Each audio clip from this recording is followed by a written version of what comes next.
Prologue. It is 2011 and the Arab world is in uproar. In an anonymous room in a hotel in the Middle East, a hunted woman removes her veil. She shrugs off the dark, heavy, full-length abaya. Her slim body trembles. She spreads a blanket over the bed, and then over that places a towel. She strips to her underwear. With her fingers, she feels the place. Just above the line of her pants. Feels the edges of the bump. She positions the mirror on a chair to see exactly what she is doing. If only the tremors of fear that are pulsing in her abdomen would cease.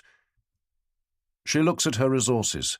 A darning needle, which she has threaded with cotton, a miniature bottle of eau de toilette, some cotton wadding, a roll of sticking plaster, a tube of antiseptic cream, and a leather belt. A knife.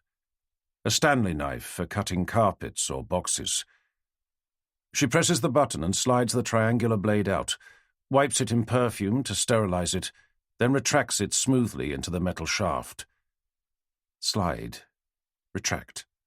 Slide. Retract. She doesn't know how long she has sat there, trying to pluck up the courage to do what she has to do. If there was any other way, any alternative, she would take it. But there is not. It has to be done. Her pursuers are hot on her trail. They may be here in this hotel already. They might find her at any time. Then all would be lost. An insufferable loneliness weighs her down. There is no one to help her, no one to take the responsibility, no one to do the job that has to be done.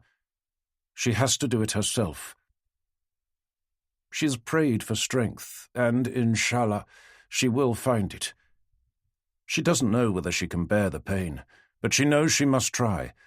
It isn't just her own life at stake. The lives of others, perhaps many others, depend on her having the courage to cut her own flesh and to remove the evil within her.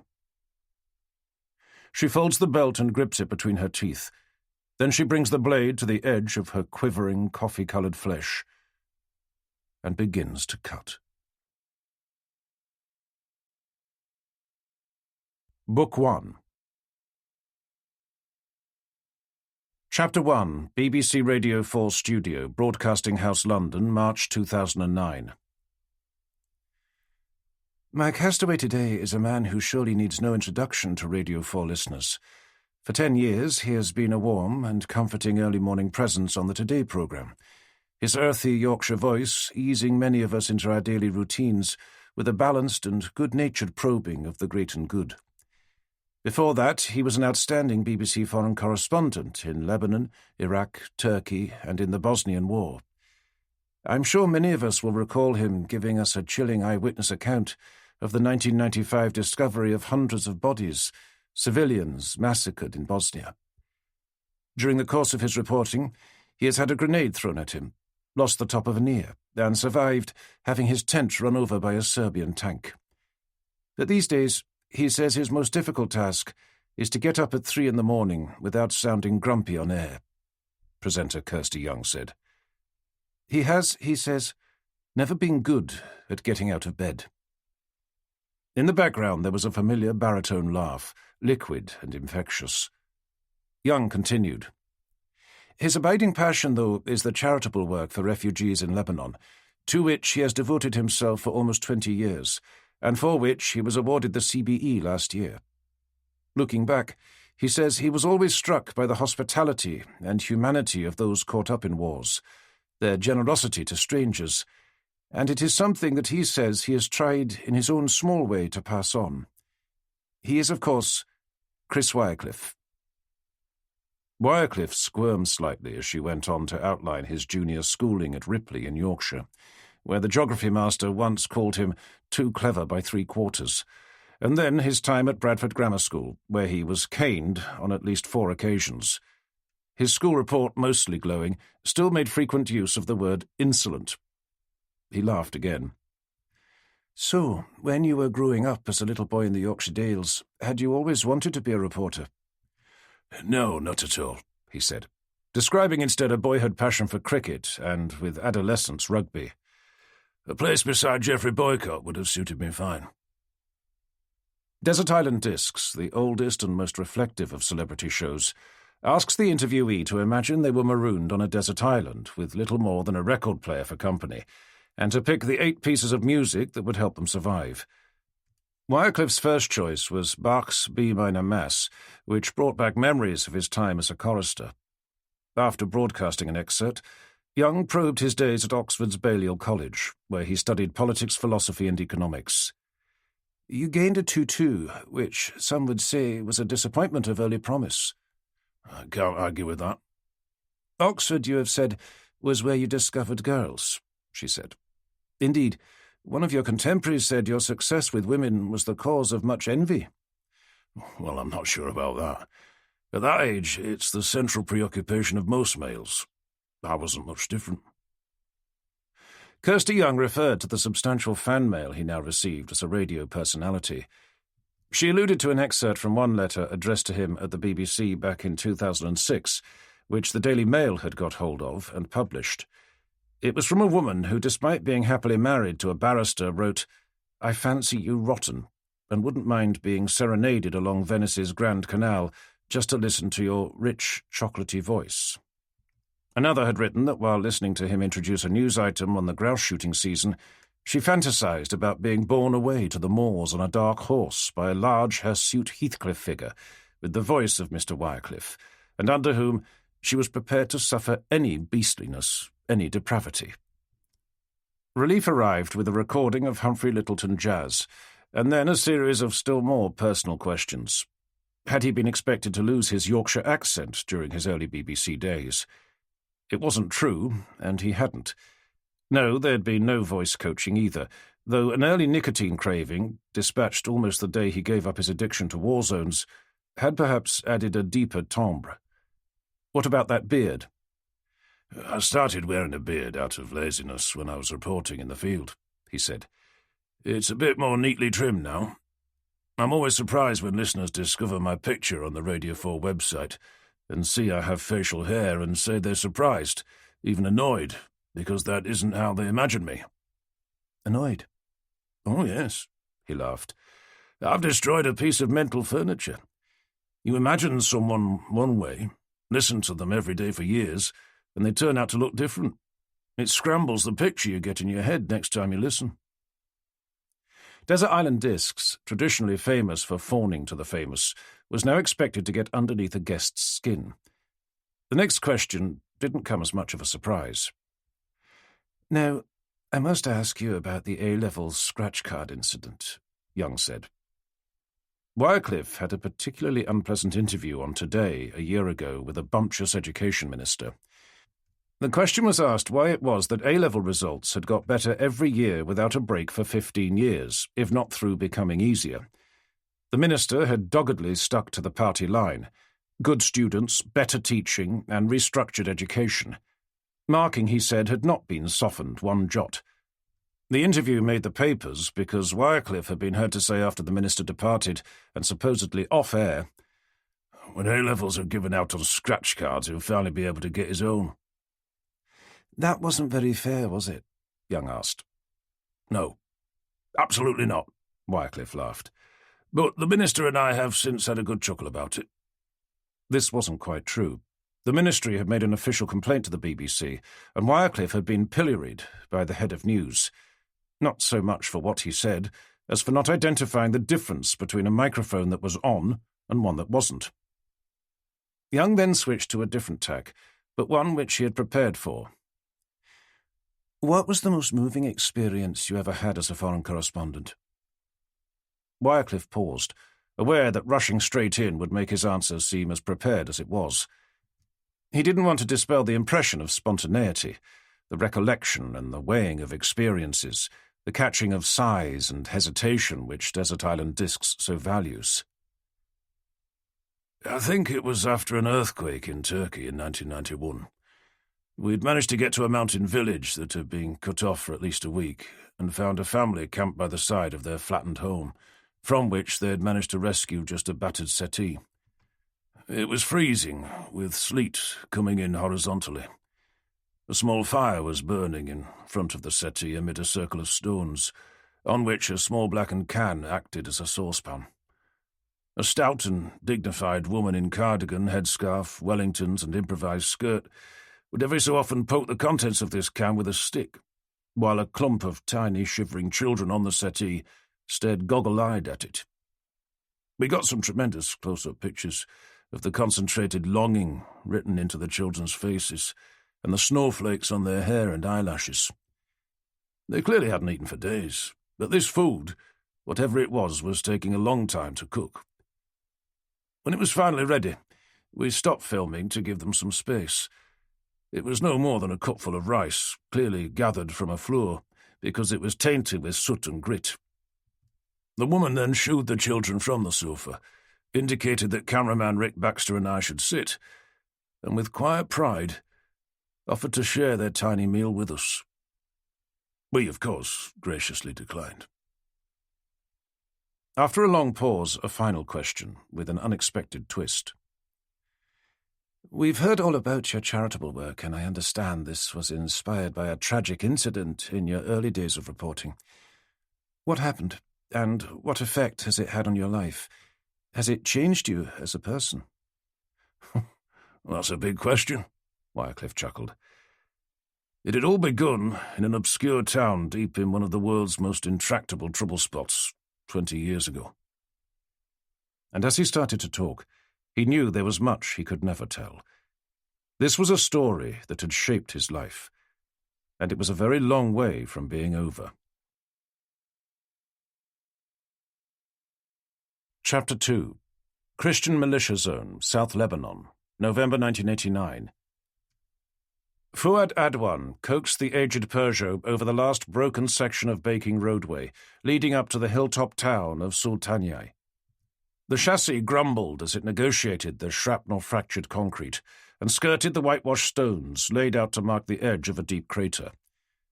Wycliffe, 35, and a BBC World Affairs correspondent, sat next to Adwan, the 23-year-old driver, freelance sound recordist and general fixer. Behind him was cameraman Rick Baxter, 5 years Wycliffe's junior. Beside Baxter were 3 boxes of camera kit, the U-matic tape cassettes, Wycliffe's Tandy laptop, spare cables, and within the spare lens box, carefully wrapped in a copy of the Beirut Times, a precious bottle of Johnny Walker Red Label. Wycliffe had spent most of the hot and uncomfortable journey with his 6'3" frame crammed in the front seat, where the extra space and working window mechanism was offset by an apparently dead radio and a rebellious seat spring, which jabbed him fiercely in the left buttock on each and every bump. The insertion of a dog-eared BBC style guide, 116 pages of Reithian bureaucracy, between him and the seat had only slightly numbed the pain. There was much more discomfort to come. A decade of indiscriminate mortar fire and sporadic heavy shelling ensured that there were an awful lot of bumps on this journey. A winding 89 miles from Beirut led to the Israeli security zone, a rugged range of hills controlled by the South Lebanon Army, a paramilitary group that had grown up to protect the Maronite Christians during the Civil War, but had become a close ally of Israel. This was the last and most dangerous stage of a journey to interview the most powerful man in southern Lebanon. Antoine Lahad, a retired lieutenant general from the Lebanese army, had run the SLA since 1984. He was either an icon of national salvation or a despicable turncoat, depending on which parts of Lebanon's tangled ethnic thicket you came from. The Palestinians hated him, and they detested the SLA. It was a feeling that was reciprocated in full. While the SLA was implicated in many bloody acts, it was most notorious for one single horror, undertaken in 3 days in 1982. More than 3,000 Palestinian civilians, mainly women and children, had been slaughtered like cattle in the refugee camps of Sabra and Shatila, while Israeli soldiers looked on. Today, 7 years later, the SLA was ready to let the BBC interview its leader. Interviewing Lahad was a quest that for Wycliffe had begun months, even years ago. He'd always known it might not work out. Things often didn't in Lebanon. But in recent months the chances had improved. The bloodiest phase of the civil war seemed to be over, and the toll of death across the country was now down to the mid-teens. Not per month, not per week, per day. This was calm for Lebanon, unthinkable carnage for any other country. Still, that relative calm and the upsurge in news elsewhere around the globe this year had given Wycliffe the break in his daily work schedule to try. London, by which he meant the BBC editing desk, was less likely to pester him when they had their hands full with the IRA bomb blast in Deal, which had killed 11 soldiers, the Thames pleasure boat cut in two by a dredger with the loss of 89 lives, the Tiananmen Square massacre whose death toll had run into hundreds, and above all the gradual collapse of the Iron Curtain. Lebanon would need an extraordinary news day to compete with that. Lahad had agreed to be interviewed on camera by the BBC for half an hour. It was a coup. No one else from the international press had ever interviewed him, and the non-interviews in sympathetic newspapers and on Maronite radio were just polemic rants. A true interview, with critical questioning, was what Wycliffe wanted.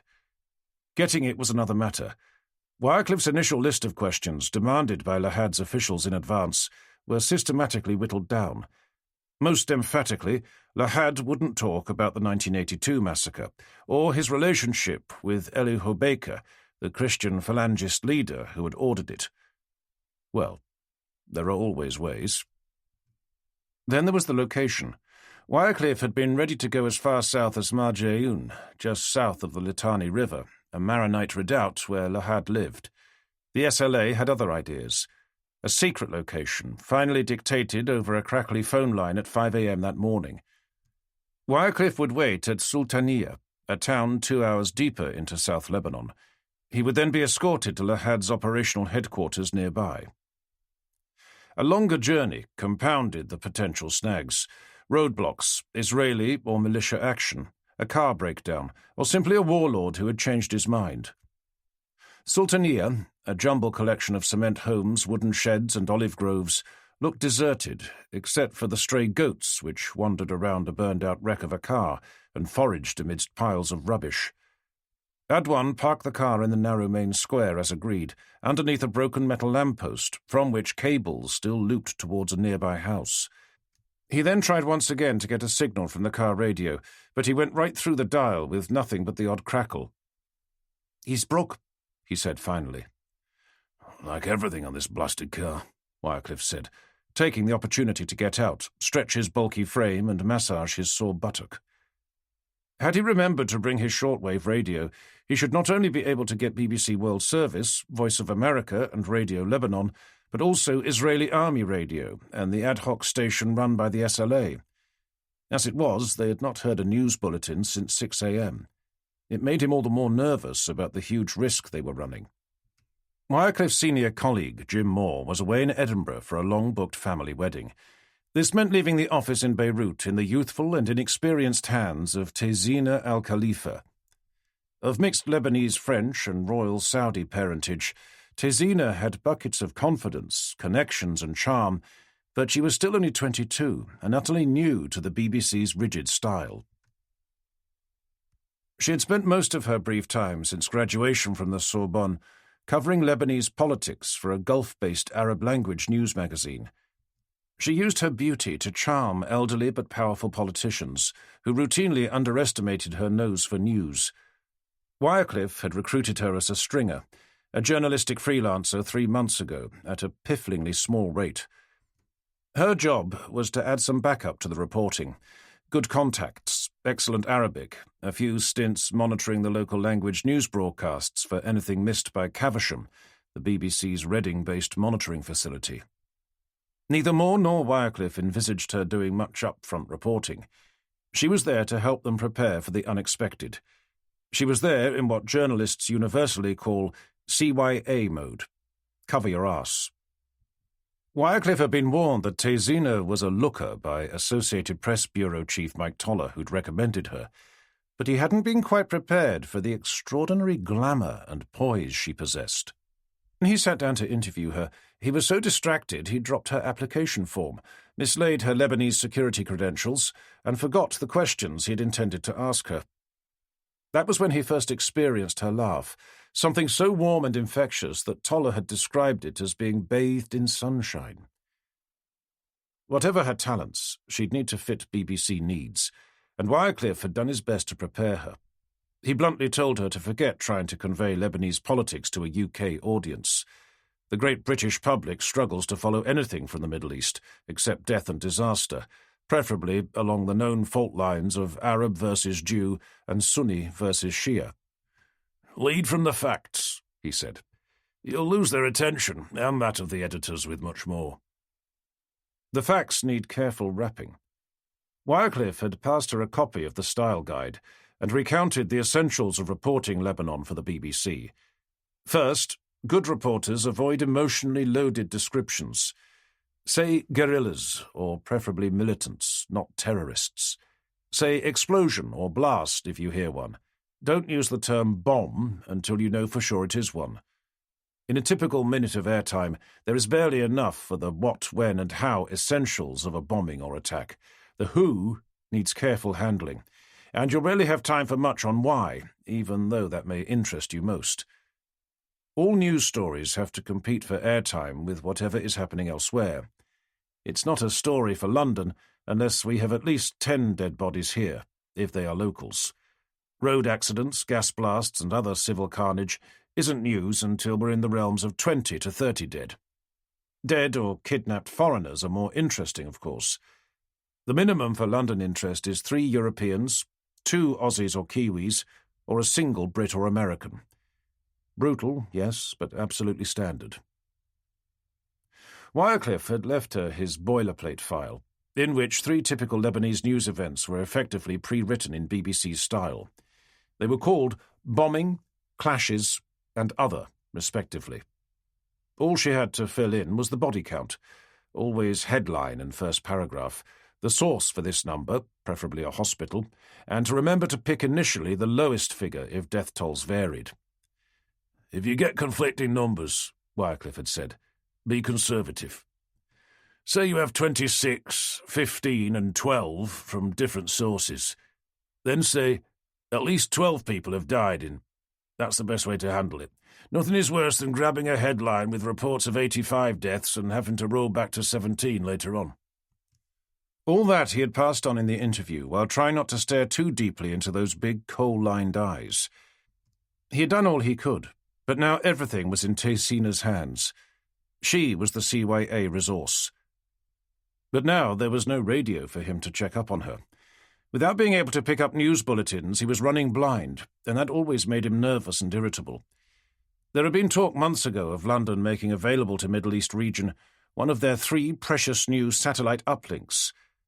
These suitcase-sized monsters took 15 minutes to set up and came with a satellite dish the size of a wok, but enabled correspondents to stay in touch and file copy wherever they were. Wycliffe had put in a plea to be allocated one, as had pretty much every correspondent outside Europe. Lebanon's phone system was dire in the best of times, even before the Israeli invasion.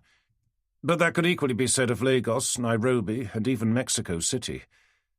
The first uplinker dispatched last month to cover East Berlin street protests had been stupidly labelled for what it was and seized by East German airport officials before it had ever been used. BBC's bean counters had then issued an edict stipulating they were only to be used where there is a reasonable chance they will not be lost or damaged. Nowhere near a news story, then. So as things stood, Tessina wouldn't be able to contact him, and he could only ring her by prevailing on a local villager en route. On top of that, the SLA hadn't so far deigned to send anyone to meet them. "Why isn't there anyone here to meet us?" Wycliffe asked, draining one of their 4 remaining litre bottles of mineral water. It was warm after 6 hours in the car, but still refreshing. "We're late," said Baxter. "It's 2:30. They said 2 p.m. Maybe they've given up." "Come on, Rick. This is Lebanon, for Christ's sake," Wycliffe said. "Lebanese punctuality means arriving on the same day as agreed. Screw the time." Adwan honked the horn a few times. An old woman clad in black skirt, shapeless woolens, and a headscarf emerged from a doorway. She and Adwan engaged in a shouted conversation in a mixture of Arabic and French. He turned to Wycliffe. "She Selahat people at next village." The woman gesticulated to Wycliffe, pointing south, and then dismissed them with a flicked wrist go-away gesture and a final volley of speech. "Who are the sons of dogs?" Wycliffe asked, his limited Arabic not able to pick up more than the insult. The driver chuckled. Hezbollah. She say Hezbollah fired a rocket which hit village early today. Kill her chickens. Only 2 left. Wycliffe leant against the car, lit a cigarette and flexed his aching back. Somewhere in the distance there was the crack of small arms fire. 5 or 6 shots, then nothing. That's why there was no reception committee, Wycliffe said. Let's take a closer look. They climbed back in the car, and Fuad Adwan gunned the engine, taking the vehicle right at the square between stone cottages and up a twisting dirt lane towards the Maronite church which occupied the highest point in the town. From its hibiscus-overgrown graveyard, they could clearly see the valley between them and the next hilltop village of Tebnine. The glint of a stream winding through orchards and vegetable plots gave way on the higher slopes to ancient olive groves, edged with dry stone walls and goat folds. Wycliffe scanned the scene with binoculars, looking for signs of tents, pickup trucks, or anything which might indicate the presence of an SLA base. The scoop now hung in the balance. If Hezbollah had got this far south, which wasn't usual, they would fire rockets into Israel another 8 miles further on. Those rockets probably wouldn't do any damage, but the retaliation, and there always was retaliation, would come in the form of artillery fire. The guerrillas would be gone, but all too often Christian homes nearby would be damaged. Lahad would have other matters on his hands than a BBC interview. Wycliffe had a dilemma. He could wait for the SLA reception committee to come to him, which might never happen, or he could take the risk of going out to find them. Further in the distance, there was a more sustained bout of gunfire, which lasted about 30 seconds. Looking back on this moment years later, he thought this was the time he should have turned back. But he was a BBC correspondent in a war zone. You don't turn back when you hear shooting. You go to it.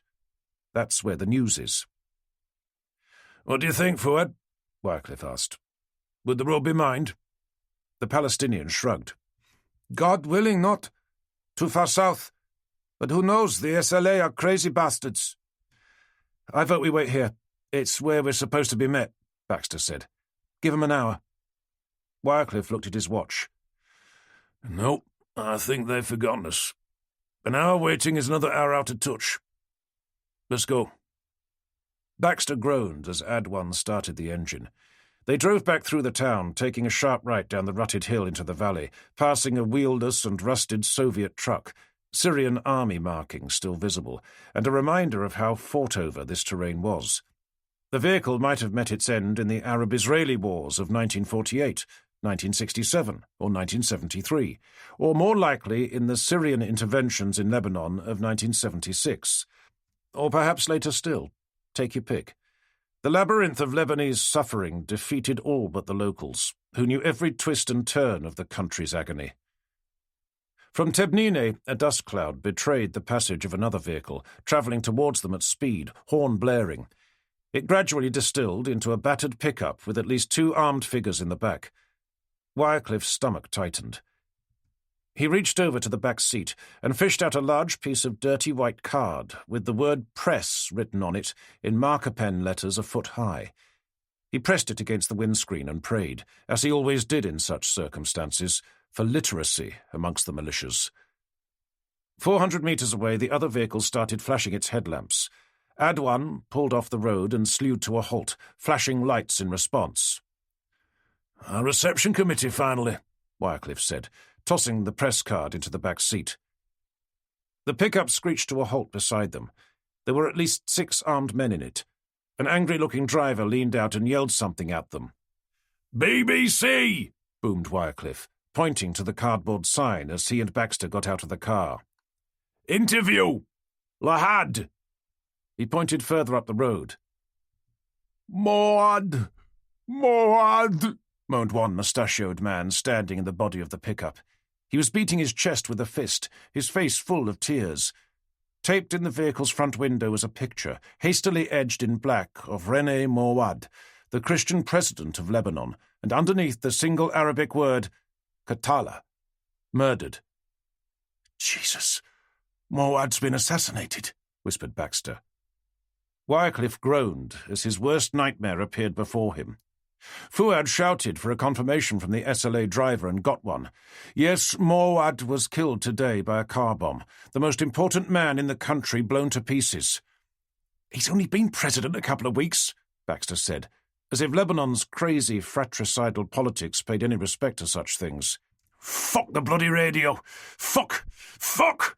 We'll have to get back now, Wycliffe muttered, pounding the car roof.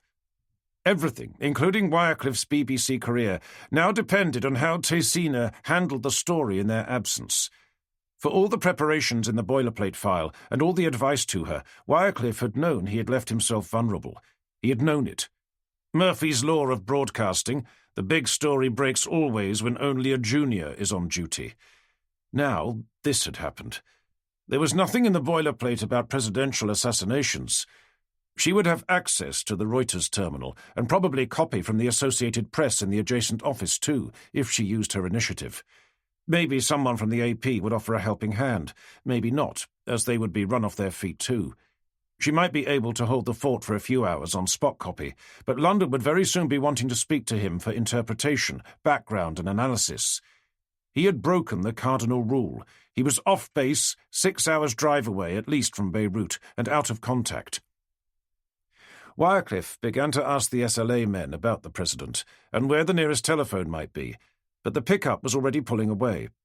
Over the tailgate, the weeping man shouted into the skies and then tossed them something. It was done with such gentleness, such underhand bowling precision, that Wycliffe for a split second took it to be a gift. Perhaps fruit, bread, or some fond SLA memento from the wasted life of René Morwad. Well, perhaps it was the latter. "Grenade!" yelled Adwan, throwing himself down.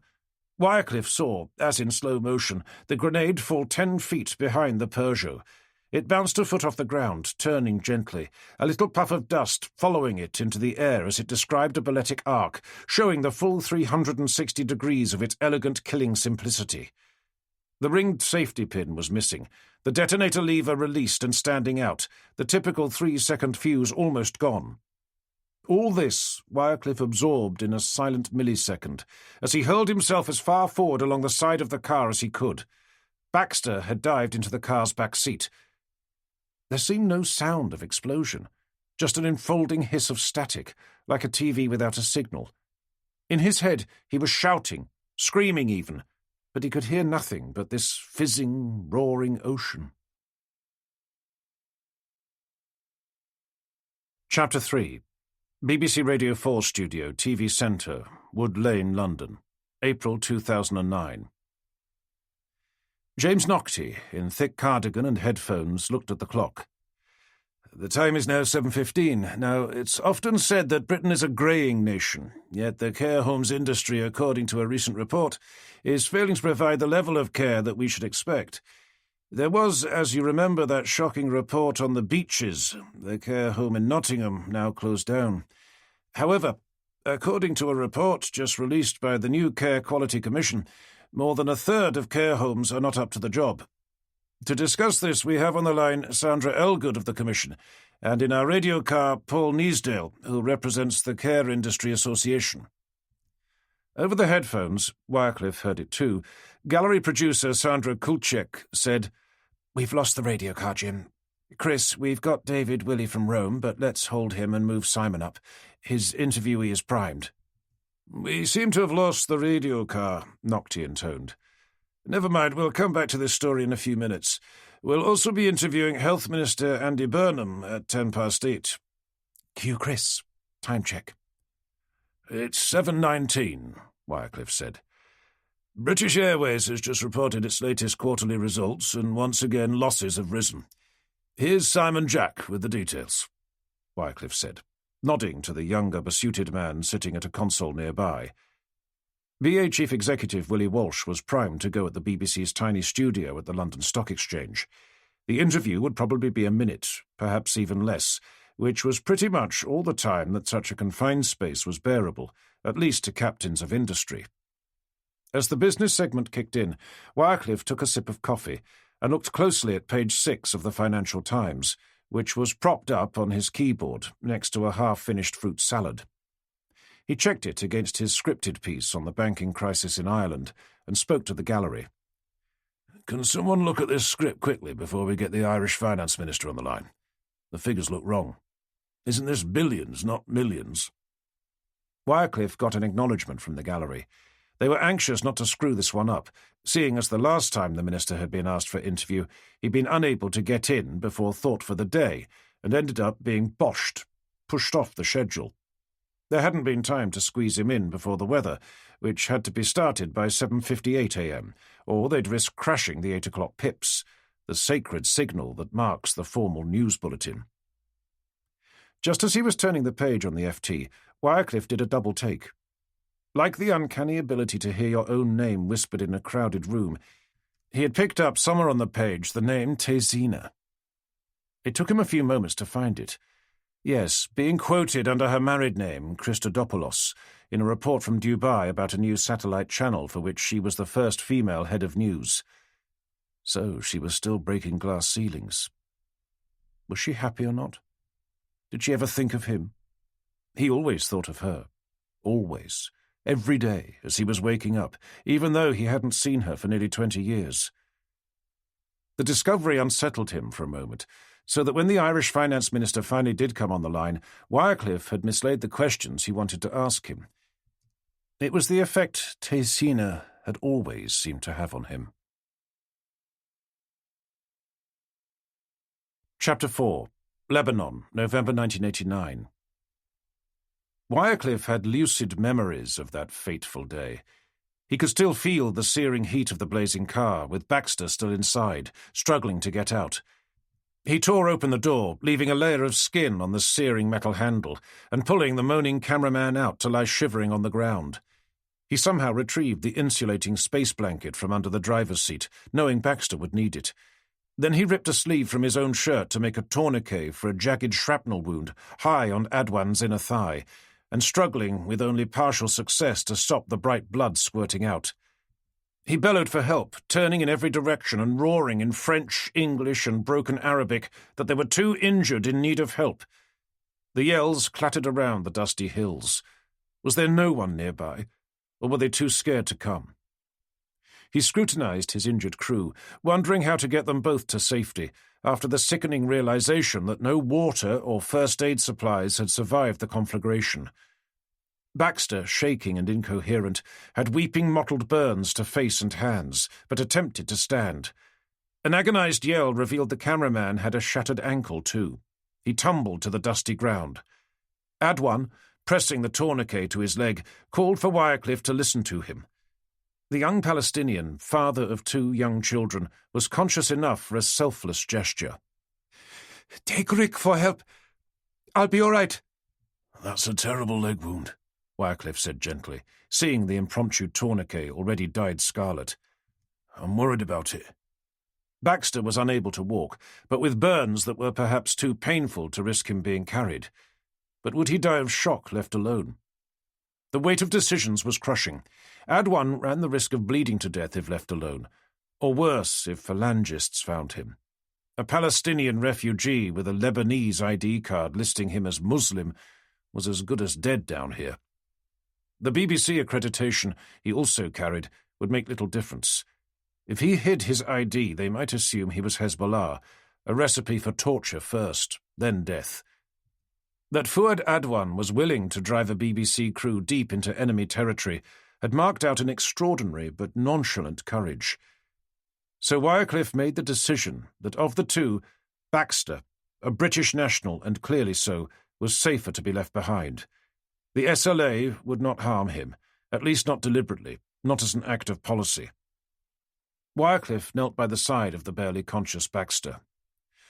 "Rick, listen to me. I'm going to take Fuad for help. I'll get back as soon as I can. Stay in the shade, okay?" Baxter nodded and looked up. Wycliffe wondered if it was the last time he would see his cameraman alive. He turned to Fuad Adwan and squatted down, easing his arms under his back and thighs to help him stand. As he did so, Wycliffe bent down, reached between the Palestinian's thighs, and hauled him across his shoulders in a fireman's lift. That wasn't just the easiest way to take the weight, but allowed him to compress the sound man's wound with his forearm.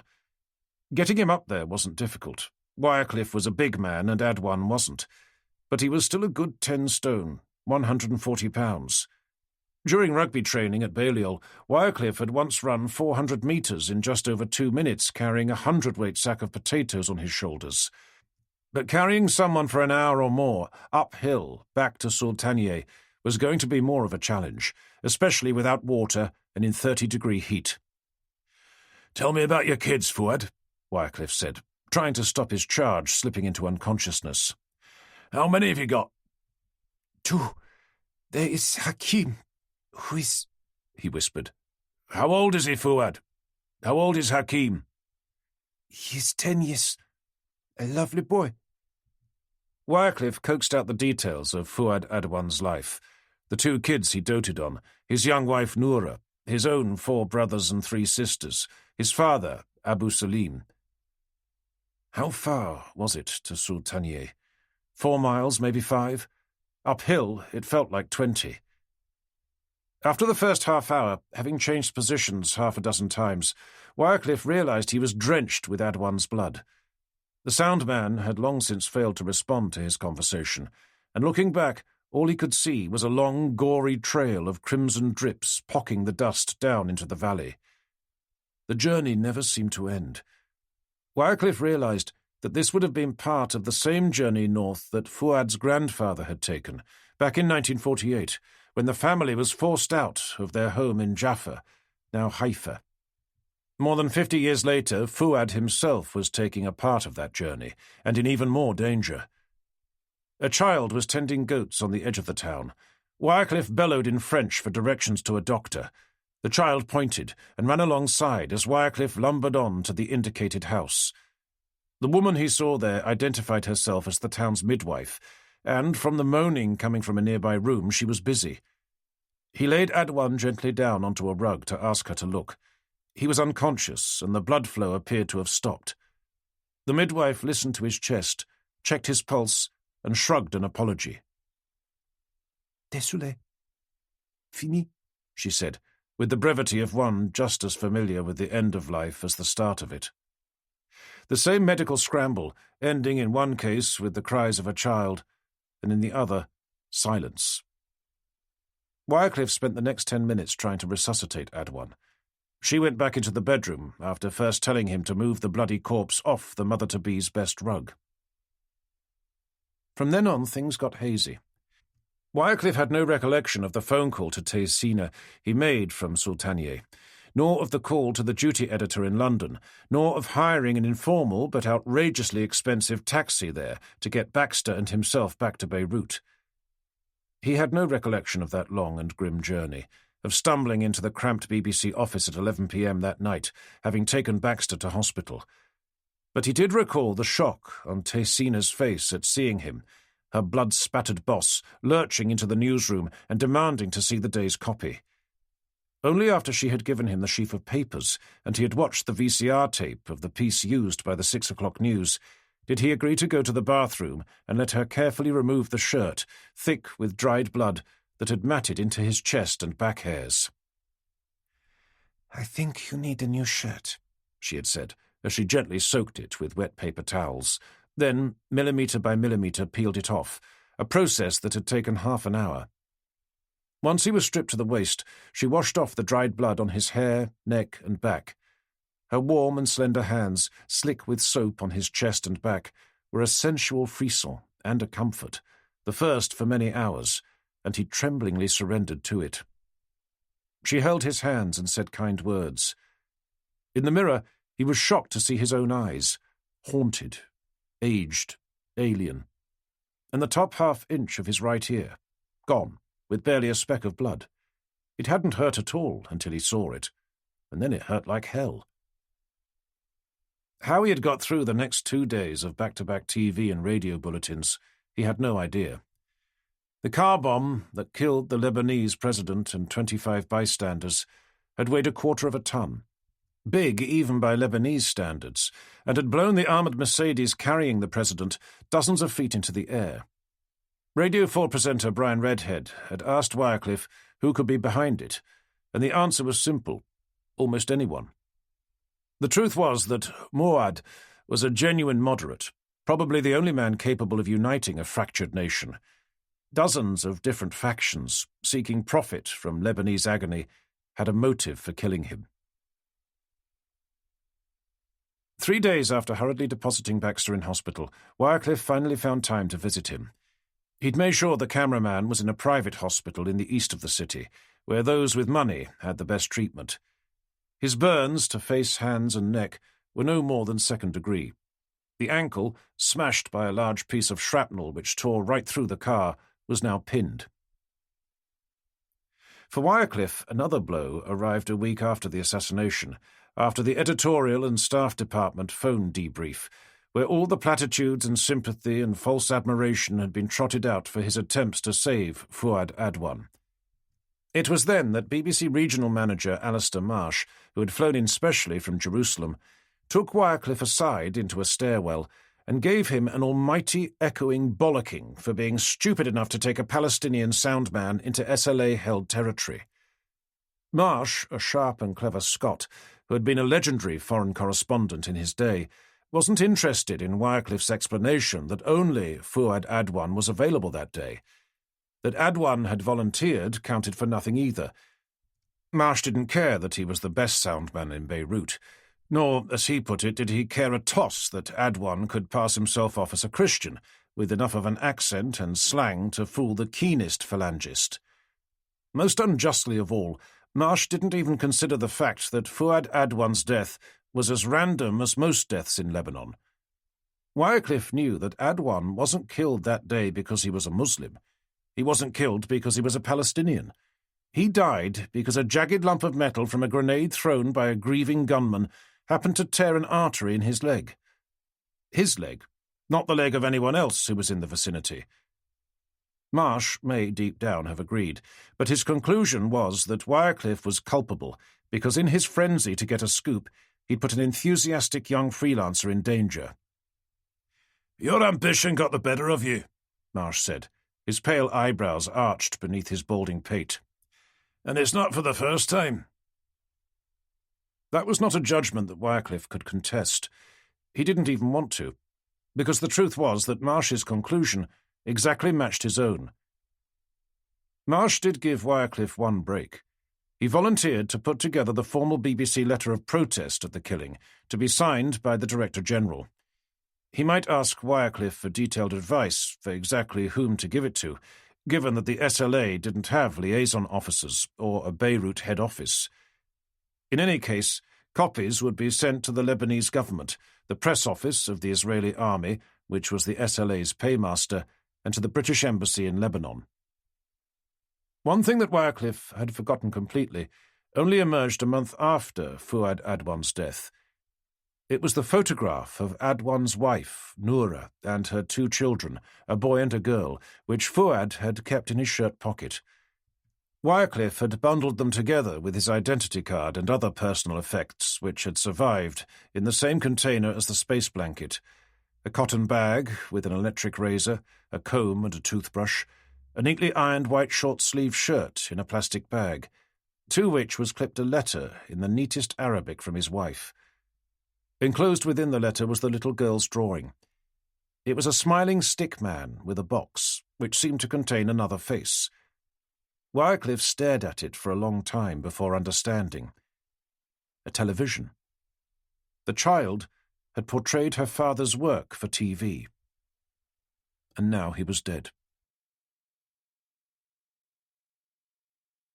Chapter 5. Ain al-Hilwa Refugee Camp, Lebanon, December 1989. A casual visitor to Ain al-Hilwa would probably not recognize it as a refugee camp. This sprawling, untidy, and intensely crowded community of 70,000 hangs like a teardrop from the eye of the coastal city of Sidon. It is a place apart, yet there are no polythene shelters, no starving children, no begging. Like elsewhere in Lebanon, and like many places across the Middle East, there are untidy cement block houses, many with half-constructed upper stories, backyards choked with rubbish and the occasional olive tree. There are bundles of looping electricity and phone cables, and streets filled with impatient traffic. Of sweet spring water, the meaning of the camp's name, there is no sign. But Ain al-Hilwa is the oldest and largest Palestinian refugee camp in Lebanon, and the nearest to the southern border with Israel. Most of the families who live here were expelled or fled during the 1948 war from Jaffa, in what became Israel. Just 56 miles south, but a different world.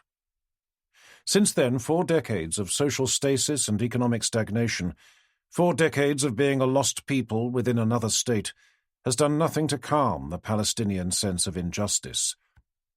It was this anger, a fury against an uncaring world, which became the engine of vengeance for those who took refuge here and in the dozens of other camps in Lebanon, Jordan, Gaza, and elsewhere.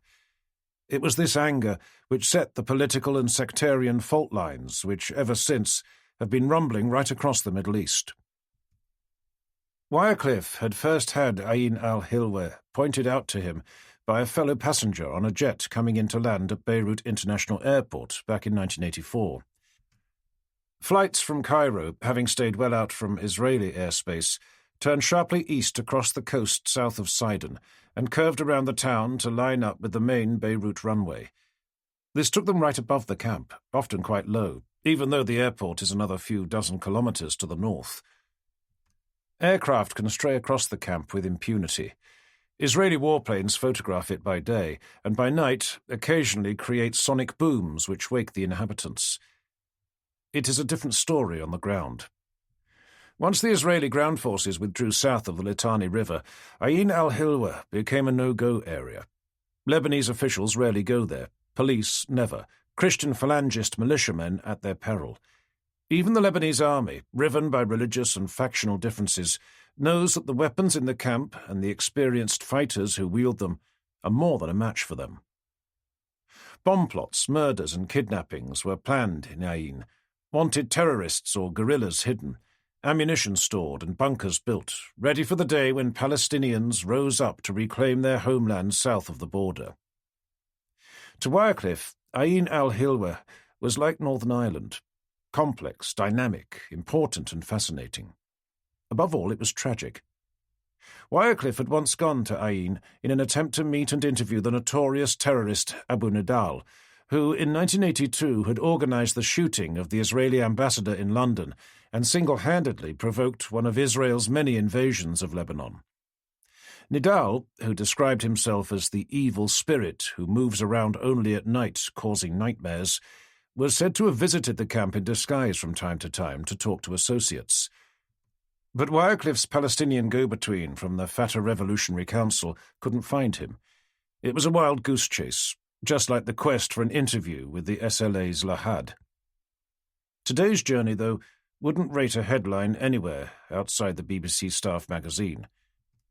Wycliffe and cameraman Rick Baxter were going to visit Fuad Adwan's family and pay their personal condolences for his death. They met Bashir, an interpreter and fixer provided by Fatah, by the concrete-filled oil drums that marked one of the entrances to the camp. Bashir took Wycliffe's letter of invitation and passport to a man in a tatty dark green uniform sitting on a beer crate. He waved the car through a chicane of obstacles, while a boy of perhaps 14, armed with a Kalashnikov, watched them while smoking a cigarette.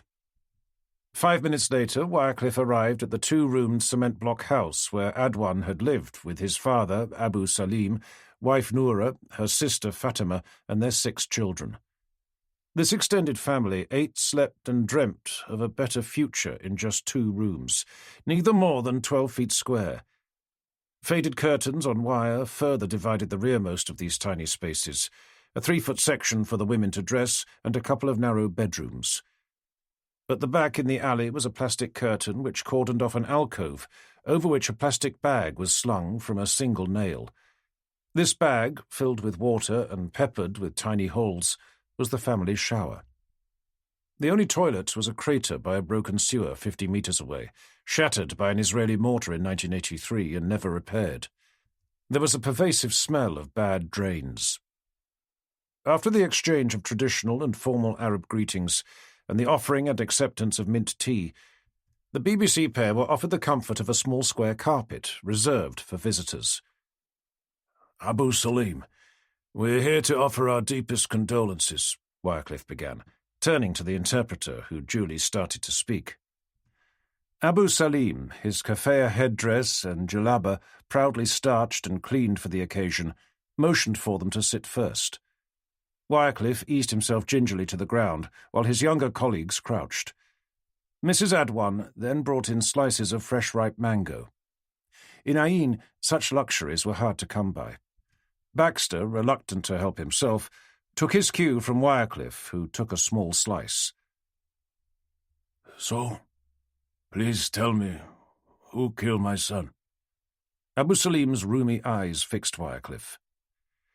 "There's a short answer, but I feel I owe you a long one, because it best conveys the courage and bravery of your son, and the dedication he brought to his job," Wycliffe responded. This was a speech that he had rehearsed and rewritten many times, more times than any news story. Abu Salim nodded as the journalist recounted everything that had happened. A small shy boy of about 10 with big brown eyes watched from the doorway. From a string around his waist dangled a toy gun, small, plastic, and heavily loved. When Wycliffe smiled directly at him, the child dropped his gaze and shied away round the door, kicking at the concrete with his plastic sandals. "That is Hakim, Fuad's son, and my grandson." Abu Salim's face lit up as he looked at the boy and pulled him close. "You are a fine young man, aren't you, Hakim?" Abu Salim's pride in the boy extended to his reading, very good, his English, coming along well, and his history. Bashir translated this, and details of the child's schooling. "My daughter, Fatima, married a fine man, Walid," Abu Salim said. "He was born here, but now he runs a pharmacy in Kuwait City and sends us money to educate Hakim. God willing, he will go to university." Wycliffe rummaged in his bag and pulled out an aging Polaroid camera. "Let's have a photograph together. Rick, would you do the honours?" Wycliffe clasped Abu Salim to one side and Hakim to the other as they posed for the picture against a nearby pockmarked cement wall. Baxter handed Wycliffe the damp print after it was ejected by the camera. "Now, watch this, Hakim," Wycliffe said, handing the print to the boy. Hakim gasped in amazement as the print gradually acquired colours and shape. With utmost gravity, he looked at the BBC man and asked in deliberate English, "May I keep it, please?" "Of course. It is for you and your grandfather." A thin girl, maybe 3 years old, in a grubby pale green dress and tiny brass earrings, was sitting on the floor, watching from behind a wooden stool. Wycliffe couldn't help noticing she had a deformed foot, the toes curled under and inwards, which caused her to limp when she tried to walk. Abu Salim, noticing his gaze, said dismissively, "Fuad's daughter. This girl, I think, will never marry, unfortunately." "What's your name, pretty one?" Wycliffe said. The girl hid her face shyly behind her hands, looking at him between her fingers. "Her name is Kantara," Abu Salim said. "What's wrong with her foot?" Wycliffe asked. Abu Salim gave a dismissive wave of the hand. "It was this way from birth. She will learn to sew and to help her mother. It is God's will." "Have you taken her to a doctor? They can do a lot now," Baxter asked. "Doctors cost money, and this, I think, they cannot fix," said Abu Salim flatly. Wycliffe called the girl over and asked whether it was she who had drawn a picture of her father inside a TV. She nodded shyly. "Do you have any more drawings to show me?" he asked.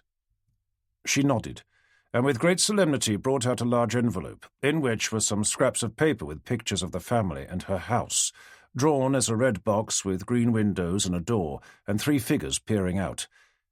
There was something depicted in the yard. "What's this?" he asked. The child replied with one word, Thais, a goat. Wycliffe smiled and made a mental note to send the girl some proper paper and coloured crayons. He got out his Polaroid again, and Baxter did a full family picture, with Noura, Hakim, and Wycliffe crouching, holding the little girl steady by his side. When the picture emerged, he gave it to her and said, "This is for you, Kantara, from me. It is in memory of your father."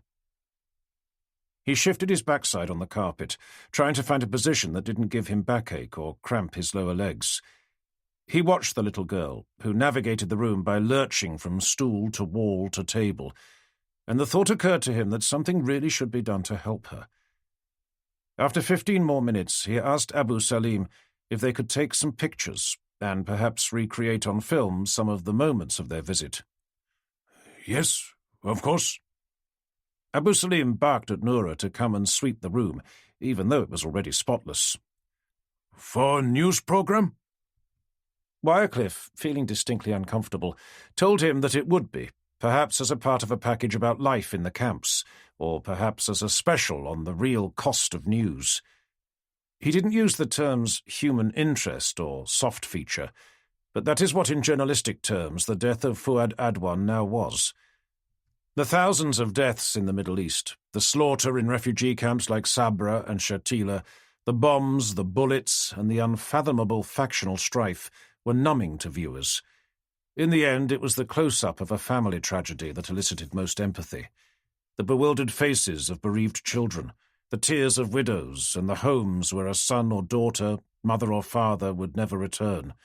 These were the stories that really made sense of the horror of war. Though the BBC wasn't, like some US networks, too flinty-hearted to let a journalist spend time and money on what was effectively a compassionate errand, it would be considered a lost opportunity if something journalistically didn't emerge from it. It was the run-up to Christmas, as one seasoned London-based producer had reminded Wycliffe, and the subject was a seasonal natural for TV or radio. Let's just have 5 minutes of pictures, a couple of minutes of natural sound, children playing, the clink of cups, you know the sort of thing, and some thoughtful voiceover with your lovely rich Yorkshire tones, she had said, and some silences and hesitation to underscore your personal involvement in the story. It wasn't difficult. Abu Salim was happy enough to recreate on camera his delight at the moment of the BBC's arrival, to have some more tea and to show them again around the modest home that he had created. Close-ups of the children, the girl's twisted foot in particular, and the boy playing with a plastic gun, were all grist to the mill. On the way home, Wycliffe felt an overwhelming sense of guilt. This had been intended as a mission of kindness, but it felt somehow tainted.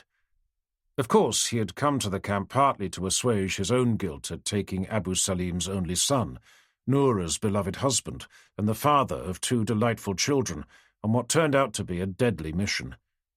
He had offered condolences, explanation, and perhaps closure to a grieving family.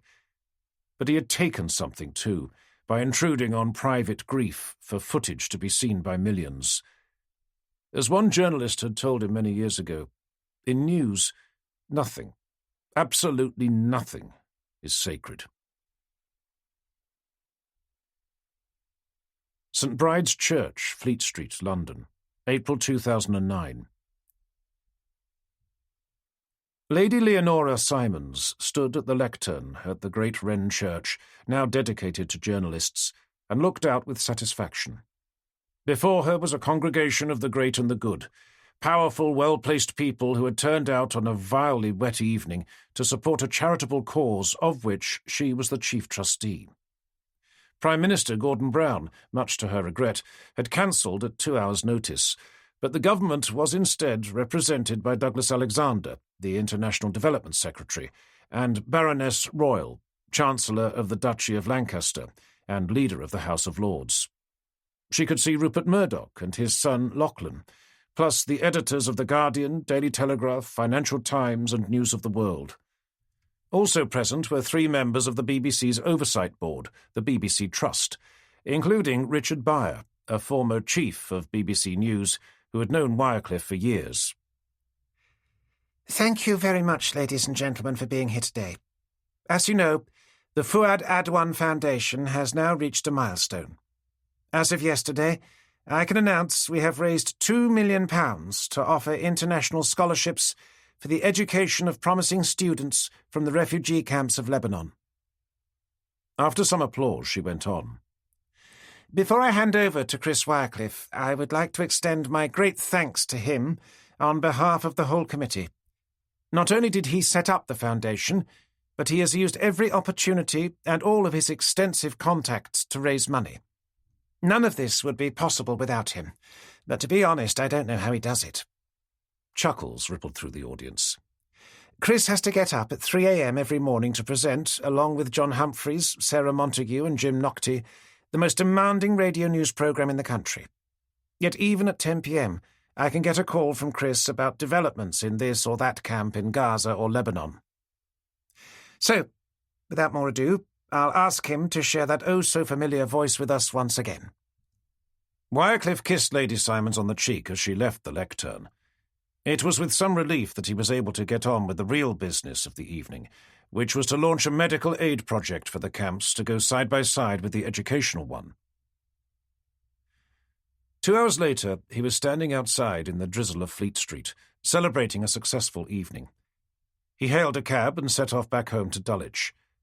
For the next half an hour, as the cab wound over Blackfriars Bridge, through the Elephant and Castle, Walworth, and into Camberwell, Wycliffe phoned and texted various friends to let them know how the evening went. It was only when he was within a mile from home that the cabby, a taciturn fellow who hadn't spoken for the entire trip, asked, "Friend of yours, is it? Behind us?" Wycliffe turned to look at another black cab waiting behind them at traffic lights. "Why'd you ask?" "Followed us the whole way, innit? Right from the church." Wycliffe looked again.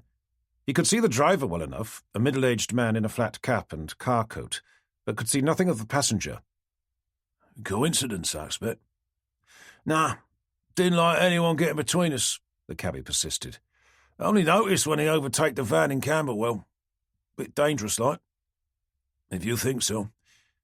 Let's take the next left." Wycliffe indicated a small side road, which he knew contained little more than lock-up garages and a dry cleaner's. "That would be a coincidence, if he was to follow us down there." The cabby obliged, turning sharply without indicating. The other cab continued on the main road. "False alarm, then," Wycliffe said, then started to indicate the way towards his home through the maze of one-way streets. "It's all right, mate. It did me knowledge. I know how to get you home." Chapter 6. Beirut, December 1989. The delicious memory of Tessina's slick and soapy hands unsticking the bloody shirt from his torso stayed, and indeed grew, with Wycliffe in the following weeks.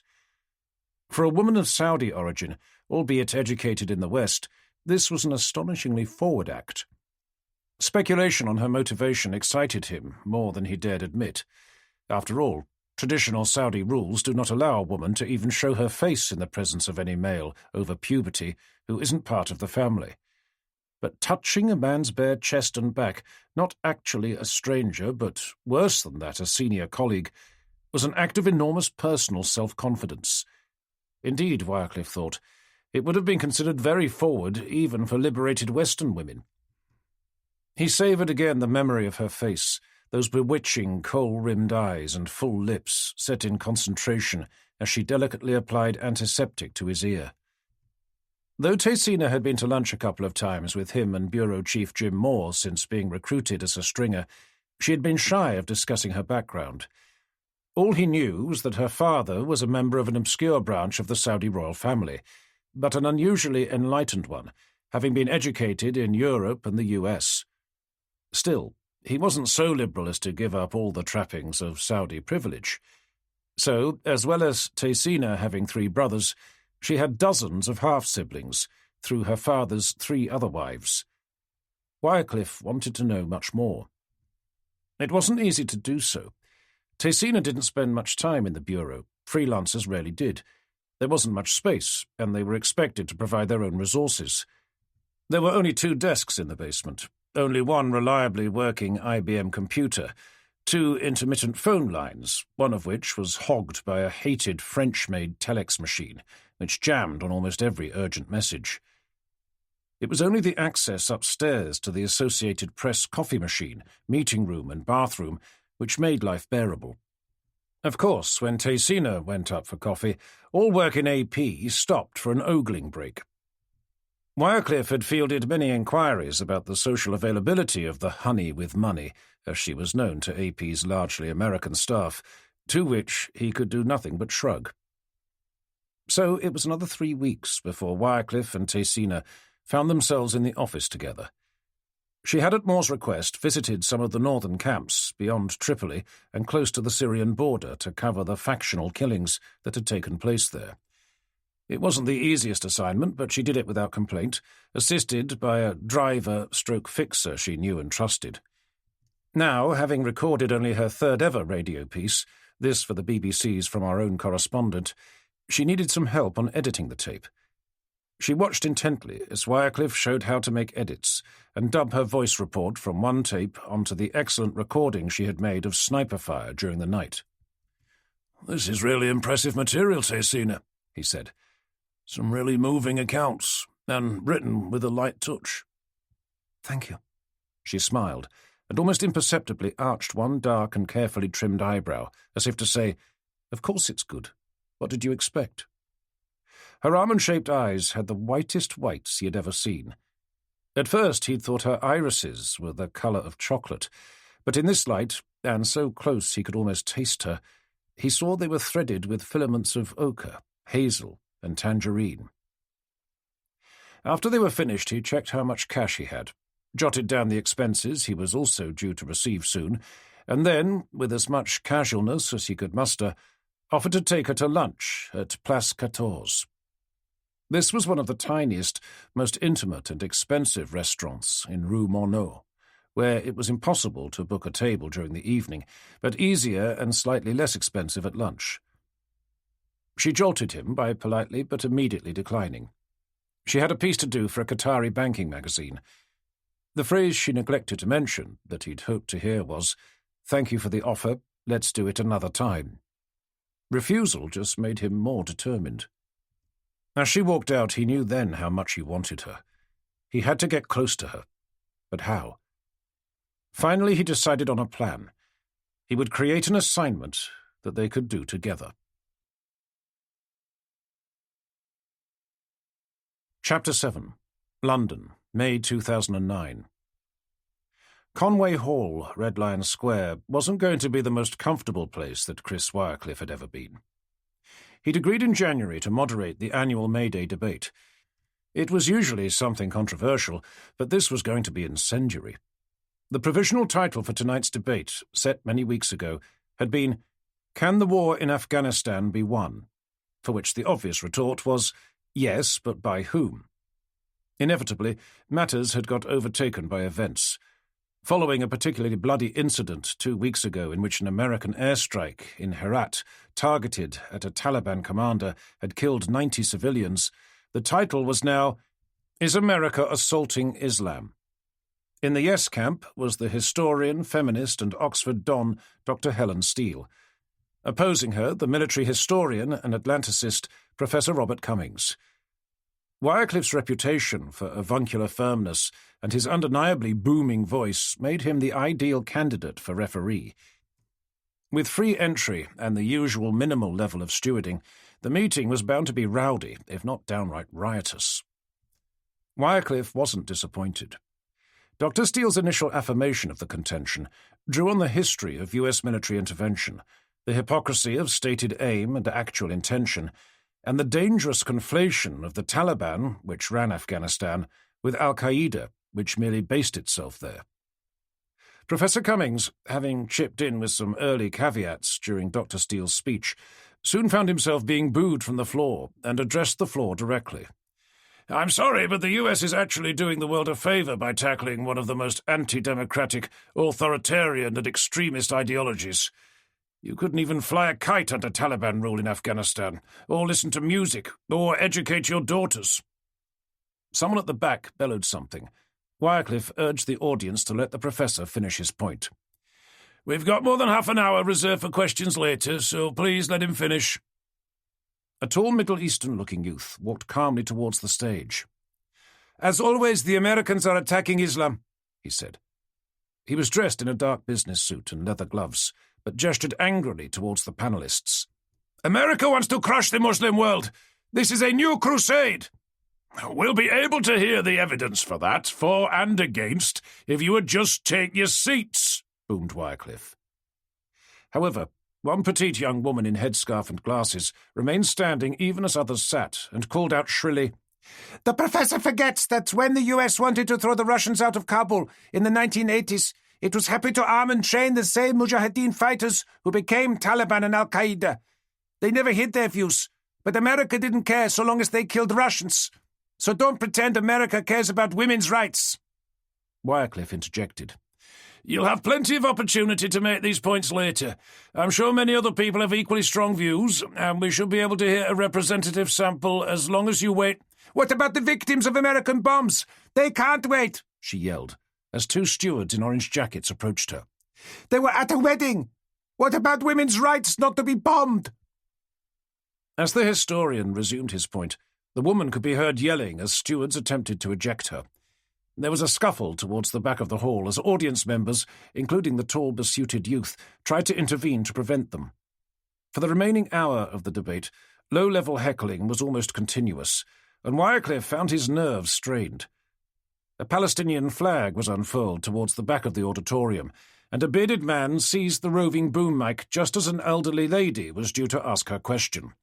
"Please give each other some respect," Wycliffe said, as the man launched a declamation in an impenetrable accent. 9 o'clock found Wycliffe in the basement swine bar of the Square Pig on Red Lion Square, buying a drink for his two exhausted speakers.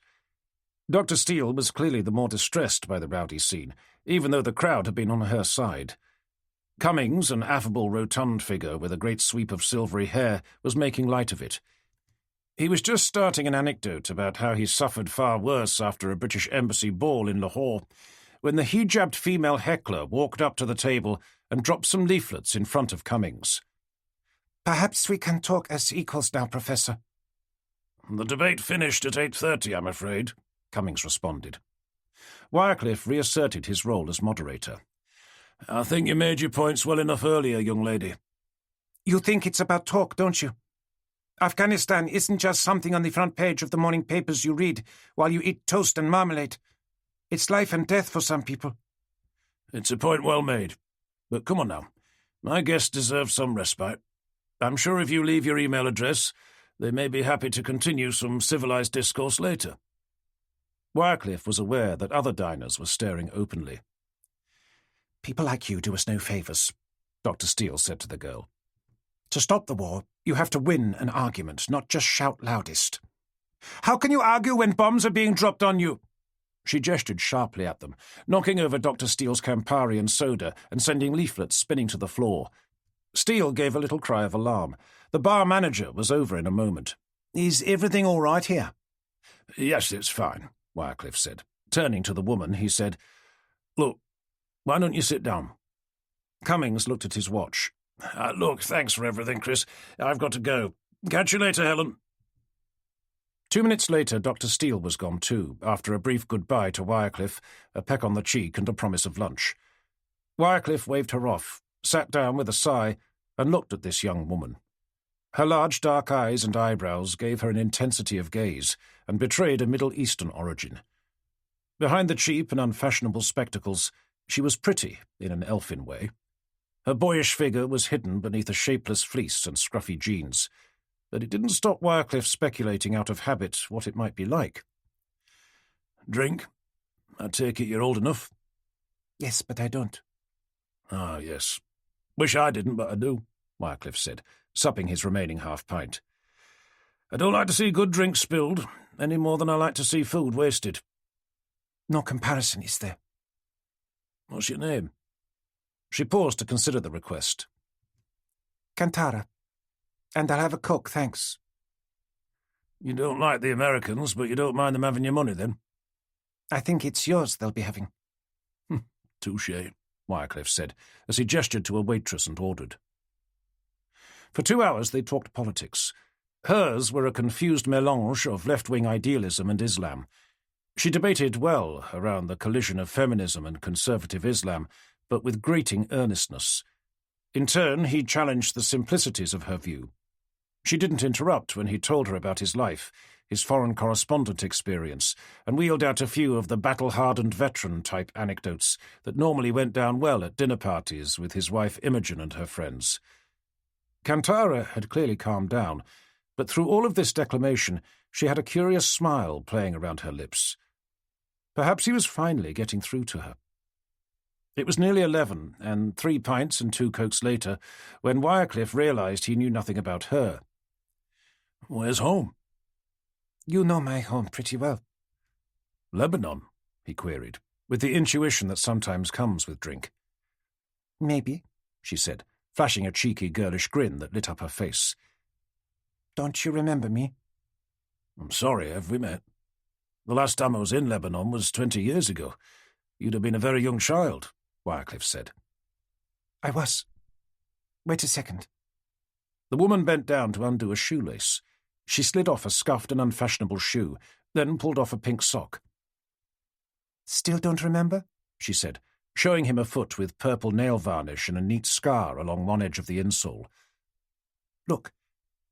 When you met me, I could barely walk." That smile again. Charming.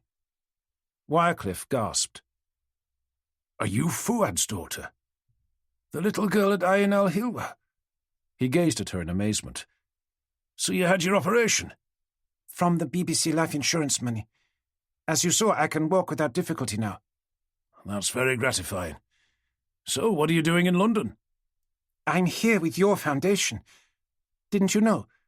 I was in last year's intake and have just finished my first year studying biology at Imperial College." "But there were no Adwans on the list. I would have noticed." "Fooled you then. My name now is Kantara al-Mansour, but I still remember you. I've still got the photograph and the crayons and paper you sent." Wycliffe felt a surge of pride, tempered by a guilt that he hadn't in the last few years kept in touch with her family. "I'm so glad to see you here. We knew we were funding open-minded liberal education through the Foundation, but I'm, well, thrilled to see that extends to some robust debating skills." "I wish my grandfather had lived to see it." Her eyes lost focus for a moment. "He died in 1992. "I'm sorry." There was a pause which Wycliffe felt compelled to break. "Did your brother get to university too?" Hakim was killed in 1991 by a car bomb." "Oh, God." Wycliffe rubbed his face, exasperated by his own clumsiness. "He was 12. He'd gone on an errand for my mother to get painkillers for Abu Salim's throat cancer from a doctor at the other end of the camp. We heard the explosion, but it was 5 days before we were sure he had been killed." "That must have been hard for your mother." "The final straw," Kantara said. "She lost her mind. Now she is in a mental institution in the north, paid for by my Uncle Walid. She doesn't recognize anyone. To my shame, I've not seen her for years." "So who looked after you?" "My Aunt Fatima brought me up with her own 4 children while Uncle Walid was away. I've taken their surname." "What about your education prior to us?" "I have to thank my uncle for that. He lived in Kuwait City at the time you came to visit us and ran a pharmacy. It did well, and he sent us money, and my grandfather managed to save some, initially for Hakim to go to university. When Saddam invaded Kuwait, my uncle's pharmacy was looted by Iraqi troops. Then a week after the Americans pushed Saddam out in 1991, a gang of Kuwaitis tried to lynch Uncle Walid." "Why?" "Because the PLO had unfortunately publicly supported Saddam. Palestinians weren't welcome in the Gulf anymore." "I remember reading that thousands were expelled throughout the Gulf. They should never have cast in their lot with Saddam Hussein." "A man with no friends cannot be choosy," Kantara said simply. "My uncle was beaten but escaped. He paid all his savings to a smuggler and was taken over the border to Iraq in a metal box screwed underneath a truck. He went to live in Karbala." "Oh, God. In hindsight, you could hardly have picked a worse place." Kantara shrugged. "He had a cousin there, but was not allowed to open a pharmacy. So he built a car from parts, then drove it as a taxi. He didn't forget us or his wife. He continued to send us money when he could. For more than 10 years he sent money, only visiting Fatima once a year at Ramadan. Then came 2003 and the next American war against Saddam. For Walid, as an outsider, as a Palestinian, the next 4 years were a living nightmare. There were bodies in the street every day, helicopters overhead every night. His cousin disappeared. The money stopped, and we heard nothing for 3 years. Then my uncle re-emerged in Syria at a refugee camp. He practices as a pharmacist from a tent. He is saving and hopes to get a permit to open a shop in Homs. I hope so. He would be more safe in a Syrian city than at the border camps. We haven't seen him, but still, somehow he sends money. Only small amounts. He also sends money to his cousin's widow in Karbala. That money paid for me to learn English, to take exams, and to get to the level where the Foundation could consider me. What an extraordinary man. Of course, a Palestinian cannot be ordinary. She fixed him with determined eyes. That isn't enough to survive. My mother was ordinary, and she could not cope. The extraordinary will of my uncle Walid to protect us is the same will that is in the hearts of our martyrs and those you journalists call militants. They too are trying to look after their families. But what you admire in him, you condemn in them. Wycliffe choked back an urge to argue. A young woman who had seen suffering on a scale he couldn't even guess at earned her moment of moral superiority. Kantara opened her purse and removed a single large key and offered it to him. This is the key to my grandfather's house in Jaffa, the house he always wanted to return to but never could. When he died, he was clutching it to his chest. It was his dream, and now it is my memento. Your grandfather seemed a good man, though I do recall that he didn't think it was worthwhile getting an operation for your foot. She looked down at her glass, twisting it to watch the ice swirl around. He was a man of his time, frozen in the world of 1948, Kantara said eventually. He wanted justice and never got it. His dreams were in one direction only. I forgave him for not helping me live my dreams. She looked up. But others have helped, including you. And what now are your dreams? He asked. An end to hypocrisy, an end to injustice, and an end to occupation. Not only in Palestine, but in Iraq, Afghanistan, and all across the Middle East. Wycliffe smiled gently as they started to leave. That's what I wanted at your age. Well, still do, of course. But there's little chance of getting it, he said. The world was never run for the benefit of the majority. It was always about the few. And you are one of the few, aren't you? Well, hardly, Wycliffe protested as he walked her to the bus stop. All this power, all this influence, rubbing shoulders with ministers and millionaires. There is so much you could do. So you think I'm not doing anything? Wycliffe said. Look, I'm grateful for the scholarship grant, of course. The Foundation is very good. It has been wonderful for me, I mean that. But it takes just 1 in 100,000. It makes no difference to a life in the camps. That hasn't improved in decades. A bus arrived and its doors wheezed open.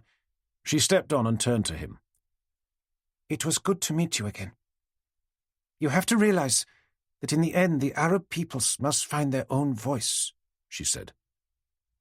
The doors closed and the red double-decker, destined for Mile End Road, pulled away. Well, Kantara, you've certainly found yours, he muttered. And good luck with it. London, May 2009. Imogen Wycliffe was running late. It was 11:45 a.m., she'd just finished the supermarket run, and she was due in South Kensington for lunch at 12:30 p.m. As she put on her coat, she checked the answering machine. 3 new messages since last night. Hurriedly, she pressed the button and looked in the hall mirror to apply her lipstick. The first message, left at 9:04 a.m., clicked in with background traffic noise and some vague human sounds. No words, more like a tut of disappointment before the final click. The second message 40 minutes later was exactly the same. In this case, whoever it was clearly lacked the confidence to leave a message after hearing the message queue from her. Chris had always wanted the queue to be the standard and anonymous, please leave a message after the tone. But now they were separated, she had stamped her own identity there. Please leave a message for Imogen Wycliffe after the tone. Imogen dialed 1471, but received the automated message, You were called today at 11:41 a.m. We do not have the caller's number. The third, just 5 minutes ago, had no background noise, but this time an expressive sigh. Imogen had a feeling deep in her stomach that these calls were for Chris, and were from a woman. Women had always wanted to reach him. That had been true for years. There had been fan mail, which at first had been quite amusing, until some of it was leaked to the press. Then it became hurtful. Some of these were borderline stalkers, and were very resourceful. There was that awful woman from Animal Rights, all of 70, who had bombarded the BBC switchboard, written him reams in green ink, and kept posting him strange parcels of newspaper cuttings, all because of some interview about badger culls. She had waited for him outside Broadcasting House on several occasions, and somehow, appallingly, had managed to get their home phone number. It had taken a court injunction to fix her. Of course, the real trouble, the stuff that had sunk any chance of reconciliation, were the women he worked with. Smart, confident, ambitious, pretty, and young. Above all, young. They wouldn't have to leave messages because they could reach his mobile, his email, and sit on his desk, waving their long legs at him. They had always had more of him than she ever did. The trust she had had in him on all those overseas assignments, the love she had felt for him over all those years, the 2 children she had brought into the world with him, everything was tarnished when he had run off with that Arab girl, that hateful Tezina. Imogen played each message again, and each she fiercely deleted. Chapter 8. BBC Broadcasting House, London, June 2009. Wycliffe thundered along the corridor to a door marked HR, rapped sharply and walked straight in. He didn't bother to hide his impatience. Is this really necessary, Melanie? Hello, Chris, take a seat. Melanie Ferris, the BBC's head of PR, gave him a wan smile. This is Peter Hook, staff security consultant. Hi. Hook was a balding, craggy man in a crumpled suit. He made no effort to get up. Wycliffe nodded a greeting. Staff security consultant. I didn't realize we even had such a post. Only since Miss Dinda, Hook said. Wycliffe took a moment to translate the thick South African accent. TV presenter Jill Dando had been gunned down on her doorstep in West London in 1999, a shock from which many BBC staff had yet to recover. A local man, Barry Bulsara, had been jailed and then freed on appeal. The real assailant was still unknown. You guys are high profile, Hook said. Lots of loons and nutters about. Can't be too careful, you know. My face isn't as well known as Jill's, Wycliffe said, sitting down heavily. A good face for radio, right? Hook added with a lopsided grin. Being a radio star isn't much protection. I got a list of the American DJs murdered since 1960. It isn't as short as you might guess, he said, pushing a sheet of paper towards Wycliffe. Wycliffe ignored it. Look, I just emailed Melanie for the record, because I've been followed back to my house, again. Wood Lane this time, when I finished my radio stint yesterday. What time? Hook was making notes in a looping scrawl. Maybe 11:30, 20 to 12. At night? At night? Wycliffe stared at Hook. You don't listen to Today, do you? Ferris leaned forward to mediate. It's the flagship radio news breakfast programme of the Beeb. Goes out every morning. Look, I don't listen to radio, okay? So it's 11:40 a.m. When did you notice you were being followed? When we stopped at lights near Dulwich. The driver said that the same black cab had been following us for a while. When he said that, did you look round? He hesitated. I presume I must have done. So, if you were being followed, he knows you're onto him. Wycliffe shrugged. Mr. Wycliffe, if you are being tailed, it isn't smart to make it obvious you are aware of it. I'm sorry, but it's human nature to look. I didn't keep looking, though, after the first time. I don't know. You don't notice these things to begin with. Describe the taxi. Well, black, Wycliffe harumphed. I think it had some print company advertising on the side. Get the plate? No, not all of it. He pushed across a note. This is what I got. The third letter of the registration number could be N or M. The last number was a 6 or an 8. That's not much to go on. And the driver? Middle-aged-ish. Flat cap, square-tinted glasses, clean-shaven. Did you get a glimpse of the passenger? No. So, did this cab follow you all the way home? Not exactly. Once we saw it was still behind us 2 streets from home, I got the driver to go past my house and drop me at the end of Hazelbourne Close. I didn't want them to see where I lived. There's an alleyway there which leads through to another close, and I can loop round from another direction. Smart thinking. Did you see the vehicle again? No. I'd arranged with Thomas that he'd drive away for a couple of minutes, then park round the corner and walk into Hazelbourne Close to see if the cab was still there. Good plan. Was it there? No. So, I see from the notes that this has happened before, being followed. Yes, well, possibly. In April, I was in a black cab after leaving a charity event at St Brad's Church, and the driver noticed a particular taxi had been behind us since Fleet Street. We turned into a side street and lost him. And that's it, Hook said, looking at Ferris. She shrugged. We can't take any chances. I did say it was probably nothing, Wycliffe said. Could be right. Hook turned his pad over. I don't think we can be sure this isn't a coincidence. A black cab isn't the ideal choice for a tailing vehicle. It has anonymity to a degree, but once you get the plate, you can trace the driver. Still, here's my card. Call any time. And have a good think again about who might want to find out where you live. Ferris turned to Hook. Should we report it to the police? He put his head back and laughed. Not unless you really want to get him followed. I don't understand, she said. Look, the cops won't give a mouse fart about this tosh, but you can bet they'll let their favourite newspaper reporters know. Once they've got their hooks into you, they'll never let go.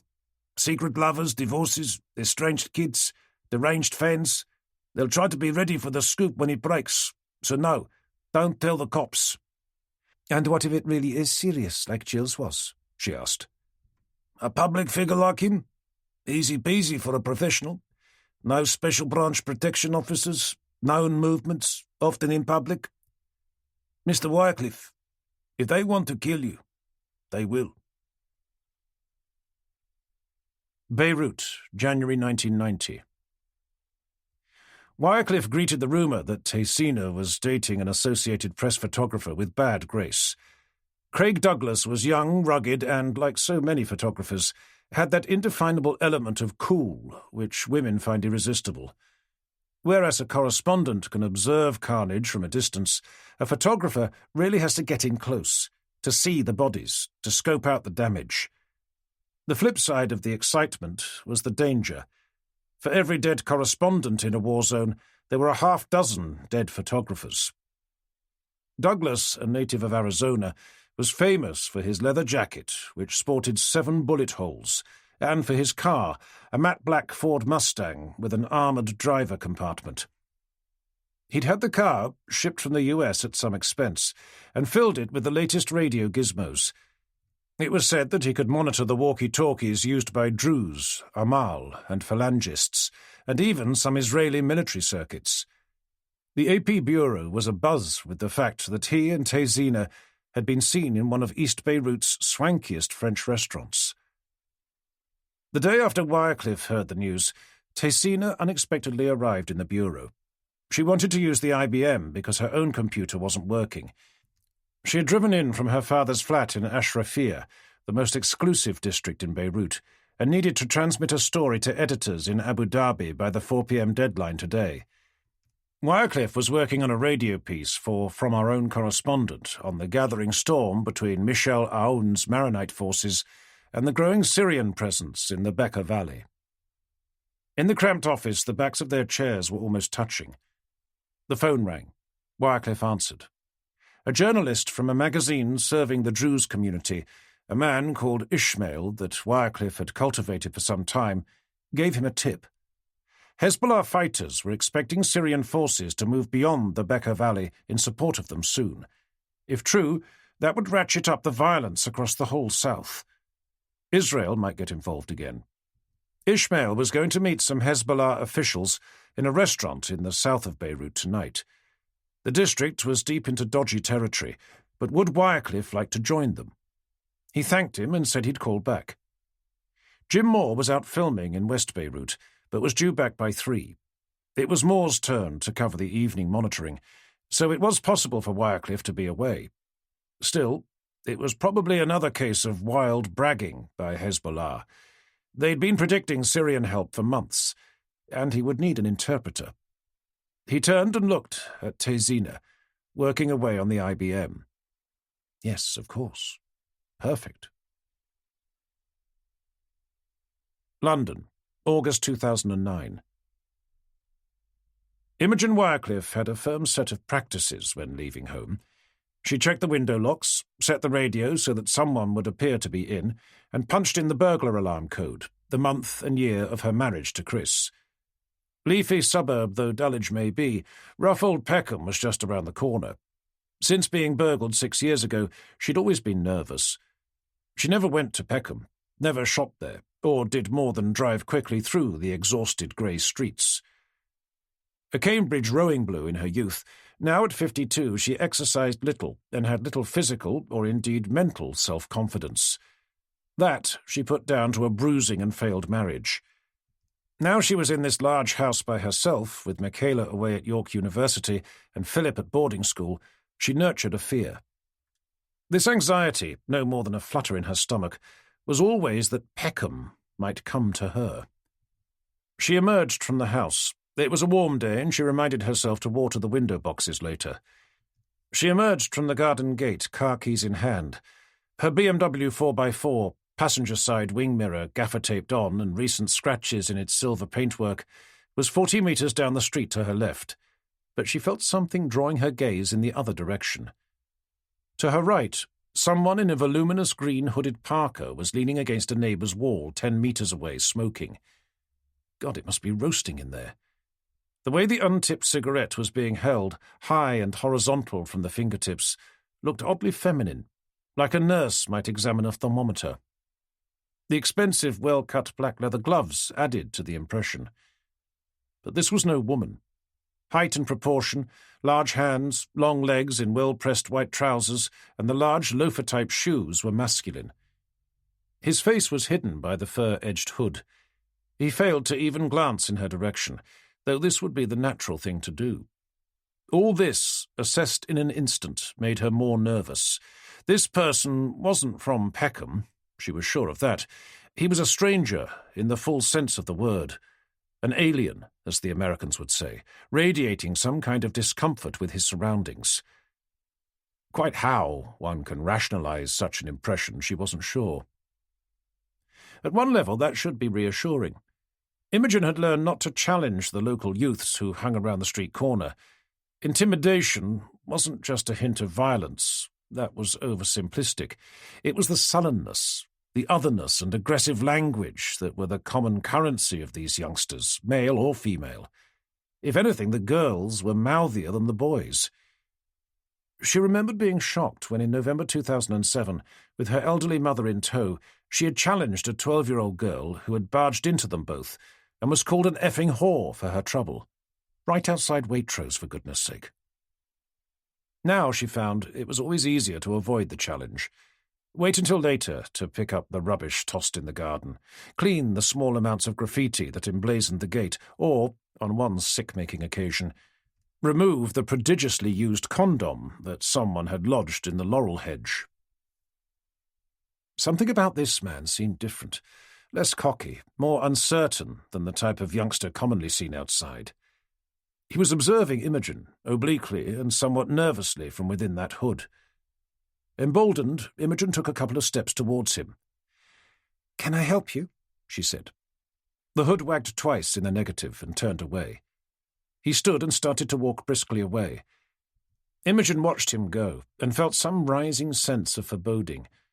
Something about the way he avoided her, something about his hasty departure made her feel that this man knew who she was. No random street encounter, no idling moment. He was here with a purpose. It was either something to do with her or something to do with Chris. Beirut, January 1990. It was raining hard and fully dark at 7 p.m. when Wirecliff drove his ancient Renault 5 carefully through the 4 official and 2 unofficial checkpoints that were needed to reach the Hezbollah strongholds of Dahiyeh. All but the last were relatively routine. Wirecliff's BBC credentials and Tezina's Saudi passport and Lebanese identity card were enough to satisfy militiamen who would prefer to be drinking mud-thick coffee in the warmth of a bar rather than standing out by the concrete barriers, getting soaked in one of Beirut's frequent winter squalls. Only at one checkpoint, right at Dahiyeh's entry, were they forced to leave the car.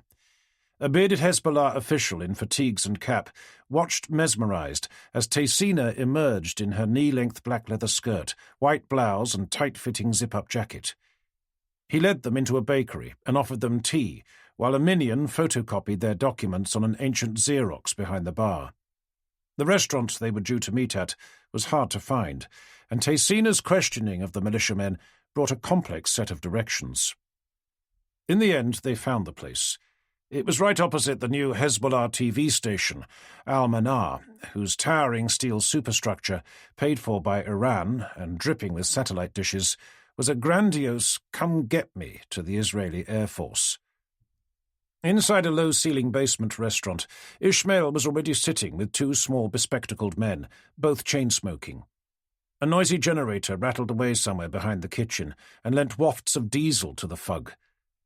For the next hour, Wirecliff was largely sidelined from a heated conversation in Arabic, of which only the smallest part was translated for him, either by Tezina or Ishmael.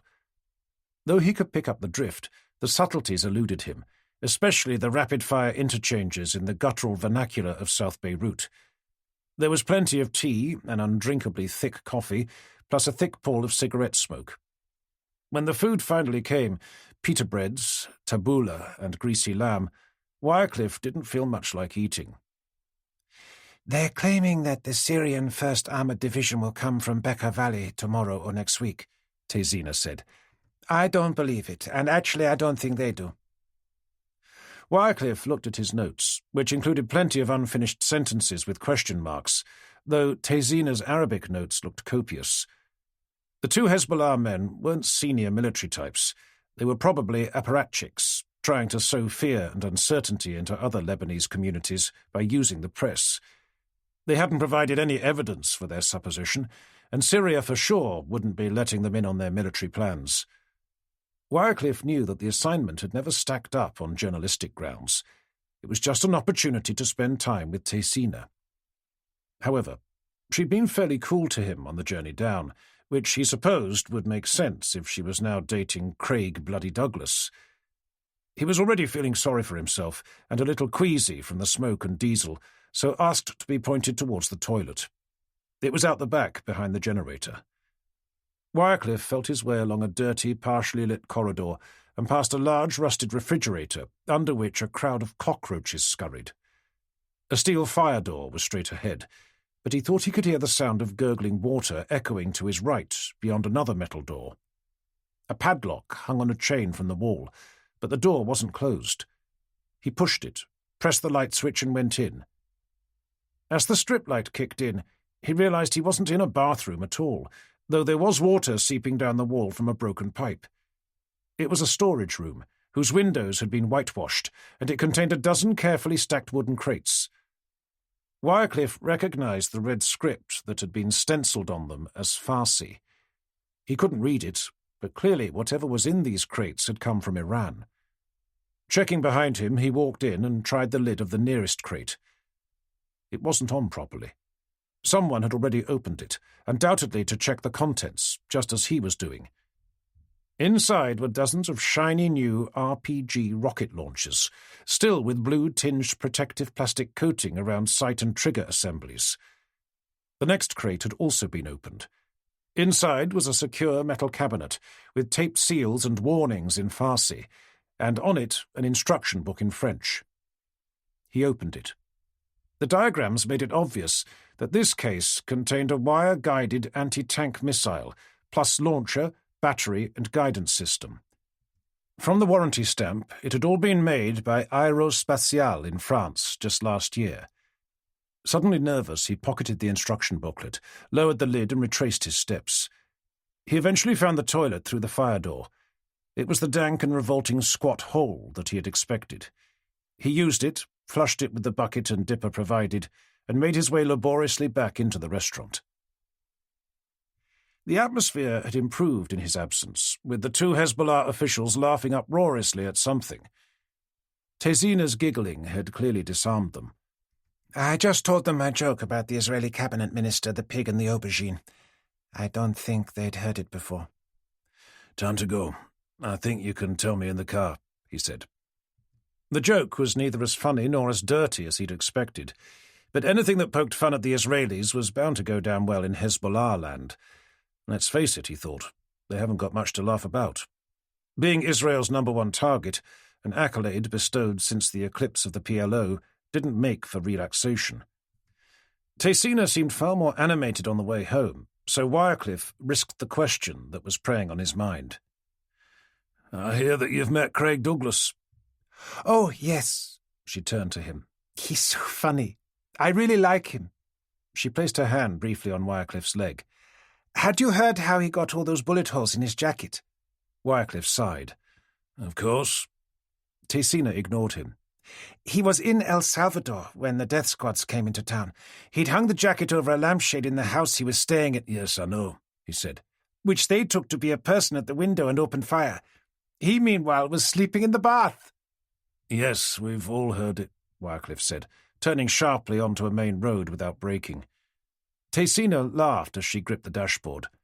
You're jealous, aren't you? Of a bathtub? Not at all. I've never wanted to sleep with him. Tezina chuckled, an infectious peal. When it subsided, she said, I have. I have what? I've wanted to, or I have slept. Wycliffe tried to keep the note of sarcasm out of his voice. It was hard enough to keep his balance with this slippery but intoxicating creature, without hearing about her own sexual desires. I have slept in a bathtub. She giggled again, delighted to match the English in a play on words. Wycliffe thought, I've never met such a little prick teaser. She's got me on a bloody string, and she knows it. You're really not a typical Saudi woman, are you? Would you prefer if I covered my hair? Or perhaps wore a veil in your company? She put her hands up across her face and looked at him between her fingers. Not at all. Would you prefer if I was quiet and deferential, particularly as you are a man and the boss? I'm quite used to assertive women, believe me. Wycliffe's watch, set 1 minute fast, beeped the hour. He clicked the car radio into the 9 o'clock Maronite News in French, a thrice-daily precaution, even when he wasn't on bureau duty. A checkpoint shooting, 4 dead, 6 injured on the Green Line, which divided the two sides of the city. Shootings in a refugee camp in Tyre, casualties unknown. A grenade attack on the Moroccan embassy. 6 bodies found at a roadside in Sidon.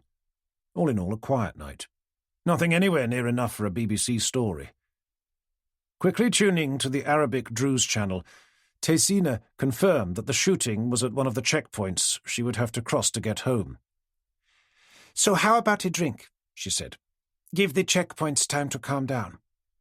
Good idea, Wycliffe said, though he had his doubts. In 2 hours, who knows what would happen? Late-night checkpoint encounters were notoriously unpredictable. It was a key time for gun-running, hostage smuggling, and other nefarious activities. But above all, it was dangerous at night because the militia were more suspicious, and sometimes drunk or high too. At her suggestion, they headed for Kuf, a small bar near the Green Line. They drove as near as they could and double-parked Beirut-style in front of the concrete-filled oil drums, which stopped cars entering Elias Abu Chabka, a road named after a poet. Since 1984, when a large car bomb had killed 128 people, the whole street had been pedestrianised.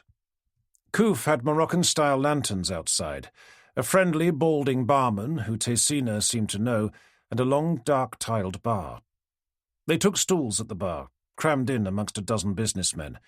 He ordered coffee and a brandy, and went off to find the phone to check in with more. On his return, he saw she had ordered a premium and very strong Syrian arak, which arrived with an engraved glass ibrick full of iced water. The barman slipped them side dishes of cashews and pitta with tomato and garlic sauce. Tessina took a sip of the neat aniseed liquor before combining it with the water in a milky concoction and drinking half of it down in one. "You're full of surprises," Wycliffe said. Really? "Okay, we knew that you were smart. 6 languages, a degree in politics from the Sorbonne, and still only 22. And being westernized, the smoking, drinking, and freely displayed hair aren't much of a surprise. But how do you manage when you go back to Saudi?" "The modern Arab woman has to be a chameleon," she said. "I'll fit in any background I need to. I wear a niqab when I'm in Medina, a conservative trouser suit when I'm interviewing a banker in Dubai, a bikini on the beach in Miami, and nothing at all for a Playboy photoshoot." She giggled wildly. "Playboy?" Wycliffe laughed.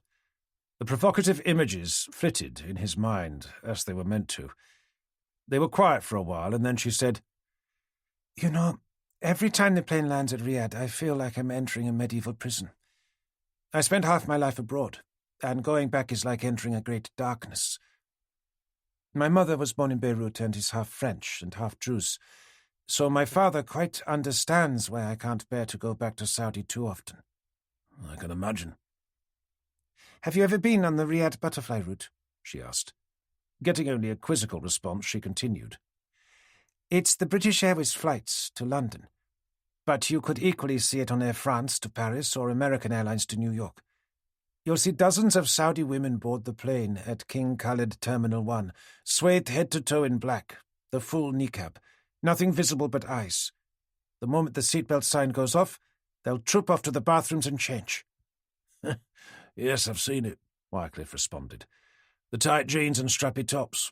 The queue for the toilet on those flights is legendary."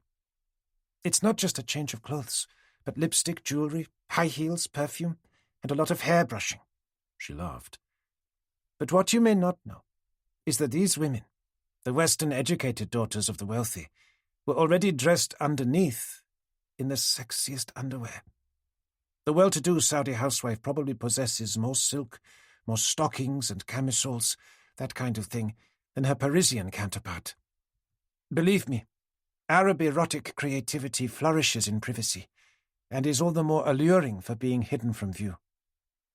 "You should do a feature about it," he said. One final check on his pager. Jim had closed up the bureau for the night. Now he could relax his journalistic guard. He could drink more, an attractive option. He was within walking distance of his flat and leave the car to pick up the next morning. However, he had other plans, in which Tessina figured prominently. "Can I give you a lift home?" "That's kind, but I can get a taxi. You don't want to have to cross the Green Line twice unnecessarily, do you?" "I'm happy to do it." She relented. In the 3 blocks between Kuf and the Green Line, the character of the city changed completely. The crossing was delineated by pock-marked apartment blocks. Their formerly swish, curve-fronted balconies were blasted apart, the sandy-coloured stone riddled with bullet holes, RPG blast marks and smoke stains. The green in the name came from the weeds that grew amongst the rubble, but most of the year it was more like brown. The border between irreconcilable enemies, bearing witness to a generation of hate and mistrust. Wycliffe queued for the barrier which marked the edge of Muslim West Beirut. A group of armed and bearded men were sitting on crates in the back of an adjacent pickup, playing dominoes. A quick glance from one, and the car was quickly waved through, and there was no one visible at the Maronite side. Wycliffe powered the small car up on the looping roads, which climbed up to Ashrafia. It was almost midnight as they approached the luxury apartment block where Tessina lived. She turned to him and said, "My father's got in from Riyadh tonight. Come up and meet him." "It's a bit late." Wycliffe tried to hide his disappointment. Something inside him had somehow imagined a kiss, maybe more, in her apartment. He told himself not to be a fool. This whole wild goose chase for a woman far out of his league and a dozen years younger was just getting ridiculous. "He never goes to bed until 2 or 3. He'll be pleased to meet you." Tessina waved to the security man at the entrance to the luxuriant palm-filled gardens in which the apartment block stood. The guard pressed a remote control, and a sliding shutter to the basement garages opened. There were 2 lanes, a left lane falling steeply, and a right lane which climbed. She pointed out the right lane. It led to a mezzanine area above the rest of the garage, on which there were 4 parking spaces, all occupied by luxury vehicles. At the end, a gate was sliding up to reveal a large personal garage, with a door at the end. "We've a personal lift to the penthouse," she said. Wycliffe drove the Renault in. It barely occupied half the space. "Not only your own castle, but a personal portcullis too," said Wycliffe. "It makes us feel safer," she said simply. "Chris, can you reach out of the window, flick the red switch?" He did so, and the shutter gradually slid down behind them. "Now I'd like you to press the white button." Wycliffe pressed the button, and they were plunged into darkness. "Fuse blown?" "No. Now come here." Suddenly, Tessina's arms were around him, her soft hot lips against his neck, his ear, and then his mouth. She kissed him deeply and passionately, her hands snaking across his chest. Wycliffe, overcoming his surprise, slid his hands into the mass of hair, feeling the back of her neck and the delicate shape of her skull. Cautiously, he felt his way to the swelling bulge of her blouse, where a nipple was already erect. Her breathing was coming harder now, and she moved, above and across him in the driver's seat. He heard her head hit the roof. "I'm sorry, it's just a Renault 5, he laughed. "If you'd let me know, I could have borrowed Jim's old Mercedes," he said. "Hold on." He fumbled for the seat adjustment lever and found it, pitching himself backwards by 30 degrees. Tessina's head cracked sharply against his. Once the ouches and giggles had died away, they got back to kissing. Her tongue slid deeply into his mouth. He slid his hands up her blouse and felt the silkier material of her bra, then lifted it so he could slide his hands onto her small, firm breasts. She stopped for a moment. He heard the soft sounds of her blouse being pulled over her head. His hands then had the free run over her flawlessly smooth back, breasts, and shoulders. He could only imagine the flowing coffee colour of her curves and of the thickening nipples he could feel in his hands. Her hair, heavy and perfumed, fell into his face as she nibbled his lips. She then undid his shirt buttons, licked his hairy chest, sucked his nipples, and tugging playfully at the hair. She was moving her hips rhythmically, and he could feel the warmth of her crotch against his own, where a throbbing erection was constrained within his jeans. He tried to lift her up so that he could slide out of his trousers and pants, but only succeeded in jamming her against the roof, with his erection still trapped within his trousers. He cursed the car's confined space. She giggled as he struggled, but banging her own knee against the handbrake. "You need a bigger car, Mr. Wycliffe. Undressing in here is impossible," she said. "Sit still. I have an idea." There was a click. She gently touched his neck with something cold. "Keep absolutely still." She raised her hips above him, her breasts in his face. She moved her hand under herself onto his crotch, tracing the outline of his straining cock with her fingertips. She undid the zip and slid her hands inside to hook out his iron-hard prick, still caught in his underpants. She lowered the other arm between them. There was a metallic click, then the susurrus of a blade, slicing away his underpants millimetre by millimetre, so close to his own engorged skin that he could feel the chill of the metal. He fought the anxiety, the vulnerability, the fear that she may slip, but she knew just what she was doing. When his cock breathed free, the feel of her hand on it was almost enough to make him lose control. He could hear her slit her own tights and move aside the crotch of her underwear. With one hand she took a grip on the barrel of his penis and lowered herself so that he could feel the incredible heat of her lips and her pubic hair brushing the tip of his glands. He had never been so breathlessly excited in his life. She pressed her lips against his ear and whispered, "I know you're married. Does that mean I should stop?" Wycliffe grunted and thrust upwards, but her hand was still holding him. "Come on, you know what I want," he gasped. "You've got to be sure," she said playfully, thrusting the slick lips of her vagina against the straining tip of him. "I'm trouble, and you know it. Do you want trouble?" Yes, yes, yes, he said, and pulled her down onto him as hard as he could. He surged immediately into her boiling, soaking depths with a pleasure that made him gasp. Tessina growled into his ear, going at him like an animal, seizing his hair, forcing him deeply and unmercifully into her. Their faces knocked and grazed each other. She bit him painfully on the bottom lip, holding his tender skin between her teeth, as in a dozen thrusts she yowled her way to orgasm. Wycliffe felt he'd almost blacked out in ecstasy, but the sticky and cooling fluid in his groin brought him round. It was 15 bruised minutes, 5 of them in darkness, before they were in any semblance of order. Wycliffe declined the offer of meeting her father in such circumstances. "I couldn't look him in the eye," he said.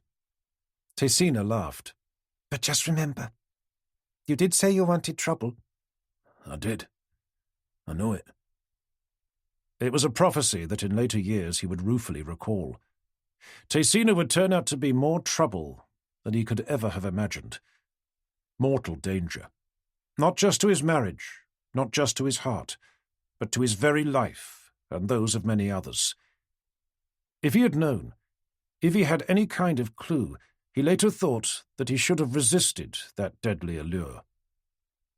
But even then, even in the fullest of hindsight, he knew that he had not possessed the strength to deny her, or to deny himself. Whatever happened was his destiny. Beirut, February 1990. After their torrid half-hour in his car, Tessina disappeared for 2 weeks on a series of freelance magazine interviews across the Gulf. Wycliffe left a number of phone messages for her, but none was returned. Besides, he had other matters to think about. The Christian forces in eastern Beirut had dissolved into a bloody power struggle between President Elias Hrouawi, who had taken over from the assassinated Muad, and Major General Michel Aoun. In 2 weeks of artillery duels, shooting, and fratricidal retaliation, at least 350 people died and 1,700 were wounded. A stray mortar round hit the side of the AP office, but fortunately it did not detonate. 2 local reporters that Wycliffe knew disappeared in East Beirut, and Sandy Khoury, a cheerful New Jersey girl of Lebanese parentage who'd come back to Beirut to work as a producer for the German news agency DPA, lost a leg to a stray RPG round. Despite the mayhem, the BBC was busy moving people out of the bureau. Jim Moore was sent to Joburg as a breaking news firefighter. South African President F.W. de Klerk looked likely to free Nelson Mandela, and the BBC needed a bigger team to provide round-the-clock coverage. By the middle of February, with fighting still raging, the BBC began officially cutting back its Lebanese resources in light of what it laughably called the improving situation. It wasn't that no one was being killed in Lebanon, far from it. It was just much harder to stitch the killings into a narrative that could be summarized in a minute or less and would grab attention. Wycliffe had a row with one harassed duty editor from the 6 o'clock news who had spiked a 3-minute analysis, admittedly not one of his best, on the political manoeuvring between Maronite rivals Hrouawi and Aoun. The duty editor, normally calm and reasonable, had in the end barked at him. "I'm sorry, Chris, but the package you have given me doesn't come across clearly for us. The great British public is pretty tired of Lebanon. They've had 20 years of it. If they wanted to get their head around anything so complex, we've always got Northern Ireland. I'll pass it on to Newsnight. It's probably more their thing." There was even talk that the Beirut Bureau would be left unstaffed, run as an offshoot of the Middle East editor's domain in Jerusalem, and only used for flying visits. Naturally, that would come with an appropriately squeezed budget, likewise administered from the Israeli capital. Wycliffe managed to get plenty of soft features on BBC Radio, but little on TV. He fought Lebanon's corner editorially and emotionally, but was slow to admit the real reason. Tessina. He couldn't stop thinking about her. The only good news during that time was from upstairs. Lebanon wasn't hot enough to justify AP keeping its crack photographer Craig Douglas there. It was rumoured he was being transferred to Moscow, or possibly to London to cover poll tax riots. Tessina's phone call to him came out of the blue on Sunday night. She had just got back from Dubai, her bag still unpacked in the hall. That she had rung him immediately he found exciting. At first he talked work, but his mind was full of other imagined images, which he had the greatest difficulty untangling from the sound of her voice. Then she said something that changed everything. "I was sitting in the hotel in Doha, in a hot soapy bath, and I realized I missed you," she said. "I missed you too," he responded, his throat suddenly dry. "You seem to have been away for ages." She invited him for a meal at her flat at the weekend, hostilities permitting. It seemed a heck of a long time to wait, but he readily agreed. He could switch his weekend duty with Jim. The lure of an intimate evening for two, away from work, away from everyone else. Perfect. The week dragged by, and when Saturday finally arrived, it was with trepidation, a bunch of flowers, and an excellent Becker Valley red wine that he set off. He even found himself humming as he drove the trusty Renault up into Ashrafia, with the orangey glow of the setting sun behind him. She buzzed him up into her apartment and met him at the door, wearing designer jeans, a pleated black blouse, and a dazzling smile. From the buzz of conversation, they were not alone. He fought against his disappointment. She kissed him on the cheek and led him through to the balcony, where a half-dozen others were gathered, absorbing the majestic view across to the sea. He was introduced to a well-known shipowner, Stavros Petrakos. Rumoured to be a billionaire, Petrakos's thinning hair was dyed jet black. He was propped up by his 50-something wife Hannah, drenched in jewellery and gold lame. Their daughter, about 15 but dressed like a child, was noisily sucking a drink. Finally, Tessina turned to a dapper and distinguished man of about 65, in a very expensive suit with a neat goatee beard. "Chris, this is my father," she said. "He's a great fan of the BBC." She went out to the kitchen. "Call me Hamad. The full name, like all those in my so extended family, is too terrifyingly long to contemplate." He smiled indulgently. Wycliffe admired the subtle way that Hamad alluded to his membership of the Saudi royal family. He and Wycliffe soon fell into a conversation about business, and that, it gradually emerged, was the main reason for the meal.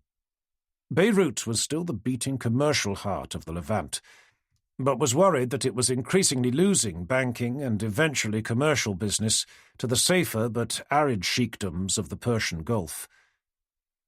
The food was excellent and the wine outstanding, but Wycliffe longed to get Tessina on her own. It wasn't to be. The women chatted in the kitchen, and the men sat and talked business in the lounge. When Wycliffe brought out dirty dishes, the women just stared at him for doing such an odd thing. He soon made his excuses and went to thank Tessina. "I'll see you down to the car," she said. That alone was enough to get his heart beating, even though this time he was parked in the communal garage. Tessina joined him in the public lift, and he turned to her once it was underway. Wordlessly they looked into each other's eyes, and then embraced. Her kisses were softer, more hesitant and circumspect than before, and Tessina soon broke off. Confused about her guarded body language, Wycliffe asked about seeing her again. She replied, "I'll have to see." 2 weeks later, Wycliffe was sitting in the AP's coffee lounge, leafing through magazines, when he spotted the latest edition of the banking magazine that had sent Tessina on her trip around the Gulf. Her article was a monster 5,000-worder about tanker financing, but it was the pictures of the interviewees that grabbed Wycliffe's attention. In tiny font on the top right corner of each picture were the credits: AP, Craig Douglas. Far from travelling alone, Tessina had conspired to bring along the AP's own ladies' man on her luxury all-expenses-paid tour around the Gulf. Wycliffe threw the magazine over his shoulder and swore, prodigiously and inventively. When he looked up, it was to meet the startled rabbit gaze of most of the AP bureau. Trying to forget about Tessina was the hardest thing for Wycliffe. He felt a complete idiot. His fury at her for deceiving him with Craig Douglas didn't really stand up to much scrutiny. First, of course, she had warned him that she was trouble, but she was just more than flesh and blood could resist. He had his own wife at home. Imogen was bringing up a child, Michaela, now 2, with no real help from him except the money. He hadn't seen them since Christmas, when they'd had a wonderful time. He adored Michaela and loved his wife dearly, but it was just too hard to be away for months with no female company. Almost every BBC reporter he knew, at least those in war zones, had flings or worse. It was part of the territory. Perhaps if this affair with Tessina fizzled out, he wouldn't have to tell Imogen. He'd bottle up the guilt, along with the precious memories, and put them to the back of his mind. It was another Sunday evening when he next saw Tessina. He was just finishing off in the office when he saw her Toyota pull up. She didn't waste any time. "Can I come round to your flat this evening?" Wycliffe had already arranged to meet Eric Fousson, his opposite number, at Agence France Presse for a beer. Eric won't mind if I cancel, he thought. Sure, I don't think I've got anything in the fridge, but perhaps we can eat out. They ended up eating in a rundown cafe on the corner of his own street, where the falafel was excellent and where a Yugoslav band played good Western rock. Tessina seemed to have something on her mind, and her conversation was perfunctory. Later, back in his apartment, Wycliffe decided to take an assertive stance, even if only for the sake of his pride. So you've been ignoring me for a while. Now this. What's up? She shrugged. Are you to loose end because Craig Douglas just left today? She looked up at him, caught out. Tessina, I'm not stupid. I saw his byline on the pictures in your magazine article. I know he came with you on your trip round the Gulf. She didn't speak for a moment, then began to giggle. "I suppose you think I'm very bad." "Very bad indeed." He tried to keep a straight face, but the waves of her laughter washed it away like a seaside sandcastle. "Just as bad as I am, I suppose." As their laughter gradually ebbed, Tessina embraced him. "Don't worry about Craig," she whispered. "For him, it's just a fling. He'll be off somewhere else soon. He never stays anywhere long." "It's what he is for you that I want to know. Where do I stand?" "Oh, witness the jealousy of the married man." She turned away and lit a cigarette. "He was a bit of excitement, that's all." Wycliffe clenched his teeth as the cloying taint of menthol enveloped him. She hadn't used the term exciting about him, but that half hour in the darkness of the car with her was the most exciting and erotic thing of his life. The vertigo of his vulnerability assailed him. Tessina looked at the ceiling and blew out a plume of smoke. "The thing about Craig is—" "Enough about Craig bloody Douglas! Fuck him!" Tessina burst out laughing. "Don't say it," he said. Once his angry face had softened, she started to kiss him, all over his cheeks and forehead, on the tip of his nose, and with little growling bites and tugs in his beard. She moved lower, and he lay back, exposing his throat to her wet, exploring mouth. "You are mine," she said simply. "You bad, mad Englishman." He couldn't suppress the deep exhalation, the comfort he felt. The word love, a stranger in his throat, was demanding to be let out against all caution.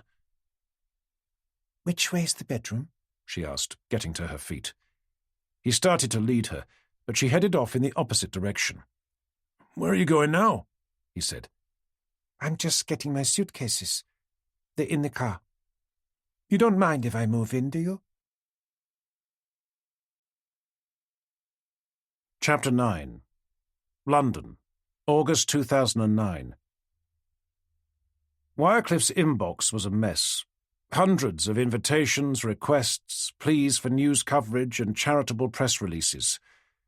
Wycliffe contributed to charity fundraisers, but usually excused himself from the dinners, which were often tedious. Likewise, he normally declined after-dinner speaking engagements. They were lucrative, but rarely ended much before midnight, and incompatible with early morning broadcasting. The good and the great were all very well, but pleasantries were wearing, and bores with ingrained opinions were attracted to him like flies to a cowpat. In a starched lifestyle, crumpled informality became a secret vice, enjoyed on every possible occasion. So an email invitation from Kantara intrigued him, despite the short notice.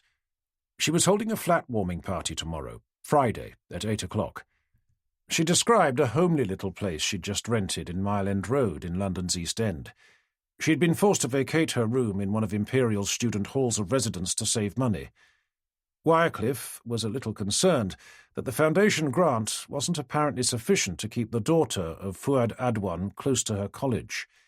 Mile End Road was at least a half-hour journey from the campus by tube, which would surely hinder academic study and inclusion in university life. That evening was already booked for a black tie event to hand out awards to disabled swimmers. Still, that should finish around 8, and skipping the dinner would leave him time to visit Kantara's party. It didn't quite work out like that. Wycliffe had been persuaded to stay for pre-dinner drinks after the awards, so it was after 10 when the taxi dropped him outside her address. Rusting railings with bikes chained to them led to a peeling front door, on which there were 5 grimy buzzers. Kantara's had an orange post-it advertising "Party, 4th floor." He could hear music from the top floor, though it wasn't loud. The outer door was already ajar, and stopping to remove his black tie and undo his collar in a nod to informality, Wycliffe climbed the stairs. The flat door was open, and the waft of cigarettes and pungent food assailed him on the landing. A scruffy young man in the doorway was eating a jam tart. At the sight of Wycliffe's sizable dinner-jacketed presence, he creased up the foil container and stowed it in his pocket as guiltily as if he'd been caught smoking crack cocaine. Wycliffe asked after Kantara, and the man shouted her name into the flat and added, "I think it's a neighbour. Come to complain about the music?" Kantara appeared at the doorway. "Wow, it's James Bond," she laughed. "Yes, sorry about the get-up. I've been to a formal do, no time to change." He hardly recognised her. She was wearing a crushed velvet scarlet dress that somehow didn't suit her, too much makeup and high heels that she struggled to walk in. But that wasn't what he noticed most. He'd never seen her hair before, a luxuriant mass of tumbling dark curls, presumably prepared for the occasion. Her eyes, with contact lenses rather than the glasses she had worn before, were lovely too. She seemed less studious, less intense, more feminine. The party was evidently winding to a close. There were fewer than half a dozen guests there, all student age. But in a cramped bedsit with just a single bed, a fold-down table and some floor cushions, it didn't look empty. Kantara had made some efforts to make the place homely. The wood-chip wallpaper and damp stains had been hidden with headscarves pinned to the wall, and a broken window pane had been neatly sealed with plastic and masking tape. He offered up the bottle of wine he'd bought. "I know you don't drink, but I'm sure some of your guests do. Me, for example." She took him into the tiny kitchen with a view over hospital outbuildings and a litter-encrusted railway embankment, and poured him a small measure of his wine in a white plastic cup. He looked at the remains of the food, a few crumbs of falafel, a tub of hummus, some softening crackers, a stick of celery. The sink was full of dirty pans and dishes. "Thank you for coming," she said. "I didn't think you would." "Real people, Kantara. Real life. Of course I'd come."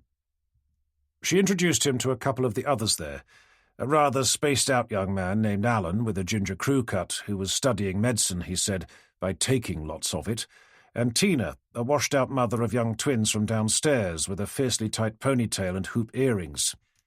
"Are you a copper?" she asked. "Yes, a chief superintendent from Special Branch." Wycliffe winked at her. "Yeah, right." "All right. Actually, I'm a nationally known radio personality." "And I'm the Queen of Sheba." They both roared with laughter and toasted each other, she with a can of Carlsberg Special Brew, he with his puny cup of wine. Kantara came over and offered him a plate on which she had carefully arranged crackers, hummus, and thinly cut slices of celery. He took a cracker and thanked her. "So, Chris, what do you think of my new place?" "It's lovely."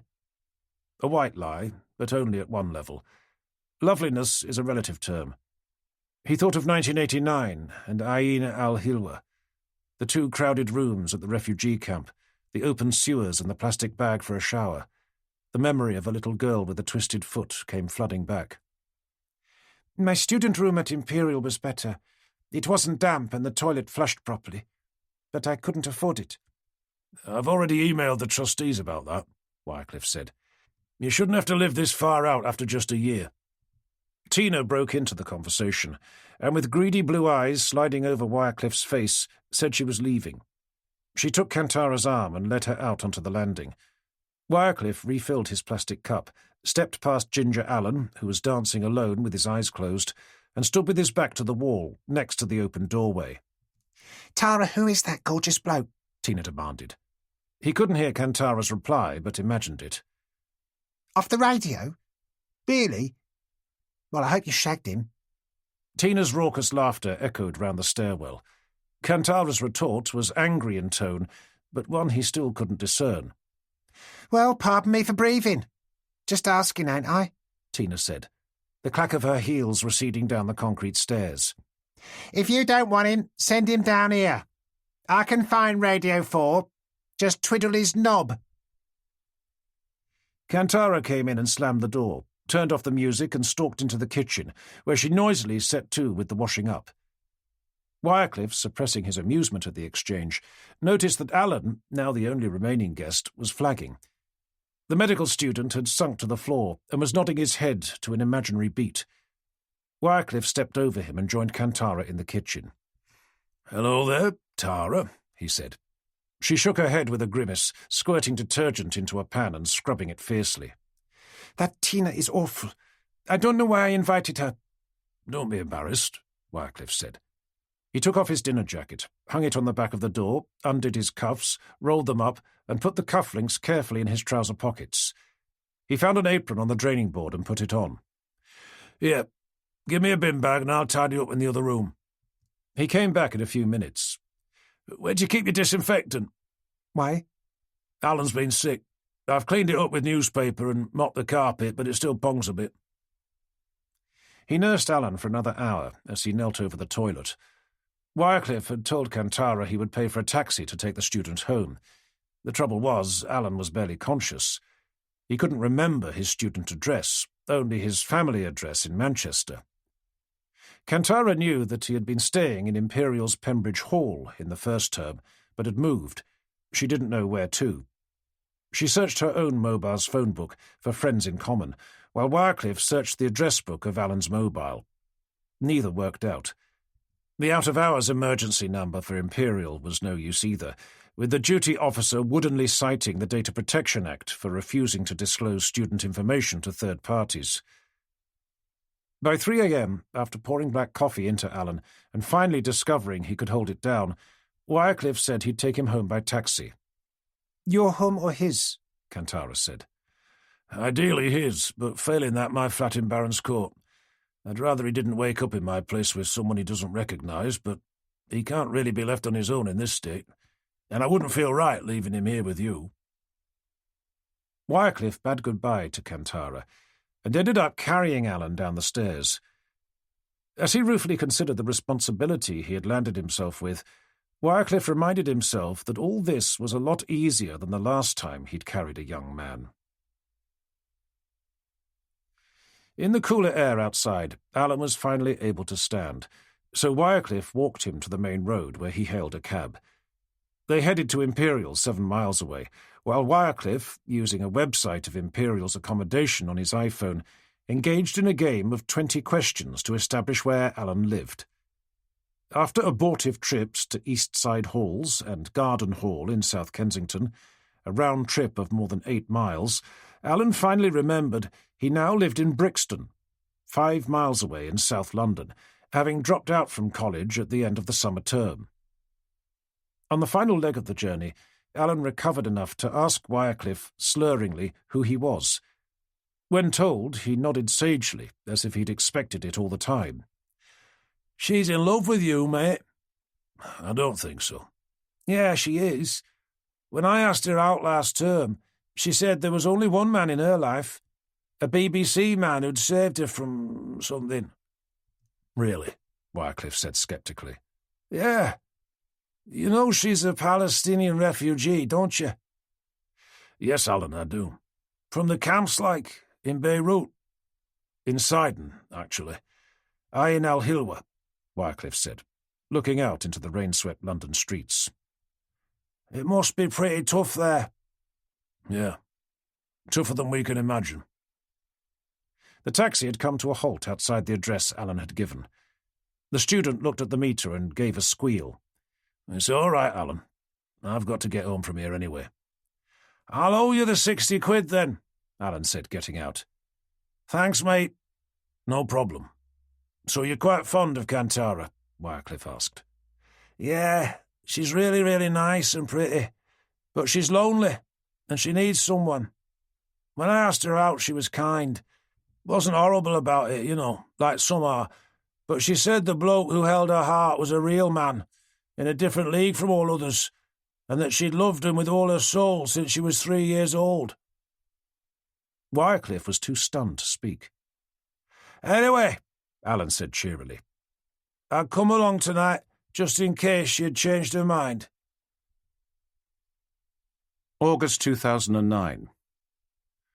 Damn. Wycliffe slammed the phone down. It was 5:30, and Imogen had just rung to announce she wasn't coming to tonight's charity gala evening at the Royal Opera House. 2.5 hours' notice. Sure, they'd had another row last night, but hardly an epic one, and he'd made the mistake of assuming she would be happy to come along.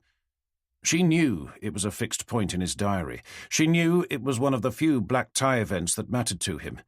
A sumptuous annual dinner, to which she damn well knew they had been invited for the best part of 20 years, and were expected to attend together, marital difficulties notwithstanding, because it raised funds for refugees around the world.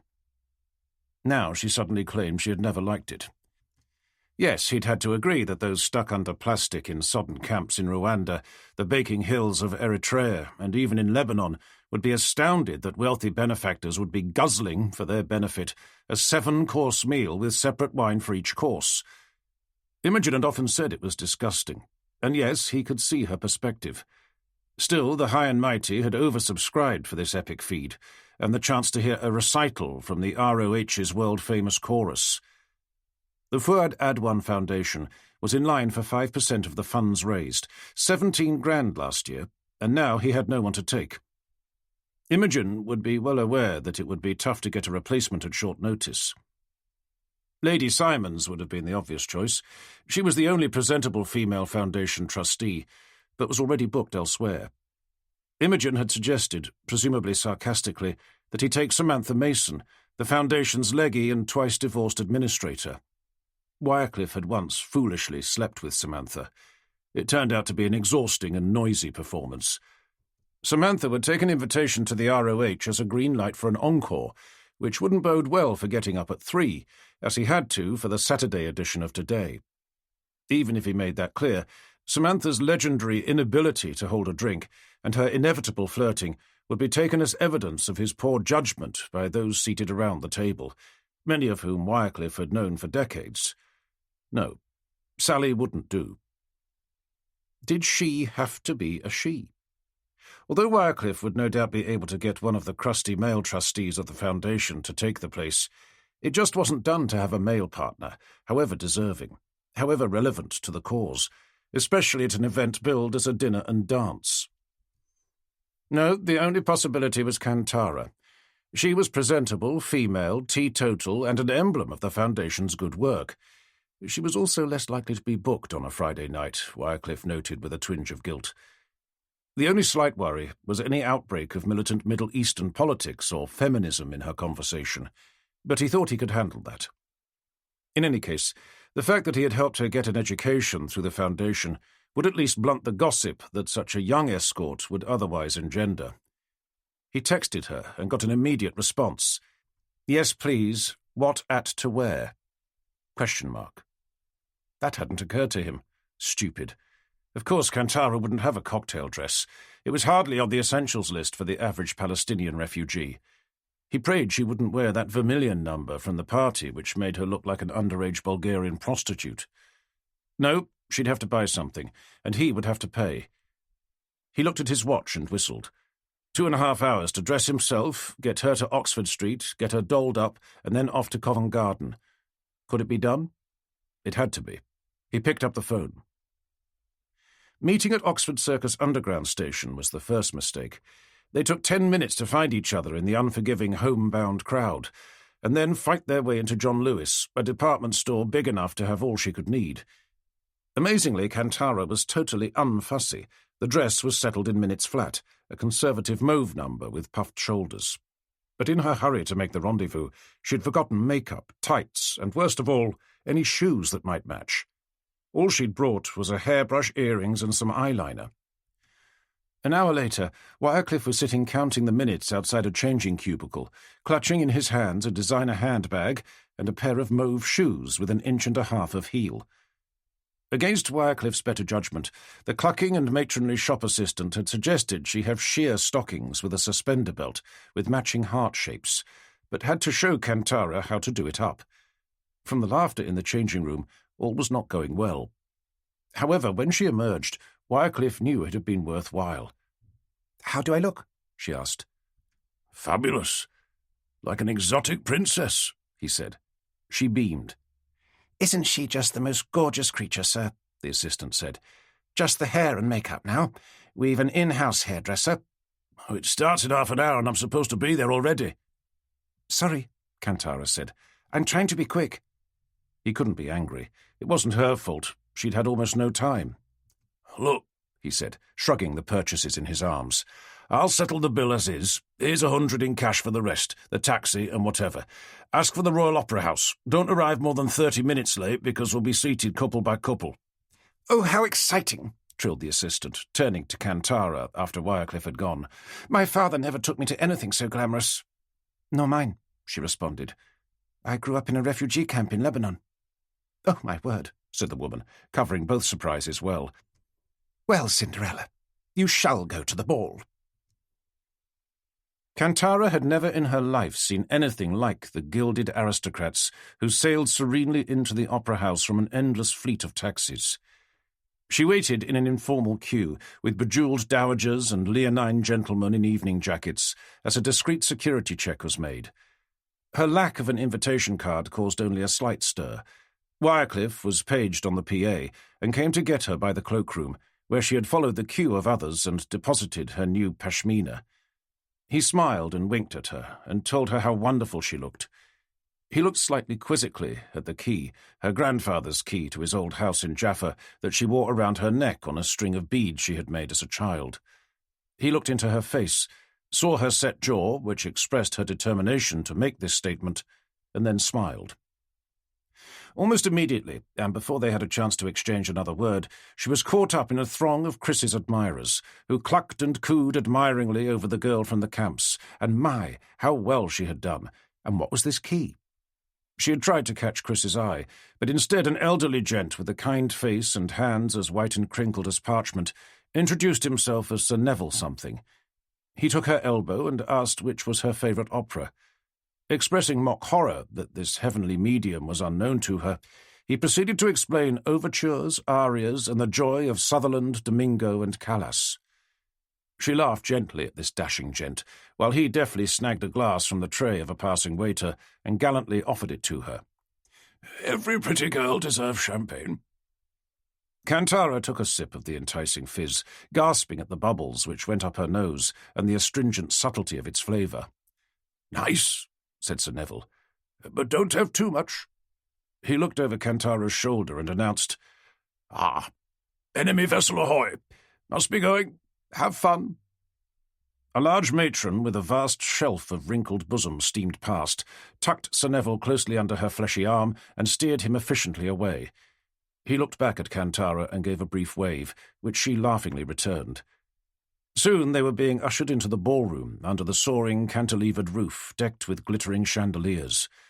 The dozens of white-linened round tables were laid out with flowers and places for a dozen guests. Each place setting had 6 sets of cutlery and several glasses, winking motes of light reflected in all directions. Someone seemed to have topped up her champagne. She lifted the glass to her lips. "There's a first town for everything, then," Wycliffe said, his eyebrows raised as she sipped. Kantara giggled. "It's much nicer than I expected." "Go easy on it. There's wine at every course," he warned as they sat down. The waiter arrived with the first course, A huge white plate with a perfect pink shrimp in a splash of yellow sauce at its centre, and some herb cuttings. "Look at this poor lonely thing," Kantara said. "Best put him out of his misery," Wycliffe said, popping his own into his mouth. Kantara watched others, and saw how they started eating using the outermost utensils. In the camp she hadn't really used cutlery, except for cooking. Bread was there for soaking up juices, for wrapping around meat and vegetables, and there were always fingers. All this carefully choreographed etiquette was absurd and fussy, though the flavours of the food were amazing. When the second dish arrived, a small fish in a cunningly constructed basket made of parsnip shavings, she had to fight the desire to pick it up with her fingers, just to see the reaction. Someone had topped up a large glass in front of her with white wine, even though she still had champagne left.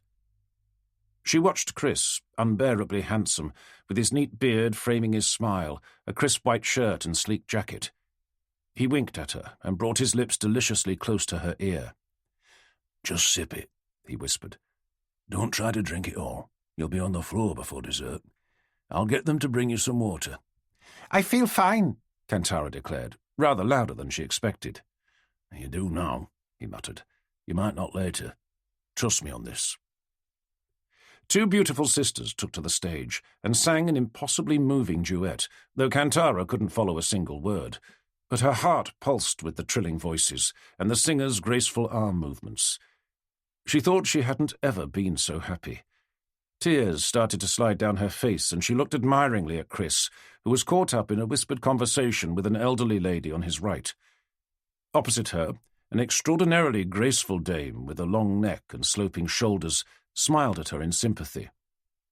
The woman was wearing a sparkling tiara, which made her look like a queen, and had the palest skin she had ever seen, even amongst the English. She nodded at Kantara and mimed the dabbing of eyes, subtly indicating that a handkerchief might perhaps be found in a sleeve or handbag. More food came, more music and more wine. Kantara now had 5 half-filled glasses in front of her, a champagne flute, red wine, white wine, fizzy water, and some water ice, which had been described by Chris as a palate cleanser between courses.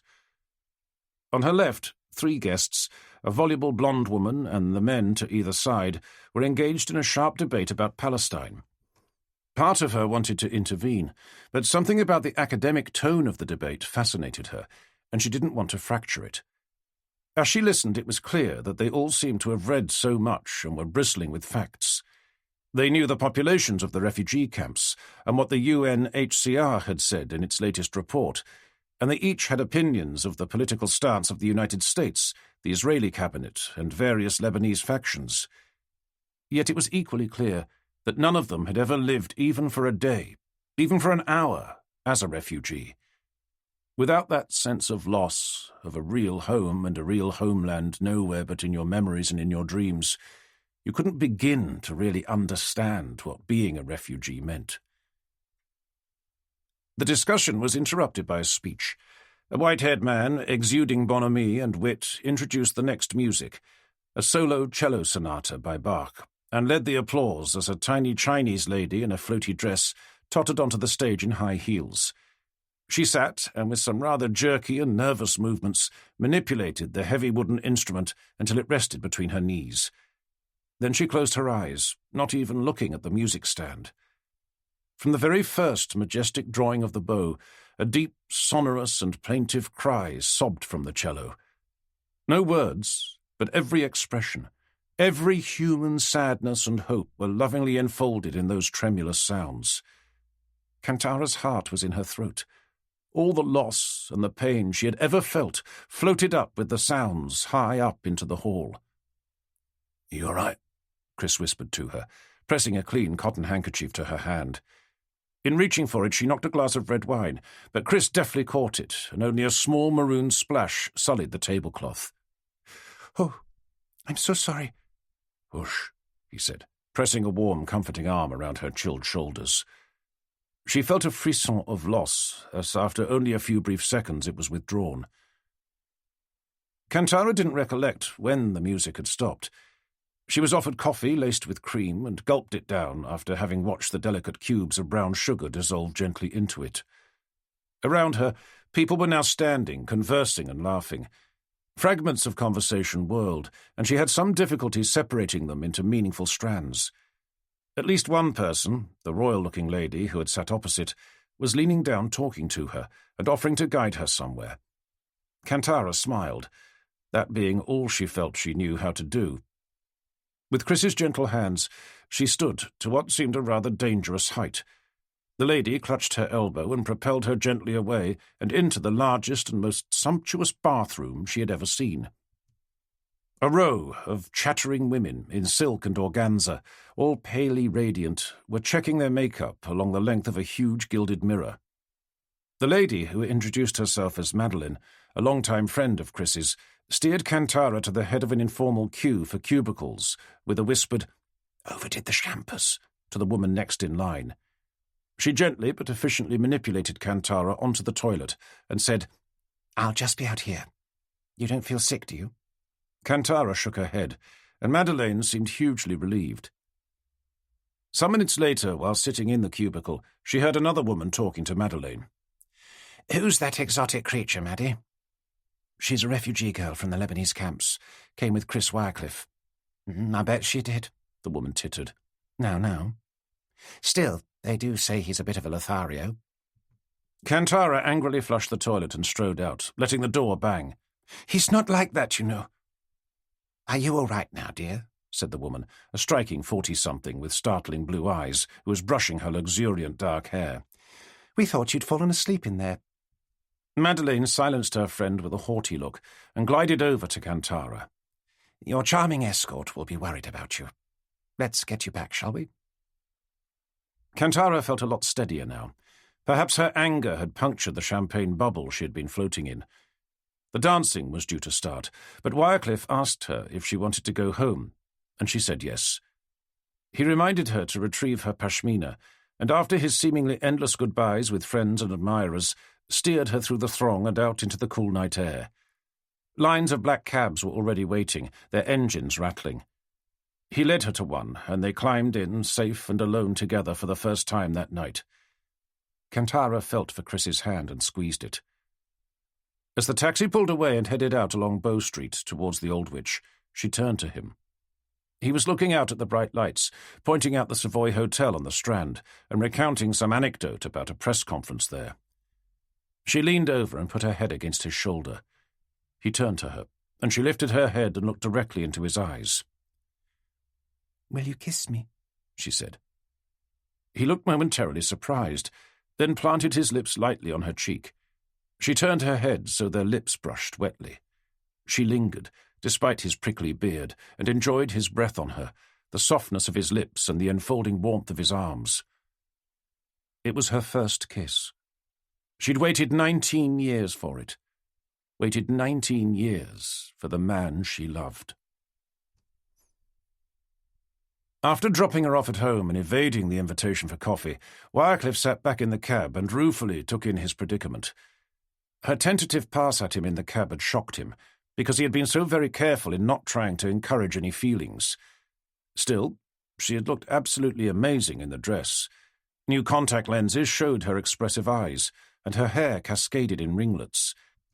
He couldn't avoid the sly male pride that comes when any attractive woman makes her interest obvious, especially one so young. Even before his cab had left her street, she had texted him, thanking him for the evening. The aphrodisiac of power and influence, he decided, was not stopped by a 30-year age gap. Kantara represented a responsibility, not only the culmination of the work he did for the Foundation, but a secret promise that he owed her long-dead father.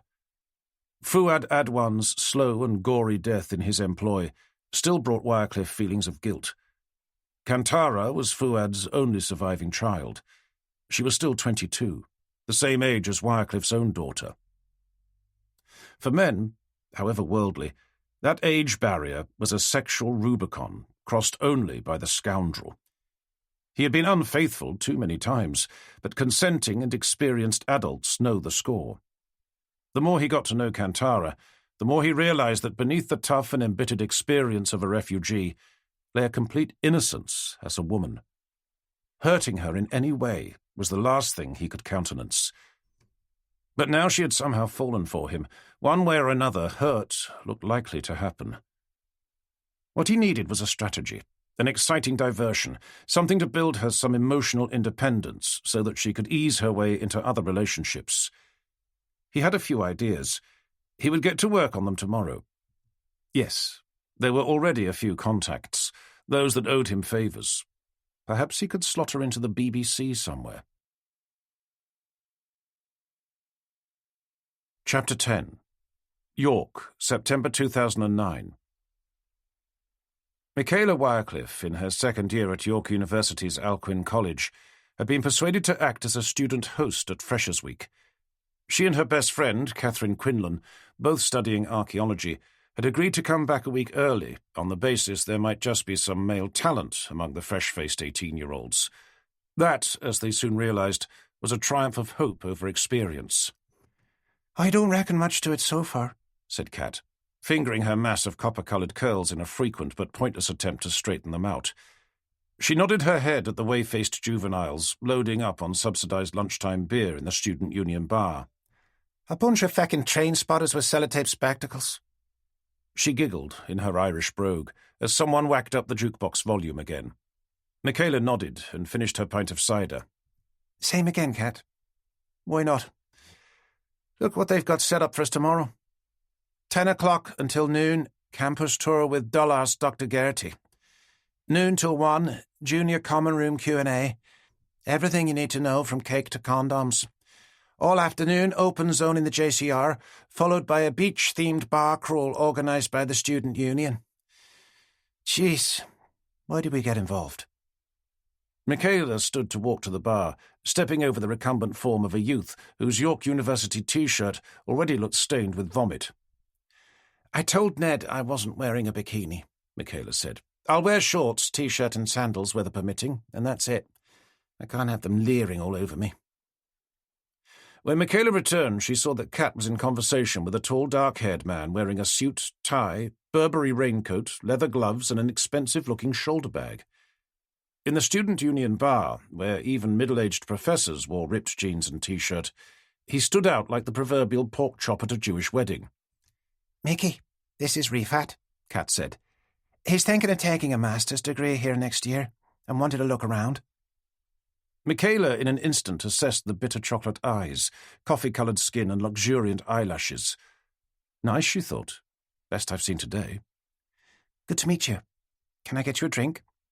"Oh, no, thank you," he said, looking around with barely disguised horror at the bacchanalian scene of drunkenness. Rifat unslung his bag, took off his coat and slung them carefully over a chair. "So you are the daughter of the famous BBC journalist?" Michaela stopped in her tracks. "Pardon?" "Your name is Michaela Wycliffe, yes?" He pointed to a fresher's schedule he had in his still-gloved hands. "How do you know?" she asked. "His picture is on your Facebook page. Besides, I listen to Radio 4 every day, and the BBC World Service," Rifat said, staring into her eyes. "Yes, Chris is my dad," Michaela said flatly. "He's a great bloke," Kat offered. "Not a typical stuck-up media type." "It must be very exciting to have such a famous father," Rifat continued. "He's not actually that famous, thank God," Michaela said. She enjoyed her father's sporadic visits, his sense of fun and endless generosity, and wished he got to see him more often away from Mum. She shrugged, unwilling to divulge the depressing round of parental arguments that had soured the last few years at home. Rifat asked if they were enjoying Freshers' Week, and listened patiently while they explained to him the events, bands, and talks. They spent most time convincing him that a pub crawl really was an official event, endorsed, even if not organised, by the university itself. Finally, he asked what they had planned for the afternoon. Kat said that apart from the talk by the provost at 6, to which they both mimed yawns, there wasn't anything they were really forced to attend. "I'm staying at the Royal York Hotel," he said. "I could buy you both lunch there if you like. I expect you both like wine?" "Well—" Michaela caught Kat's slightly raised eyebrow and twitch of a smile which said, "I saw him first, so pours off. We'd both love to go." The Royal York was one of the most exclusive hotels in the city. The man must be loaded, she thought. Saudi Arabia equals oil. It would certainly knock spots off playing nursemaid to a bunch of drunken teenagers. Michaela awoke with a start. She groped for the mobile just to stop the ringtone, which was hammering into her skull like a dentist's drill. It was the Vice Dean, wanting to know why she, as a student host, hadn't turned up for the Freshers' event that morning. Michaela gasped and looked at the clock. It was gone midday. She made her apologies and replaced the handset, trying to work out what had happened in the last 24 hours. On the floor in a sleeping bag was Kat, her eyes crinkled against the light and perhaps against the same gigawatt hangover that Michaela was enduring. She could just about remember the fabulous meal at the Royal York yesterday, the bottle of wine she and Kat had shared, and the way that Rifat had just listened to their talk while drinking mineral water. She vaguely remembered that she didn't feel too good at some point, and that a waiter at the hotel had told them to keep the noise and laughter down. They had then walked beside the river, she recalled that, and had chased ducks. She had got her feet wet, and then ran barefoot. The memory made her smile. She looked under the bedclothes. She was still wearing the same shirt from yesterday, the same underwear. Kat, too, looked like she was wearing yesterday's clothes. Kat, not what you'd call conventionally pretty, as one of Michaela's boyfriends had sarcastically put it, looked like crap this morning. Only her irrepressible red hair had any life in it. "So what happened?" Kat said accusingly. "Nothing. I don't remember anything after the ducks." "When was that? 6, maybe?" Dunno. "What happened to the evening, then? Hey, did you puke?" "I don't think so," Kat said, sniffing her T-shirt, then delving deeper into the sleeping bag. "Eek. I stink, but it's a more general kind of whiff, not upchuck, that's for sure." "It was only a couple of glasses of wine," Michaela said. "Plus 2 pints of cider before lunch, feckwit." "He was a weird one, wasn't he?" Michaela said. "Yeah, but I'd still shag him," Kat said. "Hey, maybe I did shag him." She looked into her sleeping bag as if she expected to find immediate evidence one way or the other. They both started giggling wildly until their headaches brought them up short. "Did I shag him?" "I don't think I did. I don't remember seeing his room." "Yeah, but I don't remember seeing this room, and I'm feckin' here, ain't I? Why ain't I in my own room?" She collapsed into giggles. It was a full hour later before they felt well enough to leave the hall of residence. At reception, the porter knocked on the glass to call them over. "A man left this here for you a few minutes ago." He pushed across a handbag with a label attached to it. Michaela gasped and seized her bag, checking that her purse, keys, phone, and other items were still there. They were. "He left a note for you, too." Kat peered over her shoulder as Michaela read the neat typewritten note. "Dear Michaela and Catherine, you left your bag in the restaurant, and I was not alerted to it by the staff until this morning. Thank you for an entertaining afternoon and evening. I enjoyed the many stories that you told me. I brought you both back here as you seemed overcome by alcohol. In my country, it is illegal to drink, and now I can see why. I hope that you have no ill effects. Your friend, Rifat." Michaela suddenly felt a shiver. The distant tone of the note made her realize she didn't know anything at all about this strange man, who, as she now recalled, had worn gloves all evening. Had he drugged them, or was it just the alcohol? He could have done anything to them. He could have robbed them. He could have raped them. He even could have murdered them. He hadn't done any of those things. At least she didn't think so. Yet in some deep part of her she felt a deep sense of foreboding, as if something of hers, something important and valuable, had been stolen, and she had yet to find out what. Chapter 11. London, September 2009.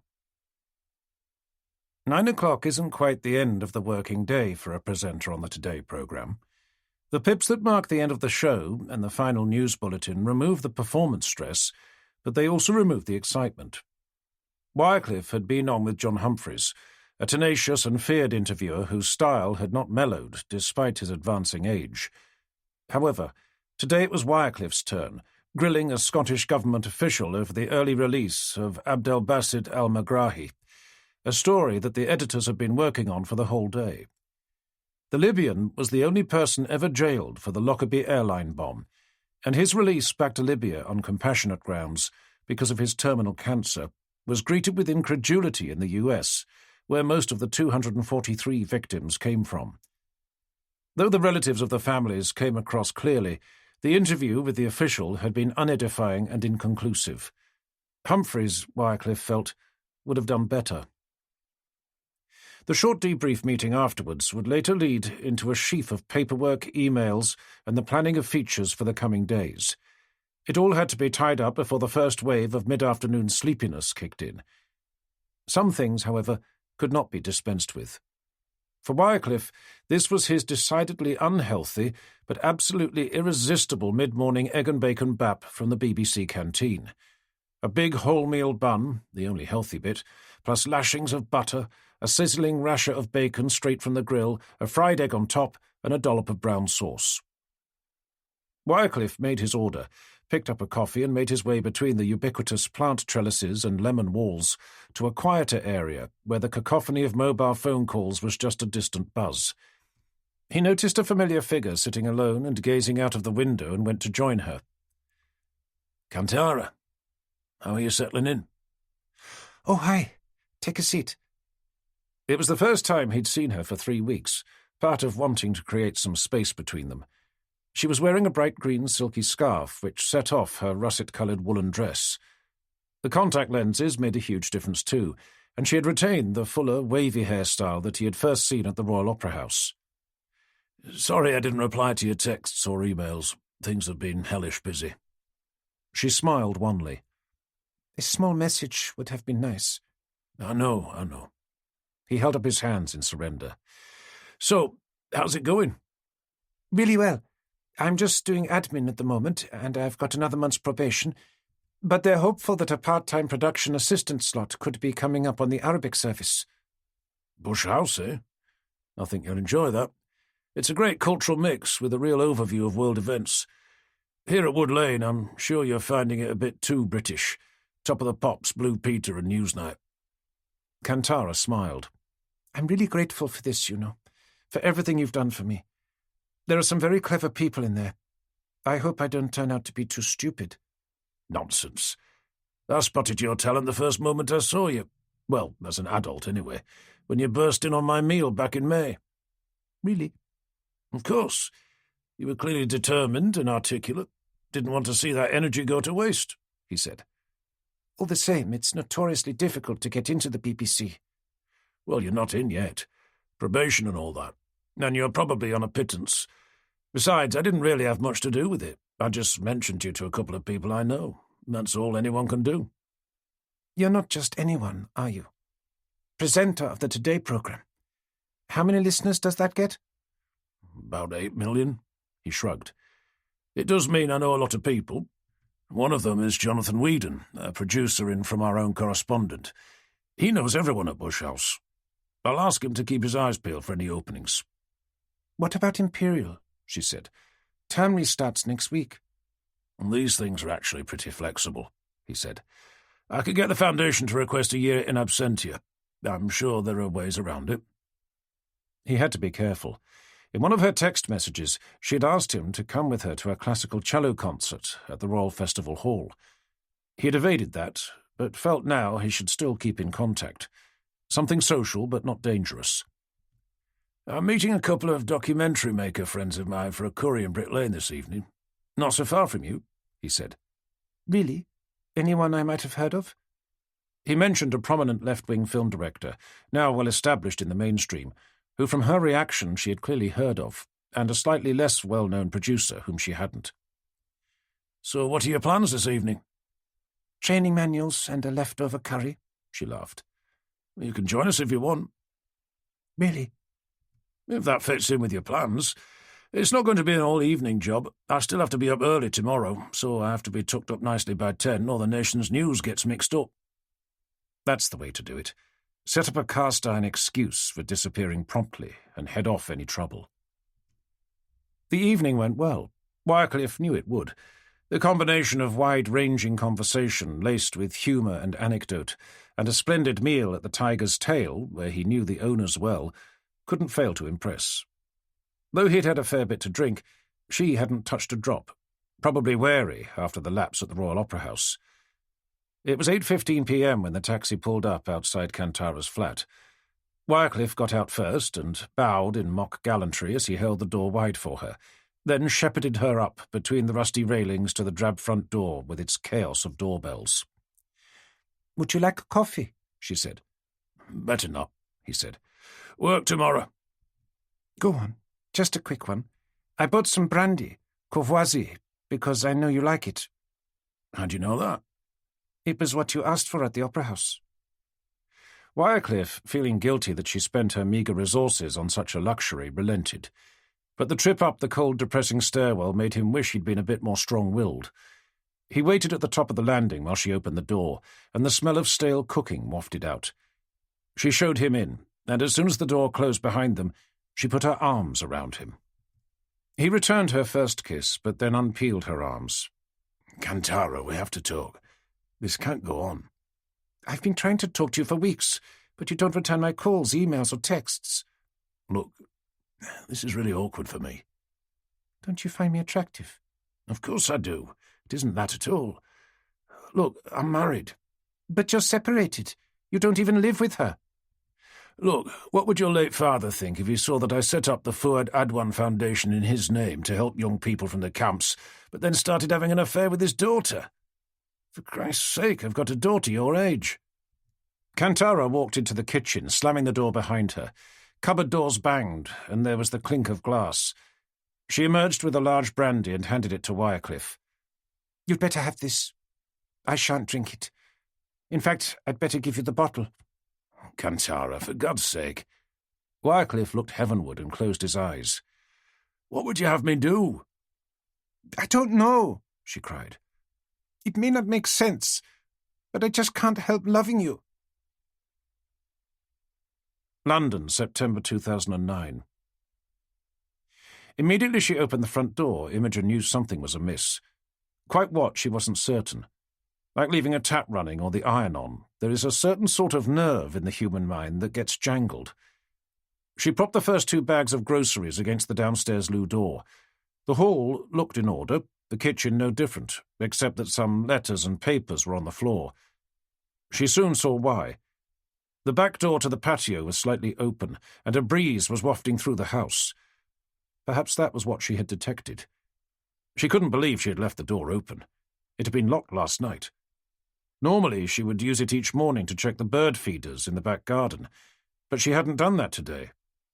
Or had she? No, not. Had she been burgled? She closed the back door and turned the key in the lock. She now noticed that there was some compost on the floor and a patch of water still spreading. A pot plant on the windowsill was on its side.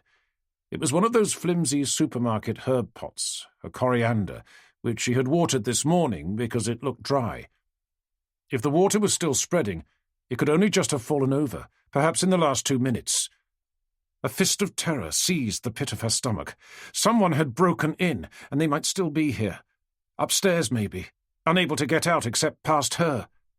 She grabbed her mobile, retreated to the downstairs loo, locked the door, and dialed 999. By 2 p.m. the police had left. They were at first very sceptical that anything had actually happened. There was really no sign of forced entry. The patio door hadn't been forced, and was able to be locked again without difficulty. Imogen had been unable on the brief tour of the house to point out anything that seemed to have been disturbed or stolen. Her jewellery box hadn't been tampered with. Piles of change lying on the hall stand were still there. The bedrooms, including Chris's, were dishevelled and untidy, but not dramatically different from how they often were.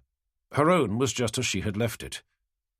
The 2 police officers, a distracted, shaven-headed male in his 40s and a young and pretty WPC, spent far more time on the paperwork than on looking around, and she felt they were itching to get it wrapped up and go. "You are going to get some fingerprints taken from the door, I hope," Imogen said. "Well, there's a bit of a resource issue," said the WPC. "We can't really call in CID unless we're sure a crime has been committed." "Of course there is a crime. I didn't leave the door open." "Maybe one of the kids left it open," the WPC said, putting her notepad away and checking her BlackBerry. "No, I'm sorry. Michaela's at York and Philip's away at school. There's no one around but me. Look, would you at least go into the garden and see if someone climbed over the wall?" With a heavy sigh, the shaven-headed PC followed Imogen into the garden. She immediately spotted a footprint on the flower bed and some disturbed trellis against the lowest part of the wall. "Look! What did I tell you?" Having established that the wall led over to an alleyway and that Imogen had dug over that flower bed just 2 days previously, the police conceded that someone indeed may have come in. "I might have scared the burglar off. He could come back, couldn't he?" "Look, madam," said the PC, "we think you would be better off dealing with the security issues here. You have got a 5-lever deadlock at the front, which is good, but perhaps you need one at the back. You should set your burglar alarm, even if you're only going out for a few minutes. You should perhaps get that wooden back door replaced with a UPVC one." "You're trivializing this," Imogen retorted as she followed them to the door. "I reported a crime. Someone's still present at the property. Instead, you prefer to ignore that and read out a crime prevention leaflet. I'm not happy with your response. My husband is Chris Wycliffe, the Radio 4 broadcaster. He has told me that he was followed right back here by someone earlier this year."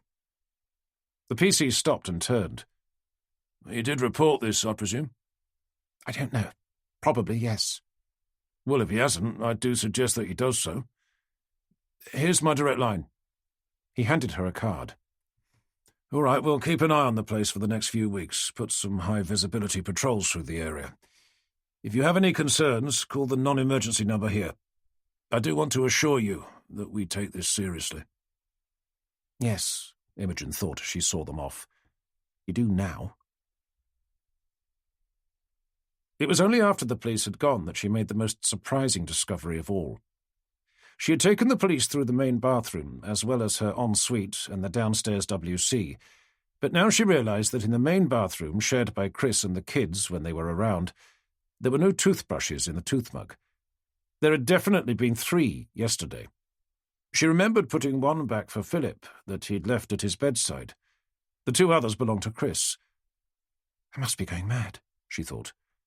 No one breaks into a house, ignores the cash, but helps themselves to toiletries. Drug addicts, if they were interested in the contents of the medicine cupboard, would surely be more interested in cash. She checked the medicine cabinet anyway, and it was as crammed and untidy as she recalled.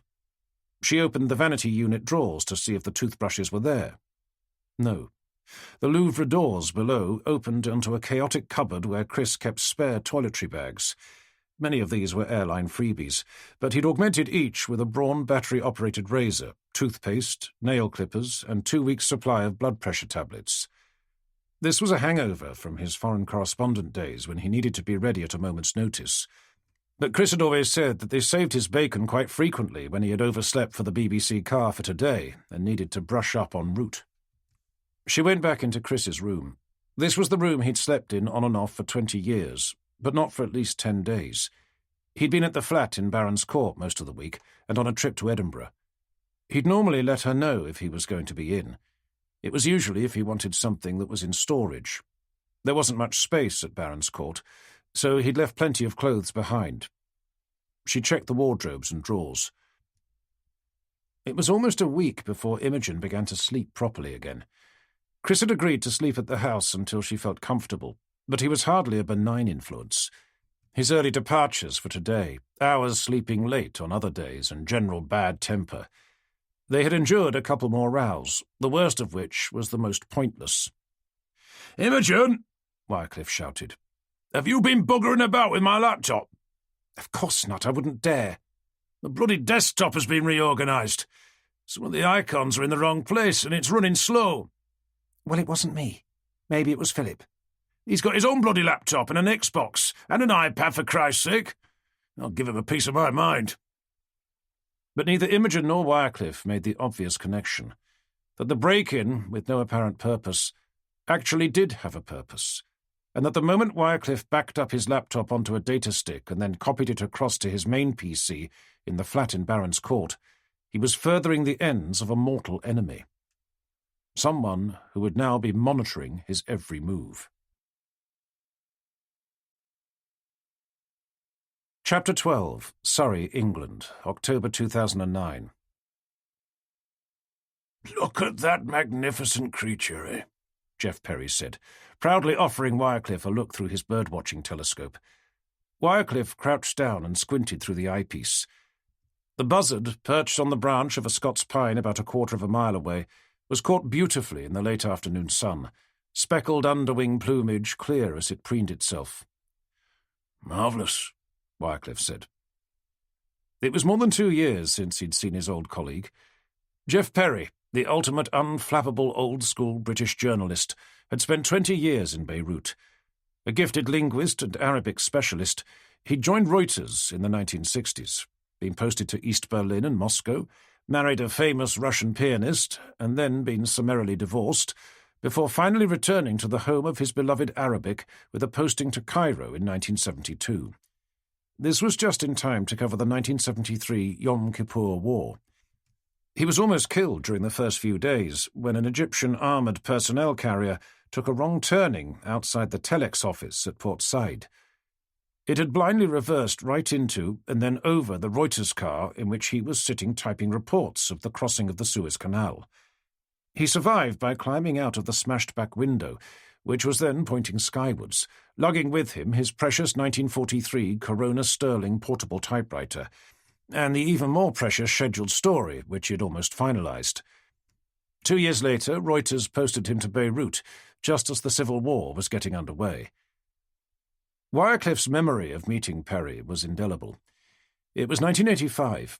He had just arrived in Lebanon the day before, his first time in a war zone. Perry took him for an early lunch at Pêcher du Liman, a famous fish restaurant just off the Corniche, and the main course had just arrived. They had noticed some distant gunfire, which the waiter dismissed with some tutting. A minute later, there was a huge bang nearby, and the sound of shattering glass.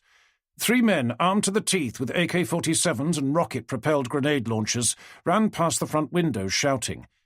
A bullet whizzed and cracked neatly through the plate glass about 3 feet above Wycliffe's head and embedded itself in a sherry cask opposite. He threw himself to the floor and tried the impossible task of burrowing under his own chair. One of the gunmen then backed into the restaurant's doorway, kneeled and let off a deafening round from his RPG in the other direction. The door flew open, and hot soot from the back of the launcher gushed around tables at the far end of the dining salon. As Wycliffe gasped for breath, Perry's diffident voice carried down to him. "At variance with received doctrine. Something T, something R, something D, and 2 blanks. Any ideas?" "What?" "Ah, got it. Heterodox." "You all right down there?" Perry asked. Wycliffe peered up, his heart racing. A white-jacketed waiter was standing over the table, delicately topping up Perry's wineglass. The bottle, held in a basket, had a linen napkin neatly wrapped around its neck, which the waiter used to wipe away each and every droplet that escaped.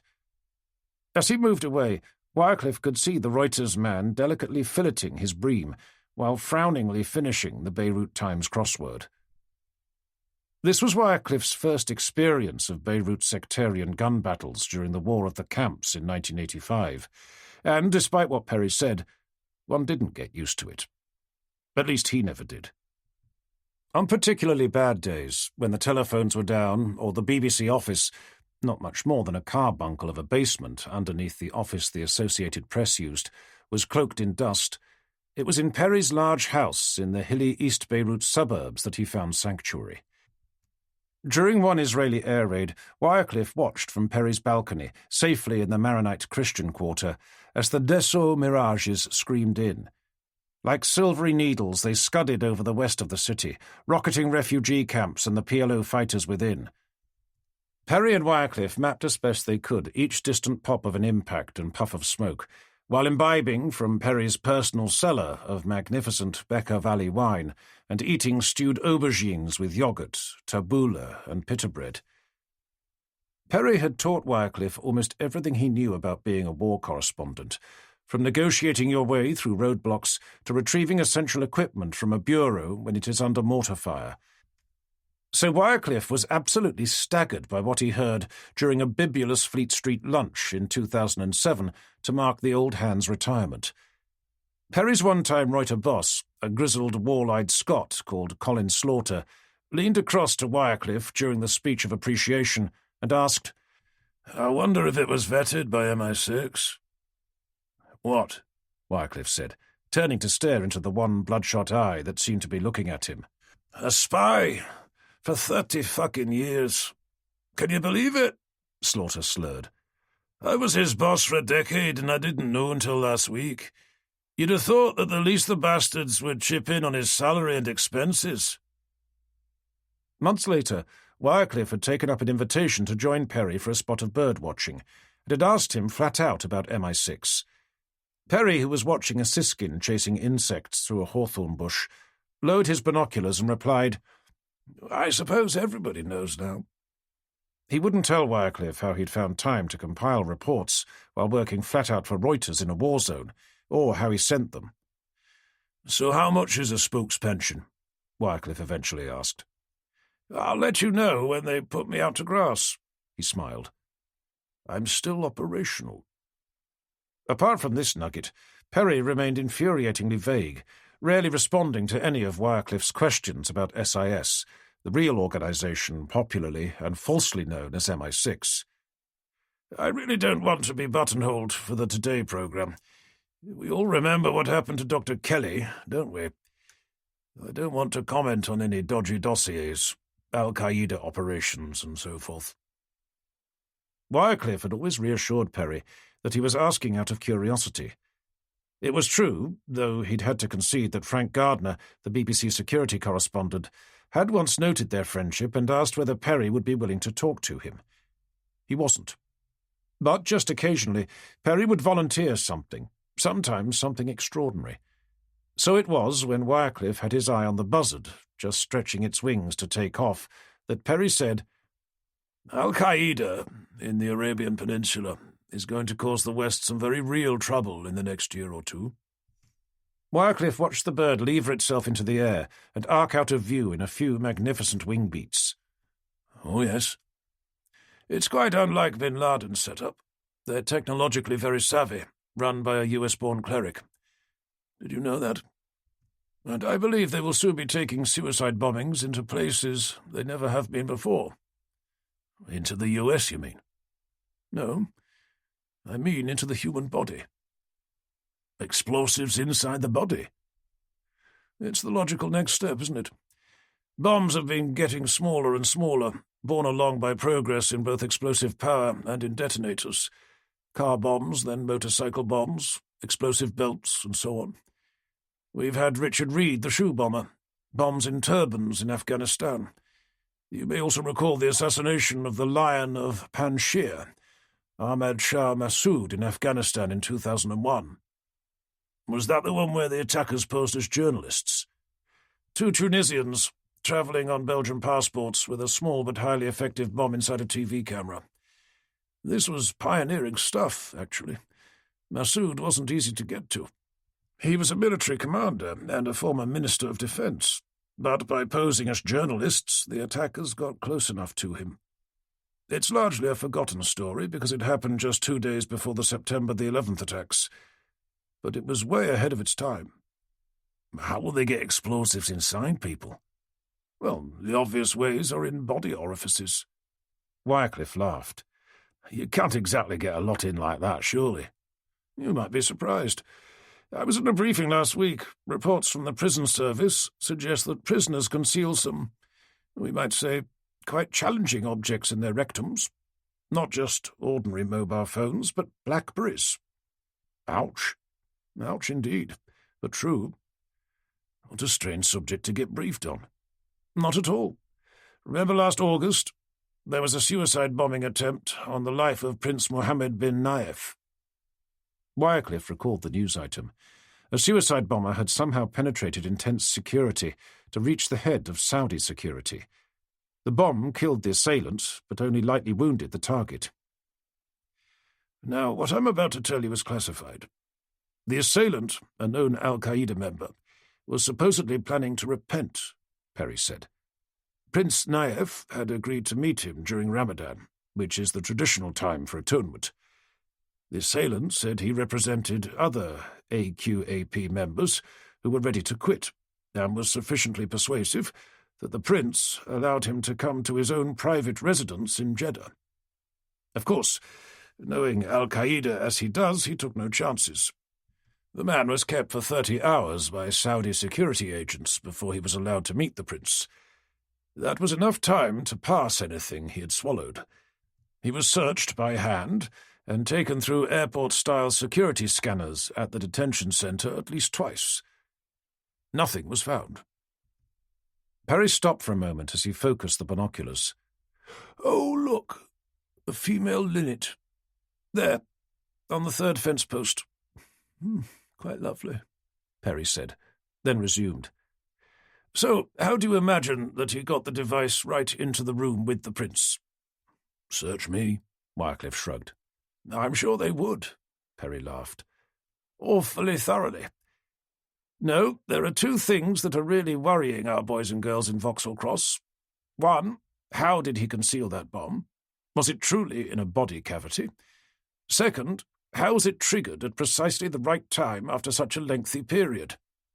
Not by the bomber himself. Extremely unlikely. There would have to have been an electronic trigger. The only item that the bomber had with him, a mobile telephone, was actually in the hands of the Saudi prince when the bomb blew. Perhaps that was the trigger, but damnably clever if so." "Indeed. We've certainly not heard the last of this kind of thing, that's for certain," Perry said, "and they will inevitably get better and better at it." "I wish that could be said of me," Wycliffe said. "I've been making more mistakes." "Oh, yes," Perry said absent-mindedly, scanning the fields with binoculars. Wycliffe described what had happened a week ago. He'd slipped his cue to introduce a French academic expert on Algeria. Then a few minutes later, he'd been a little curt in interrupting a member of the British UFO and Alien Search Society, a harmless eccentric whose interview overran before thought for the day. Small slips, barely noticeable by the average listener, but they had earned a raised eyebrow from his co-presenter Jim Nocte, whose own infringements of style were confined to excessively verbose questions. As broadcasts went, it wasn't so bad. It was what went on afterwards that rankled. Crispin Doddeswell, one of the youthful human resources managers who now seemed to infest the skirting boards of the BBC like woodlice in an old house, had dropped a broad hint that they wanted Wycliffe to move from today. "Where to?" Perry said. "If it was Antiques Roadshow, then you'd know your career was buggered." "No, it was the Moral Maze." "Well, not so bad. It requires real gravitas and authority, and it's still on the Home Service," Perry said, using the pre-1967 name for Radio 4 as a badge of his crusty rebelliousness. "But, Jeff, I'm a journalist. I'm already fed up with Yahoo Westminster political debate, the latest survey on NHS waiting times and whether bloody oily fish is good for you or not. It's parochial claptrap. There are real issues out there, in Africa, in the Middle East, and they're not being covered." "Is this a long-delayed midlife crisis?" Perry asked. "Maybe," Wycliffe laughed. "Still, best cure is to get out in the field. Go back to the Middle East. Fat chance. They'd say I was too old. Subtext too bloody bullshit." Perry laughed. "Then spread your wings. There's no end of exciting new satellite channels with a decent journalistic reputation out there that would welcome a man of your experience with open arms. Al Jazeera's stuffed with ex-Beeb people like you. And there's Al Arabiya, and goodness knows how many others with English-language channels. And just think of the reach, the audience. 280 million people from Morocco to Muscat, and a well-educated, well-off diaspora of another 10 million, all hungry for truth." "Jeff, you are an inspiration." "You'd never regret it, Chris," said Perry. "You only get one life." London, October 2009. It was pouring with rain as Wycliffe emerged from the train.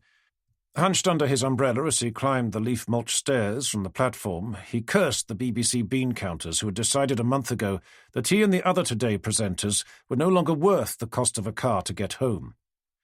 Train services, the HR letter had stated, are actually quicker at that time of day than a taxi, and less crowded than during peak times.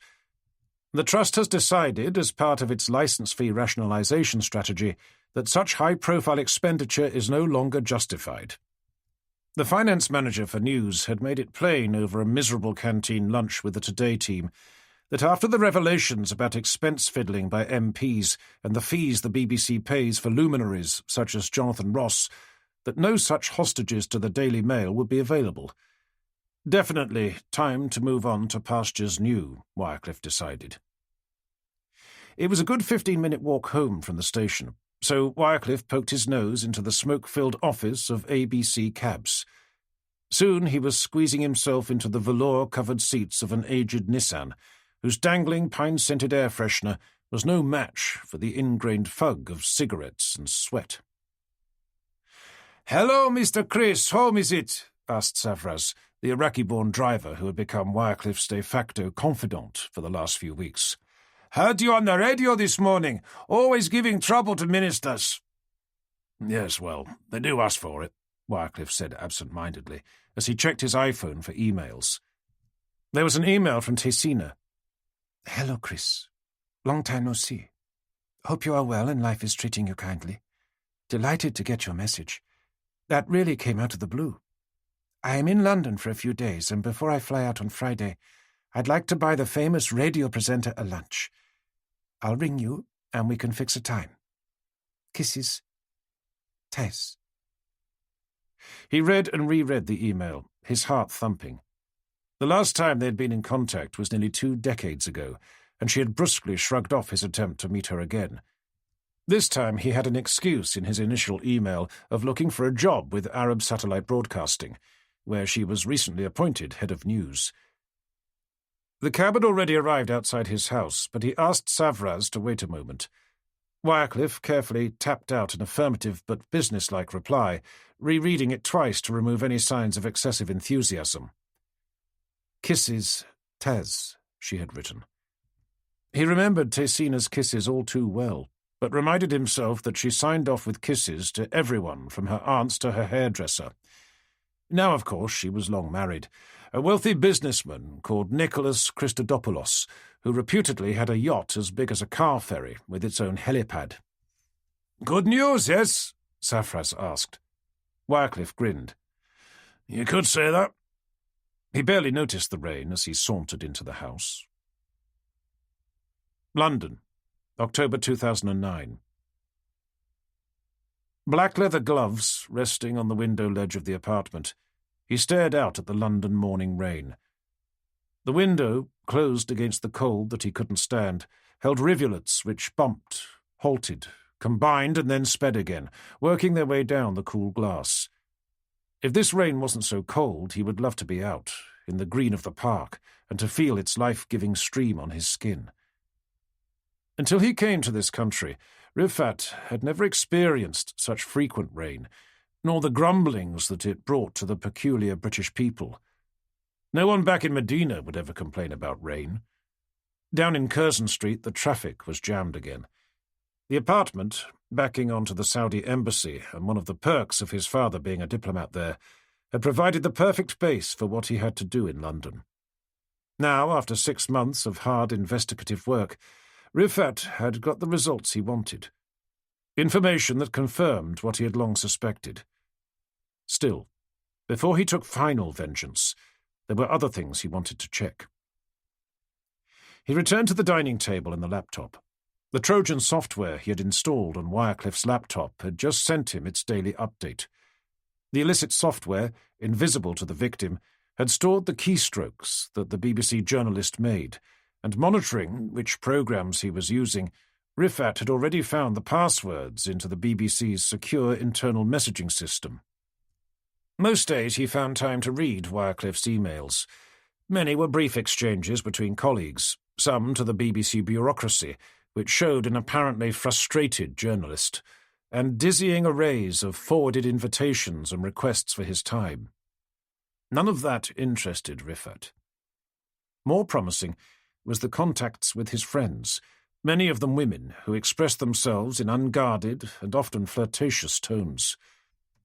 Prime among them were many affectionate messages from a woman, Kantara Al-Mansour, a BBC trainee, to which Wycliffe's replies seemed guarded and cautious. These were curious, and could perhaps be useful. It was already clear that Riffat could spend a lifetime unearthing Wycliffe's petty affairs at the BBC. What he was looking for was something much deeper into his life, the final piece of evidence that backed up the connection he had suspected, something whose roots led back in time to Lebanon in 1990. Today's trawl finally looked to have struck gold. After more than a month of getting copies of every email sent or received by Wycliffe, Riffat had finally found proof of the connection he'd been looking for. It was an email which had arrived yesterday evening and been answered this morning. It was from Tesina Christodopoulos. It was a brief exchange, but full of feeling. A meeting arranged somewhere in London next week. Details, frustratingly, to be confirmed by phone. Details that he would not be able to access. Still, it was a start. Riffat took a perverse thrill in how close and how secretly he could close in on this man's heart. He wanted to know his outpourings of love, his hopes, his fears, his feelings, his aspirations. Then, when he had learned all there was to know, when his curiosity was finally satisfied, he was going to get even closer to that heart and tear it out. Chapter 13. London, October 2009.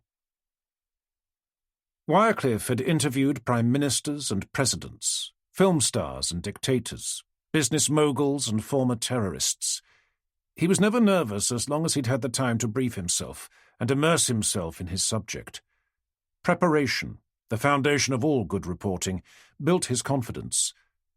But tonight was different. This was a world away from journalism.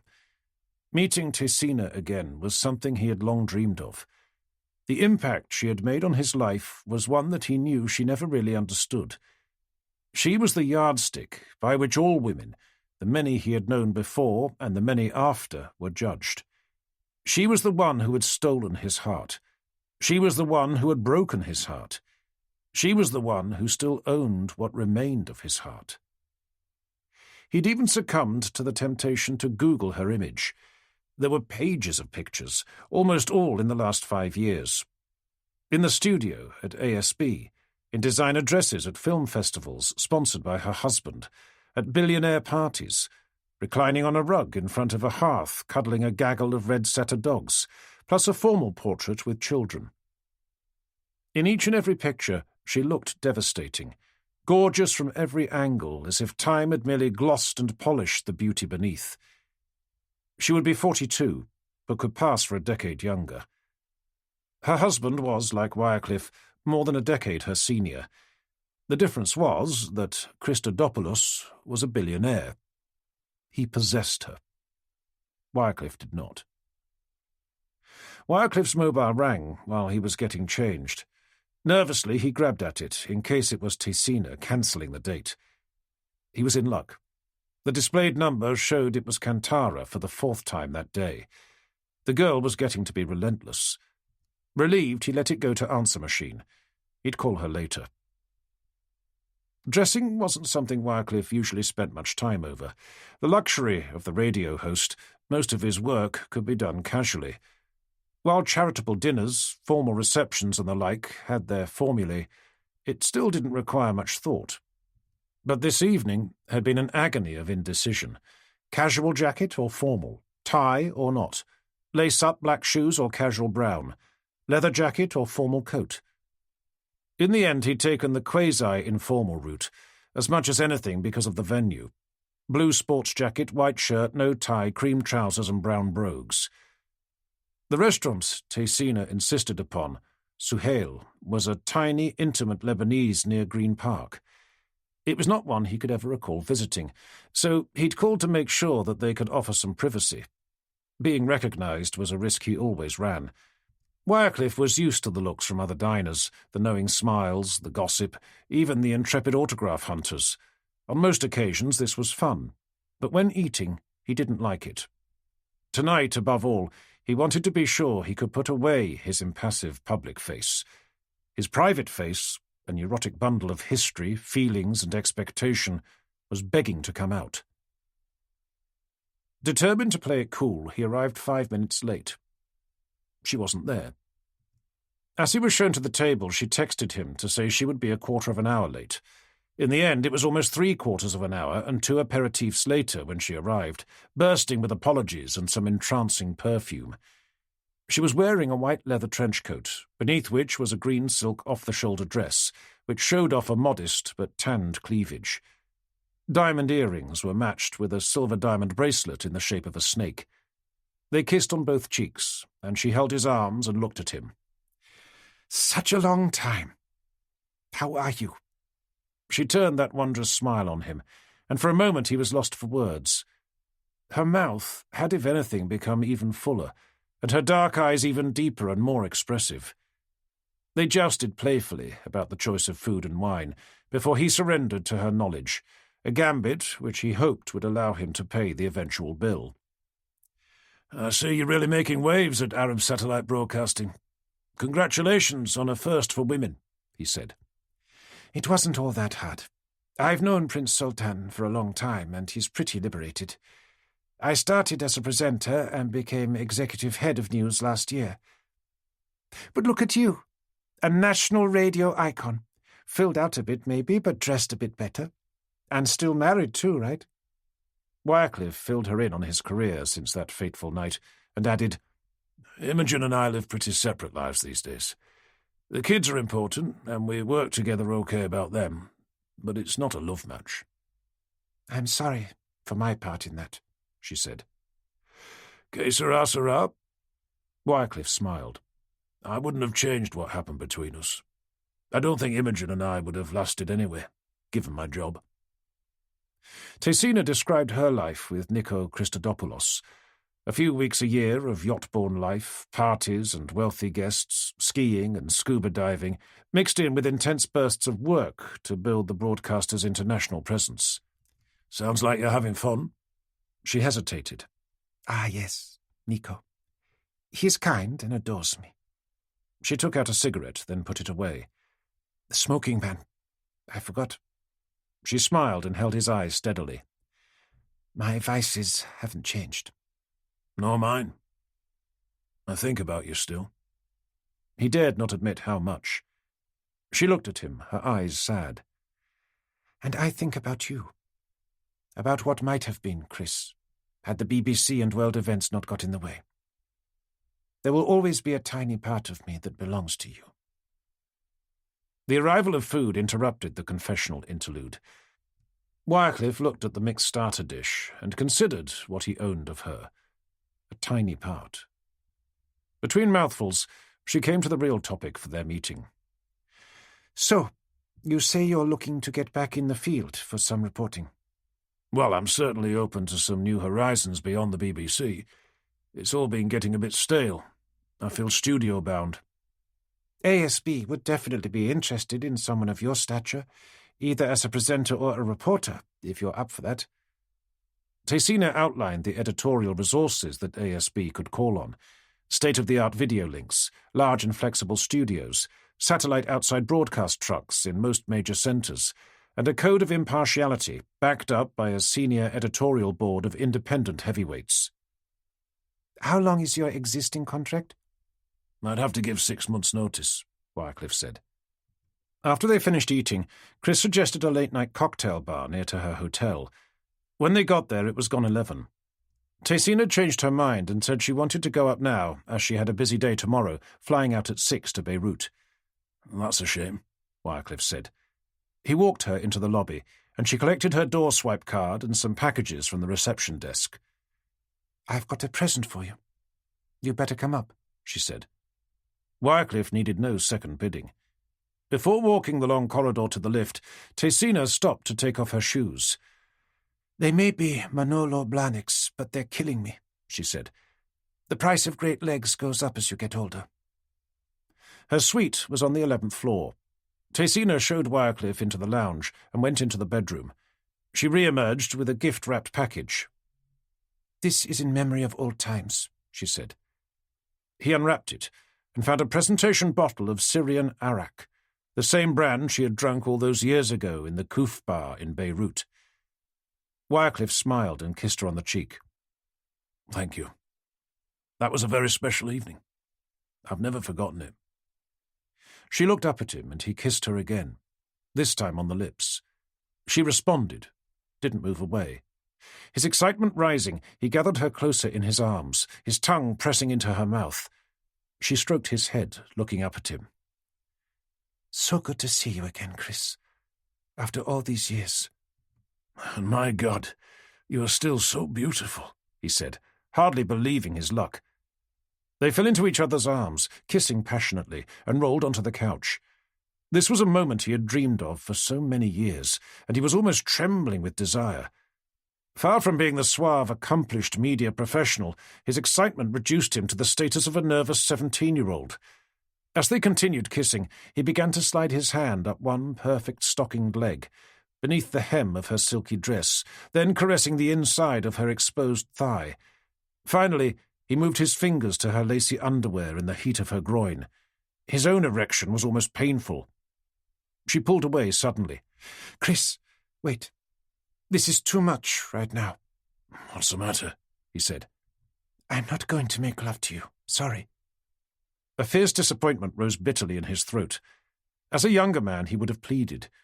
Now he tried to stay calm and make light of it. The boss doesn't sleep with her underlings. Well, it's certainly not a part of the interview process. She laughed. You were once my boss, she smiled. That didn't stop us, though, did it? So what's the problem? Wycliffe said, letting his hand creep back onto her leg. The problem, Chris, is me.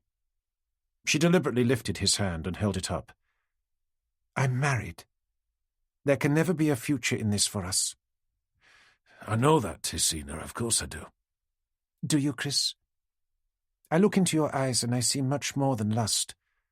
I don't want to be responsible for more than that, because this isn't going anywhere. So it's all in my best interest, is that what you're saying? Because if that's the case, you're wasting your time. I've had these feelings for you for 20 years, and whatever happens or doesn't happen tonight isn't going to change that. I'm touched about your feelings for me, Chris, really I am.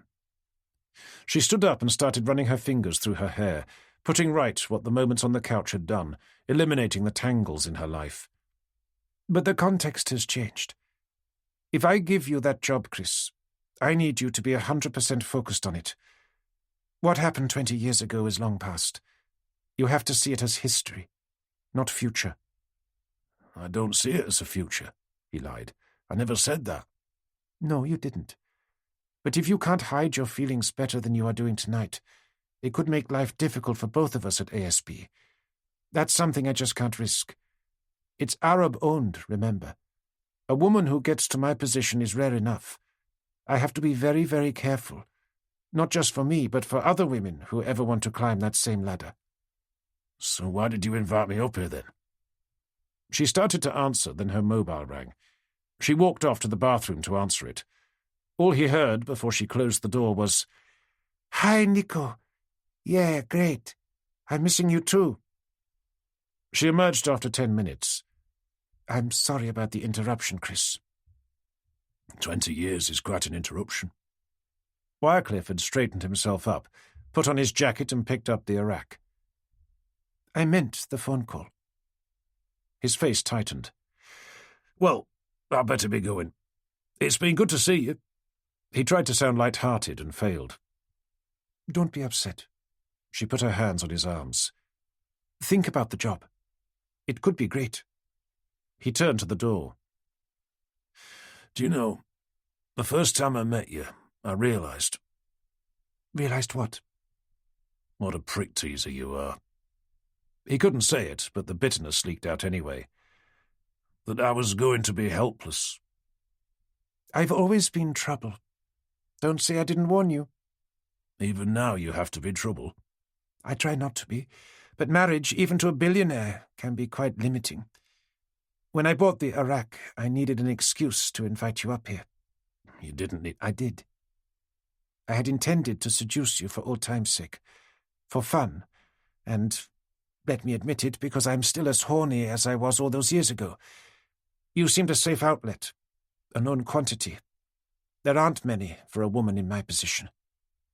You mean someone discreet, loyal and devoted you can safely fuck without ruining your marriage, and then parcel away into a drawer of history to forget about.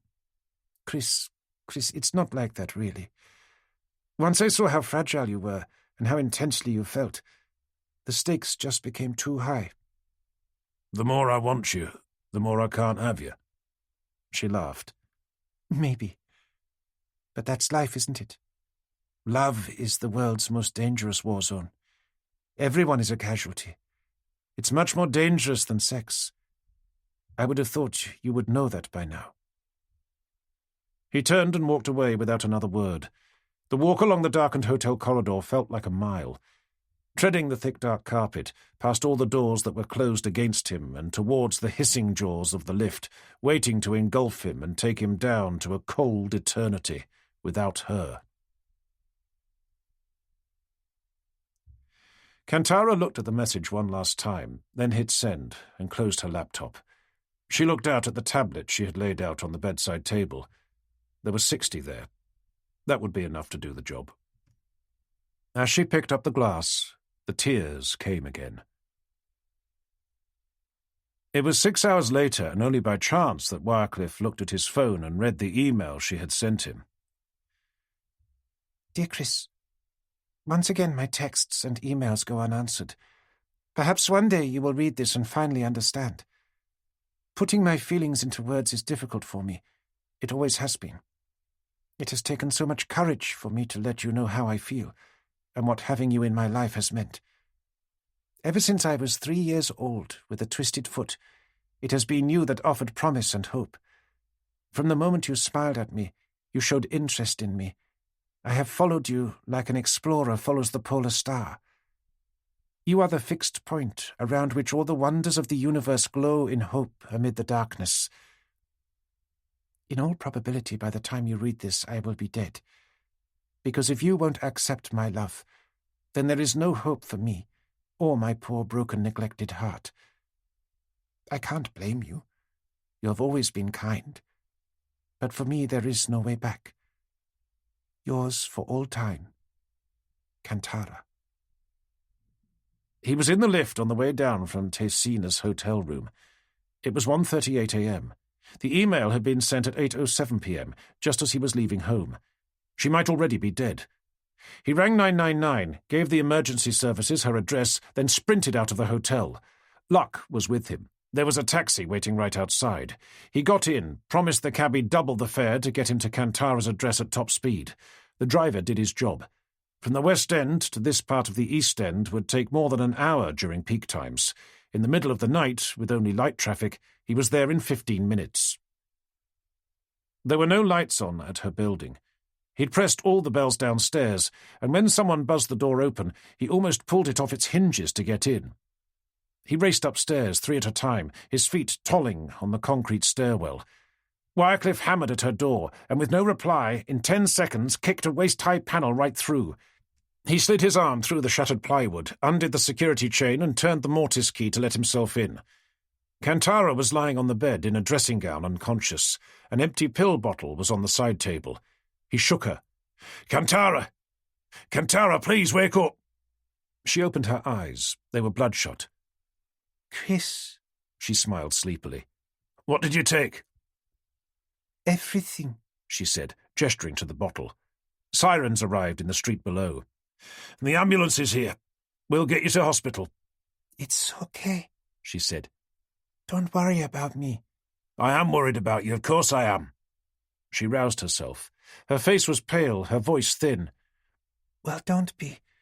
I was sick almost immediately and brought everything back up.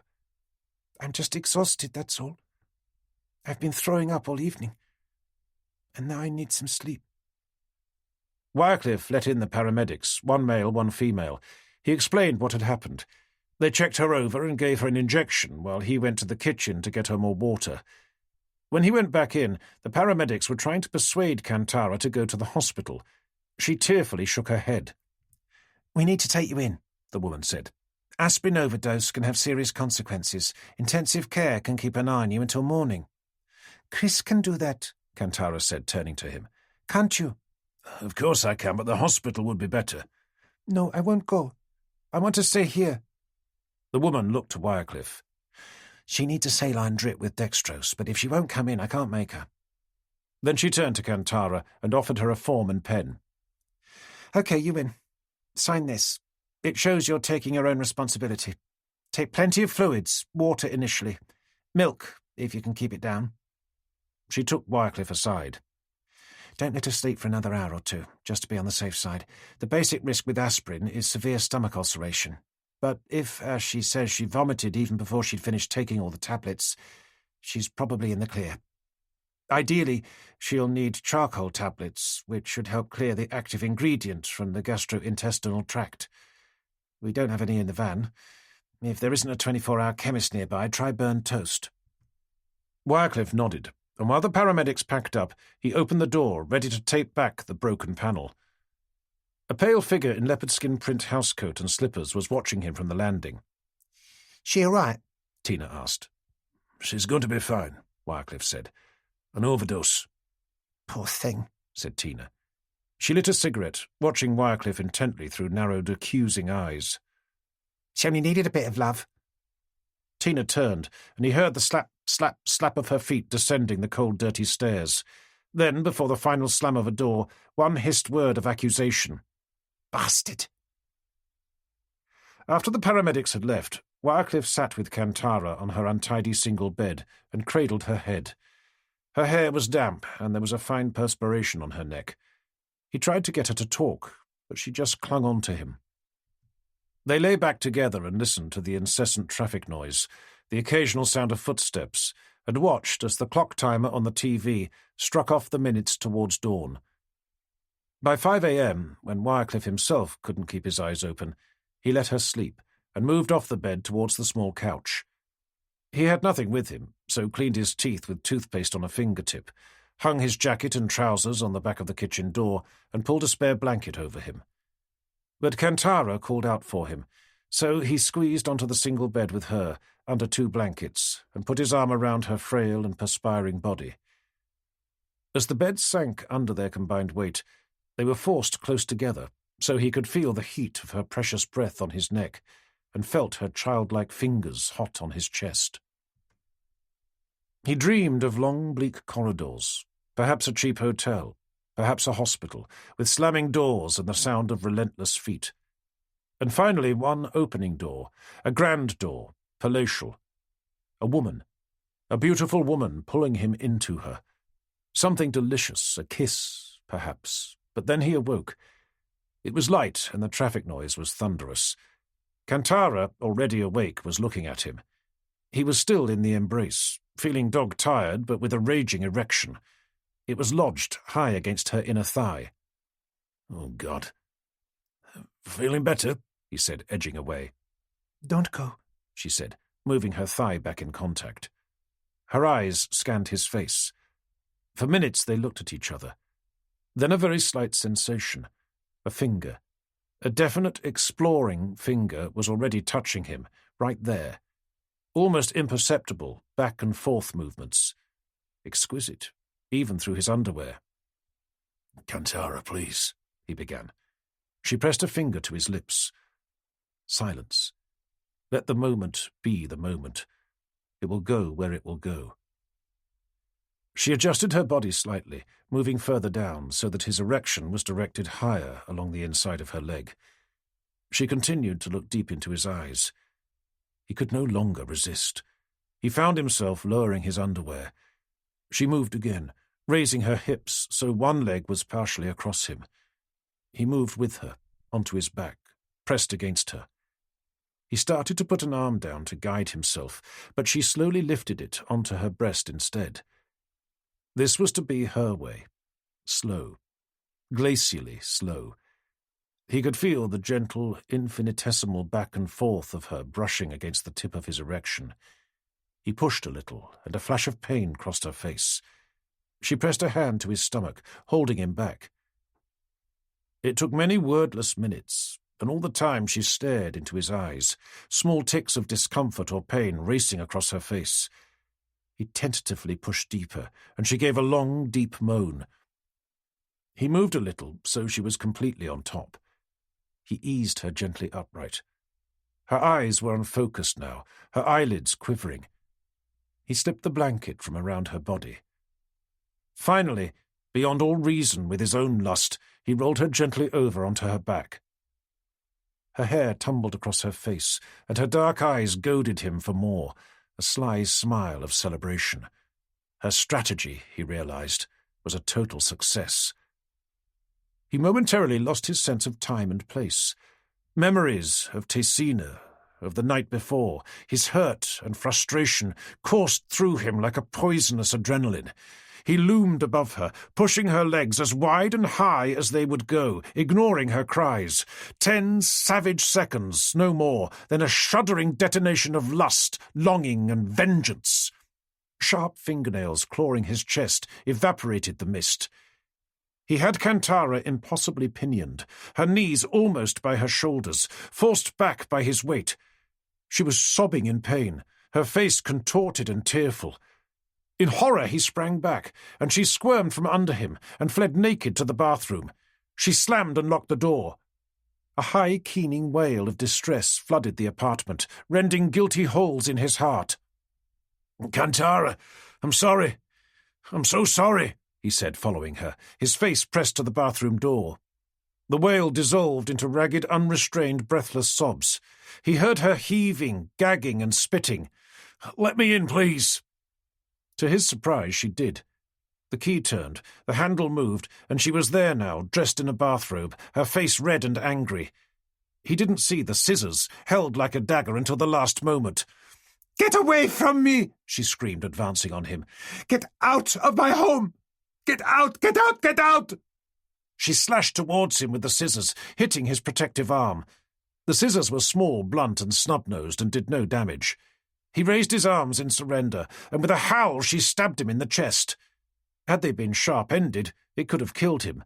The pain burned him, and there would be blood, a heck of a bruise, but he welcomed it. Punishment. Just, deserved punishment. Another blow, then another, unfocused and wild. The scissors spun away, and she continued with a flurry of stinging slaps. Finally, as the blows waned and the sobs began again, he tried to grab her arms. "Don't you dare touch me," she said, her voice low, a tone he had never heard from any woman. "You've ruined everything, and I want you gone from my life." Chapter 14, London, November 2009. Many 10-second events make the news. A dictator's statue toppled, an unarmed Chinese man with a plastic bag halting a tank, an airliner impaling a skyscraper, a black motorist beaten by white police officers. The causes of such events may be months, years in the making. The consequences likewise. But it is the 10 seconds that dominates the news, the soundbite, the video clip, the repeated voyeuristic replay of the same silver jet ploughing into the same building under the same plume of black smoke. So it was for Wycliffe.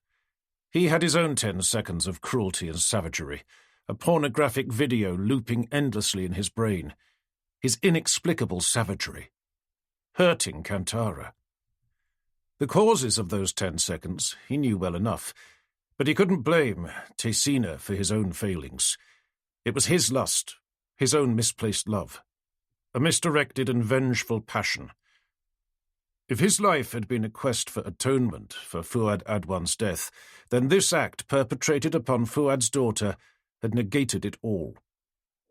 He had tried saying sorry, phoning, texting, emailing Kantara every day, sometimes several times, to apologize, to ask how she was. No response. She had called in sick at the BBC and wasn't responding to messages. Until yesterday. He had been worried about her state of mind, and in his email last night said that if she didn't respond, he would be forced to visit her flat to see if she was okay. She responded almost immediately. Such a robust and furious response provided him with some relief. Anger directed at him was much better than inwardly directed anger. Besides, he had earned it. He would let her be. The guilt he felt could be put to better use. Wycliffe, having found doors closed initially, had now been told that a transfer to overseas reporting might be no longer out of the question. The BBC wanted to make room for Emily Lance on Today. The hotshot reporter, an aggressive angular blonde, recently divorced, wanted to come back from Washington so she could get her children educated in a British school. The BBC, so desperate to retain intelligent, incisive female talent, would give her pretty much what she wanted. If Wycliffe agreed to move before his contract was up, they'd do what they could to keep him happy. Quid pro quo. Less money, probably. Lower profile, certainly, as the head of news had told him. He was getting what he wanted, probably, but not because he wanted it, or would be the best person for it. Instead, he was being eclipsed by one of the new generation of reporters. Clearly, it was time to go. Rifat's hands were shaking as he hefted the gun. He couldn't wait to get it home, couldn't wait to try it out, couldn't wait to kill again. It was a few years now since he had used a gun, years since he had killed, and he still remembered the thrill of it. Rifat carefully wrapped up the gun, closed the drill case, and put it in his rucksack. As he waited for the bus to take him back to central London, he smiled. Tomorrow night. That would be the night to make it happen. Wycliffe had agreed to meet some colleagues in a Fleet Street pub for pre-Christmas drinks. Wednesday, December the 18th, 2009. It would be the last day of his life. It was Wycliffe's round. Grumbling about it, which, as a Yorkshireman, was expected, he squeezed his way to the bar, nudging shoulders, tapping elbows, using his height and bulk to squeeze through the Friday night crush. He began bellowing his order through across the backs of revellers already at the bar. As he did so, his phone began vibrating in his pocket. Normally, he would have left it to ring out, but something made him pick it up. It was Sue Thomas, the editorial assistant to the BBC Foreign Assignments editor Hector Munro. Hector fucking Munro, as he was universally known among reporters for his predilection for, his sheer sadistic pleasure in sending correspondence to obscure and impossible places at the shortest possible notice. Unable to hear, Wycliffe squeezed out through the back door, then stood alone in the sleet in the pub's back passageway which runs along the edge of St. Bride's Church. Rifat had taken a deep breath before going into the Old Bell Tavern. The cacophony of sounds, the roaring laughter, the press of sweaty alcohol-drenched flesh. The ceiling was hung with paper decorations, tinsel and coloured lights. Fat-bellied men with huge noses the colour of blueberries stood with younger men in suits, some wearing absurd red and white Christmas hats, everyone laughing. Jesus Christ was a prophet in Islam, though no one in his home country would celebrate the birth of a prophet in this blasphemous, sordid, sinful way. His reconnaissance on Monday afternoon hadn't prepared him for this. The pub had been quiet then, with just a few people scattered around. Now, at 9 p.m. on the last Friday before Christmas, everything was different. He couldn't believe the change, the sheer mania of these dens of vice, these modern Sodoms. Even as he arrived, all along the street outside the pubs, he could see groups of cigarette smokers, women with low-cut tops and short skirts, braving the cold, drinking large glasses of wine, gulping it down, standing with besuited men old enough to be their fathers, but clearly not from the way they poured each other. At least there were enough men wearing suits that he did not look conspicuous in his own. The gun, silencer already attached, was concealed in an inside pocket in which he had cut a hole to take the extra length. The weapon sat cold against his heart. He'd only just entered the pub when a 40-ish woman, with a drink in each hand, collided with him, slopping white wine down the front of his trousers. "Shit," she said.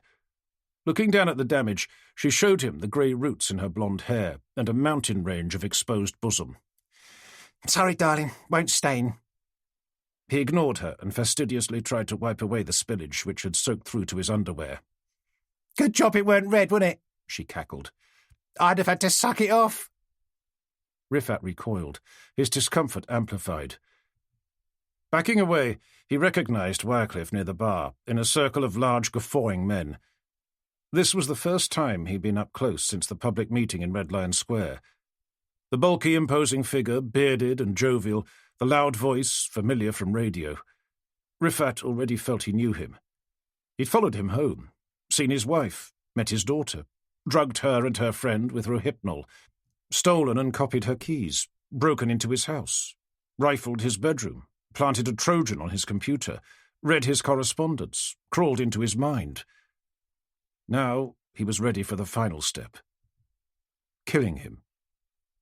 All he needed was an opportunity, a moment when Wycliffe was away from the others. For 15 minutes Riffat stood watching, waiting for the BBC man to take a trip to the toilet. With the speed and volume of beer consumed, that moment surely couldn't be long away. But then Wycliffe turned away and answered his phone. He was now heading to the pub's back door. Riffat followed, squeezing his way through the crowd. Wycliffe had now opened the door and was talking into the phone. As he moved outside, Riffat followed.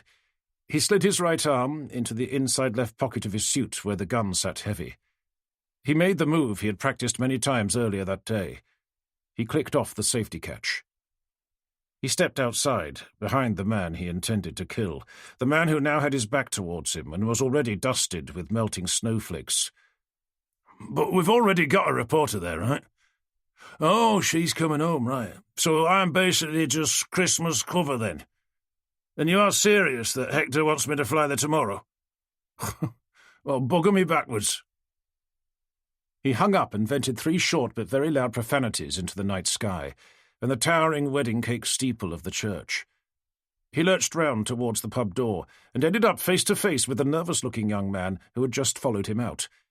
He was wearing black leather gloves and seemed to be reaching for something inside his raincoat. There was something vaguely familiar about him. Don't worry, I won't mug you, Wycliffe said, then paused. Where do I know you from?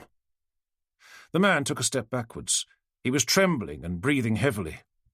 You're so drunk, the man muttered, as if somehow amazed. Drunk? Wycliffe wheezed. No, I haven't even started, lad. Are you one of the production staff at Wood Lane? Well, listen, the BBC bean counters are sending me to Afghanistan tomorrow, can you believe it? I'll be there on Christmas Day, freezing me arse off watching fat American sergeants dressed up as Santa distributing Pepsi and chewing gum to legless fucking orphans. Poor little sods. They stared at each other for a moment. Anyway, I've still got a round to pay for, so if you'll excuse me. He began to push past the man, whose hand still seemed to be clutching at something in his inside jacket pocket.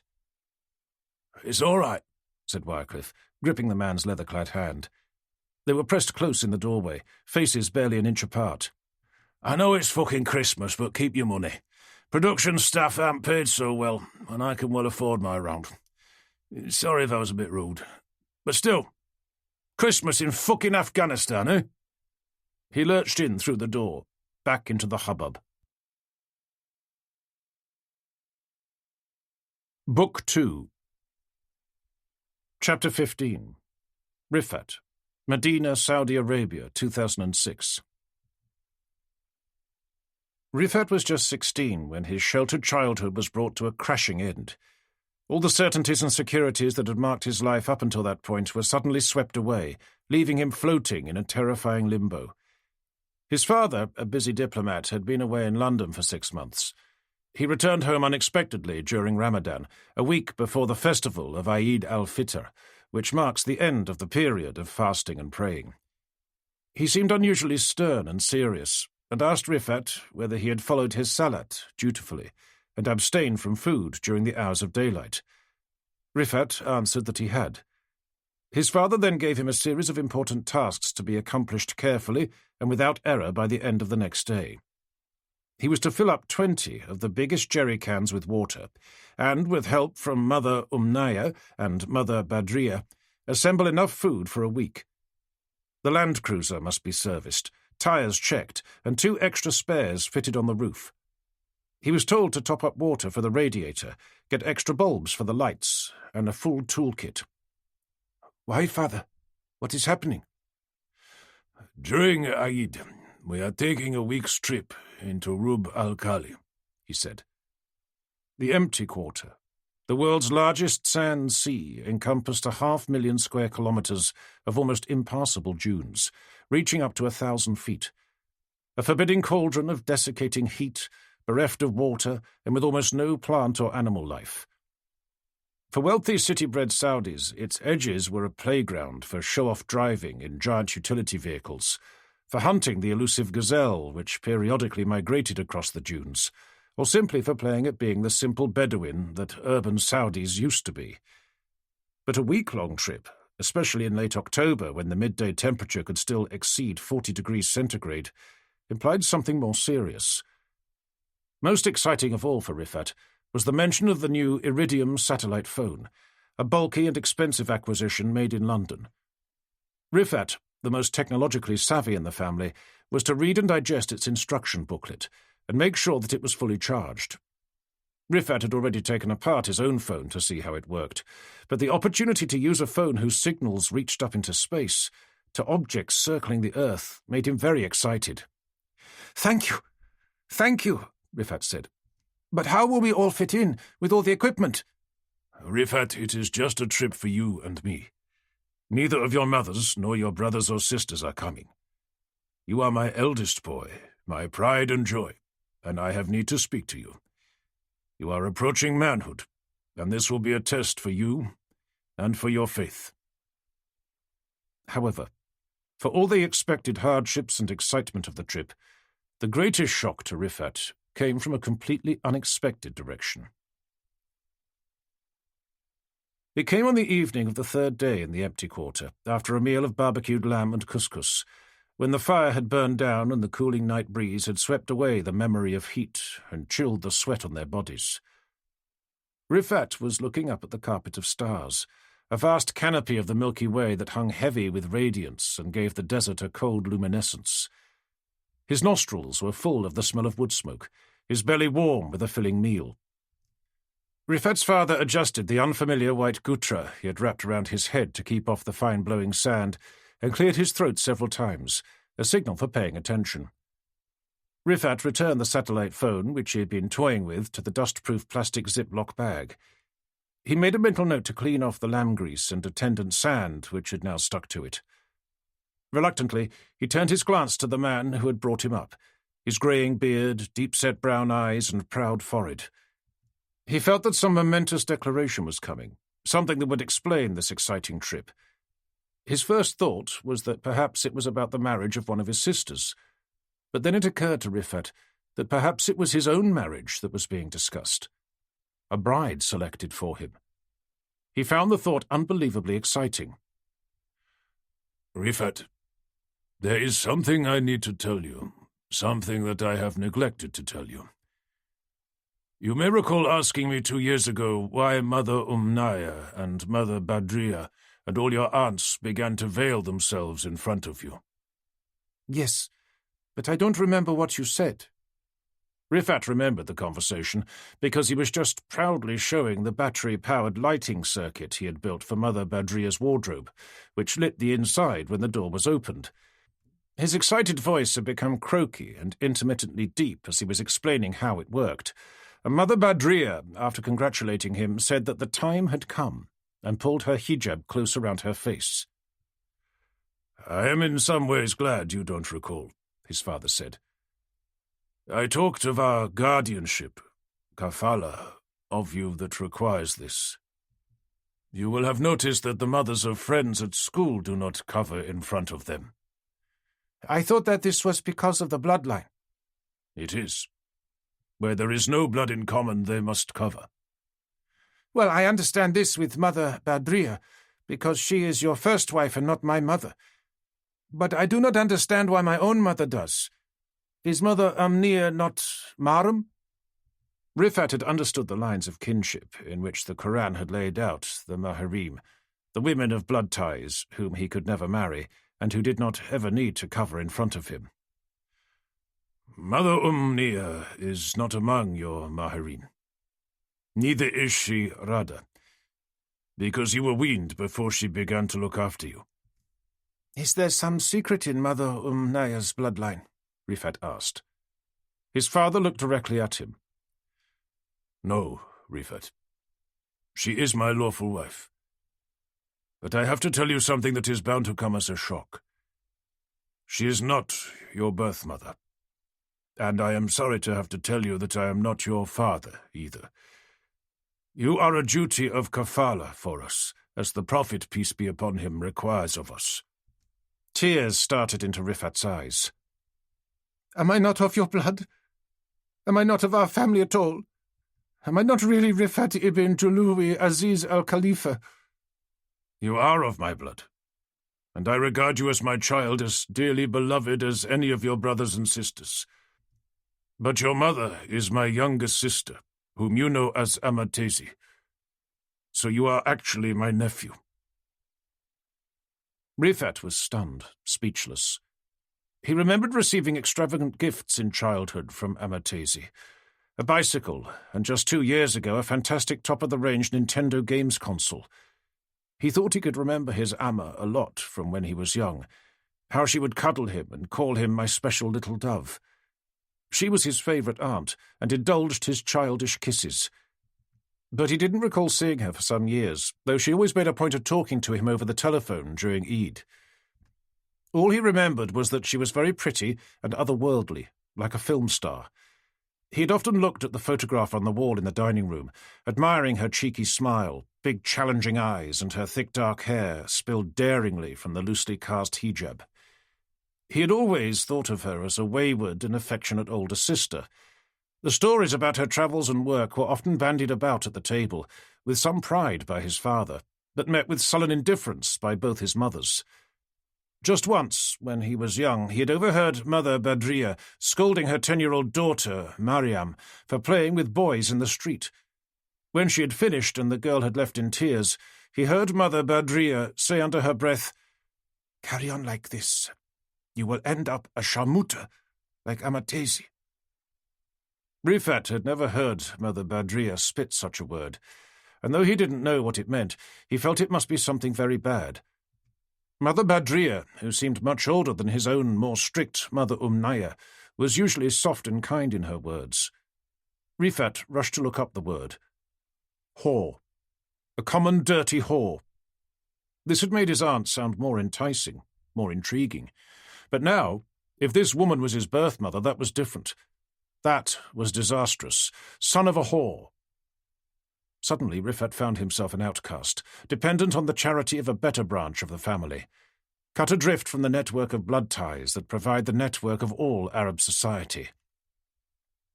If Amatezi is my mother, why did she not want me? Why does she no longer come to see me? His father sighed. This is a difficult question, and one I think she needs to answer. But as you know, Amatezi is married and lives in Europe. She has spent time in her life to become educated and fulfill all of the promise that Allah puts into a woman as much as the man. She has seen her duties in a way that many here would not approve of. Yet she is my sister, and I admire and support her in what she has done. It was always a difficult path for a woman in our country, and without my late father's enlightened attitude, may his spirit remain in our lives, it would have been impossible. He encouraged her to travel and to study abroad. When she asked me to look after you, to bring you up, it was something that I could do. It was written as a duty in the Quran, and I could not reject it, and would not have wanted to. The sparkling firmament above dissolved into a blur as Rifat's eyes swam with tears. Anger and upset mixed with a feeling of being lost and unwanted. So who is my real father? Rifat persisted, letting a handful of sand course through his clenched fist. There was a long and awkward silence. That I cannot tell you. However, Amatezi has at my request promised to tell you everything now you are becoming a man. I am flying to Athens in 2 weeks' time to see her. You will come too. She will meet you there and answer all your questions. I am sorry that there are so many unanswered questions. However, I am relieved that we could wait until you were on the brink of manhood before having to explain. It would have been much harder when you were just 13. Rifat turned to the man who had been his night and day through all his young life, the man who had fed and clothed the whole family, a scion of the royal house of Saud, a man of standing in the world. Rifat had worshipped him, taking his aloofness as a sign of his importance, of the blood they shared. But now he was cast adrift, a mere nephew to the man he loved, fathered by some faceless man somewhere in the hidden history of an aunt he had only rarely met. Bereft, he held out his arms to seek comfort. But the man, who he had always regarded as his father, had already turned away to clear up the dishes. A week later, back in his room in Medina, Rifat had a revelation. It was just after dawn, but still dark, when the distant amplified blare of the muezzin tore Rifat from the arms of another world, a delicious embrace in which he was being held close. A remembrance of a perfume, of comfort and love, permeated all of his senses. The wisps of the dream retreated like curtains in a breeze, the light of day evaporating precious images. But one bilious taste was left. Shame. The shame of illicit desire. Something was very wrong. He knew immediately that he must have been dreaming about Amatezi.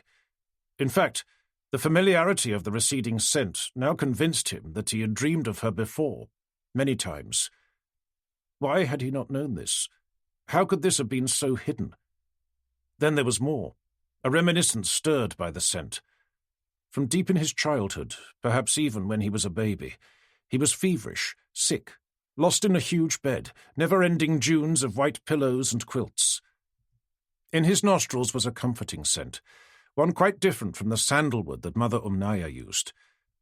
Silhouetted against the window was a woman, wavy dark hair uncovered, holding her arms out to him. "My little dove," she cooed, sweeping across the white hills of pillows, a giant, powerful, comforting presence. "Let me hold you." She descended on him, and he surrendered to her warmth, her perfume. On his cheek he felt the heat of her lips. The power of the memory forced a choking sob from him.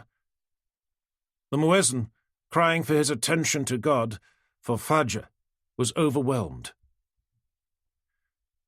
Rifat's upset had turned to a cold fury by the time he was on the flight to Athens. The novelty of being on a jet for the first time, of seeing the scorched browns of Arabia turn to the blue of the Mediterranean so far below, were not enough of a distraction from the humiliation he felt. The son of a whore, abandoned and hidden away, and no father at all. He had read and had discussed with friends at school the rumours that Western women would sleep with men before marriage, sometimes many men. One of his friends, who at the age of 14 had been lucky enough to visit London, said that the internet there was an ocean of whoredom, with offers of free sex from girls all over the world, and naked pictures that would send you mad with lust.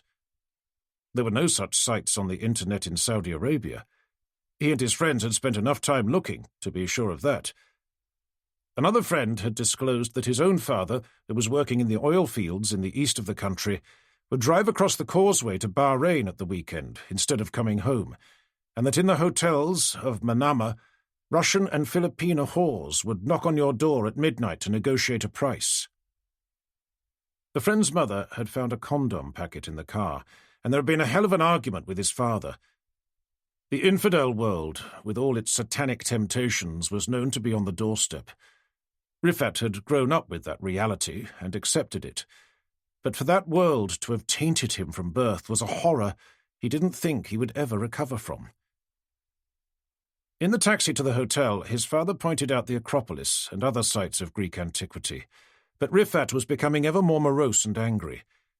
His father had noticed his mood and admonished him, but that just made him more determined to punish the woman whose actions had made him Khaled, a bastard. "I'm surprised you are taking this attitude," his father said. "There was a time when you couldn't take your eyes off her." "I don't really remember her." "Don't you recall what you said at Eid one time? You can only have been 9. She gave you a present and you said that when you grew up you would like to marry her." "It is not true." "Oh, Rifat," his father laughed gently. "Don't be upset. One day you will understand, I promise you." No, he thought. You are wrong. I never will. Amatezi had chosen an expensive restaurant and was already there at the table with her Greek husband when they arrived. As Rifat walked nervously across the dining room by his father's side, he saw a woman in her mid-30s in a loosely tied hijab of blue and gold, her thick dark hair spilling across her shoulders. Her husband, a smiling, portly man at least 15 years older than her, made the introductions in English, referring to his wife as Tesina, and gestured for them to sit. Amatezi took off her sunglasses and smiled warmly at Rifat. She leaned across the large linen-covered table, took his hand and addressed him in Arabic. Rifat, I am so very happy to see you after so many years. I have much to say to you, and so many apologies to give. Rifat had promised himself that he wouldn't talk to her, wouldn't smile at her, or react to her in any way. But he was shocked to find himself unable to resist a small smile, unable to avoid staring into those dark, expressive eyes, around which just a few fine lines were showing. She was undeniably beautiful, his mother. How she had betrayed him. He suddenly pulled his hand back, tore his gaze away, and looked through the window. The table, the best in the house, had views across a marina packed with enormous white yachts, where women reclined semi-clad on many of the sunny decks. "Rifat," his father said sternly, "don't be childish." Rifat saw that Amatezi was smiling wanly at her husband, who was saying something to her in Greek and stroking her shoulder. The awkwardness was broken by the arrival of plates of food: salad, hummus, and pita bread, thick yogurt, olives in garlic, and a spinach tart called spanakopita. Rifat's father and the Greek started filling plates and making small talk in English, while Rifat alternated between looking out of the window and glowering at his mother. "Is he my father?" Rifat said in Arabic, gesturing at the Greek. "No, Nico isn't your father. He is my husband. We have 2 children of our own, much younger than you." "Is my father a Muslim?" "No, Rifat. Neither is he an Arab." She watched his face and then said, "You know, it isn't easy for me either. I wasn't able to look after you when you were young. I couldn't give you the home or the care that you had a right to expect. I was very fortunate that my big brother is such a kind and generous man to be a guardian to you. He and I have made sure that you wanted for nothing in your childhood." "Except a mother," Rifat said, tearing a piece of pita bread and chewing it. "You had 2 mothers, Mother Amniya and Mother Badriya, who both looked after— Well, actually, Mother Badriya says you are a sharmuta." Rifat wanted to hurt her, to wound and maim, just as she had wounded him. Rifat's father immediately seized him by the arm. "Get up! You stupid donkey! Out!" He'd rarely seen him so angry. Rifat walked with his father out onto the balcony of the restaurant and glanced back as he did so. Amatezi, Tesina, his mother, was wiping tears from her eyes while the Greek comforted her. Good, thought Rifat. She should weep for what she has done. And if she won't tell me who my father is, inshallah, I will find out. How could he abandon me without a care? Tesina was still crying in the taxi on the way home with Nico. Her husband's arm about her only added weight to the guilt that shrouded her like the darkest niqab. "I don't know what to do," she said. "I had wanted to wait until he was older. Then at least he might be old enough to understand. But the decision was forced upon me by those women." "It's very tough on him, Tess," Nico said, "to cope with all these revelations at once. To discover he is adopted and that the woman who was an adored aunt is actually his mother. Even adults would struggle with the emotions this unleashes."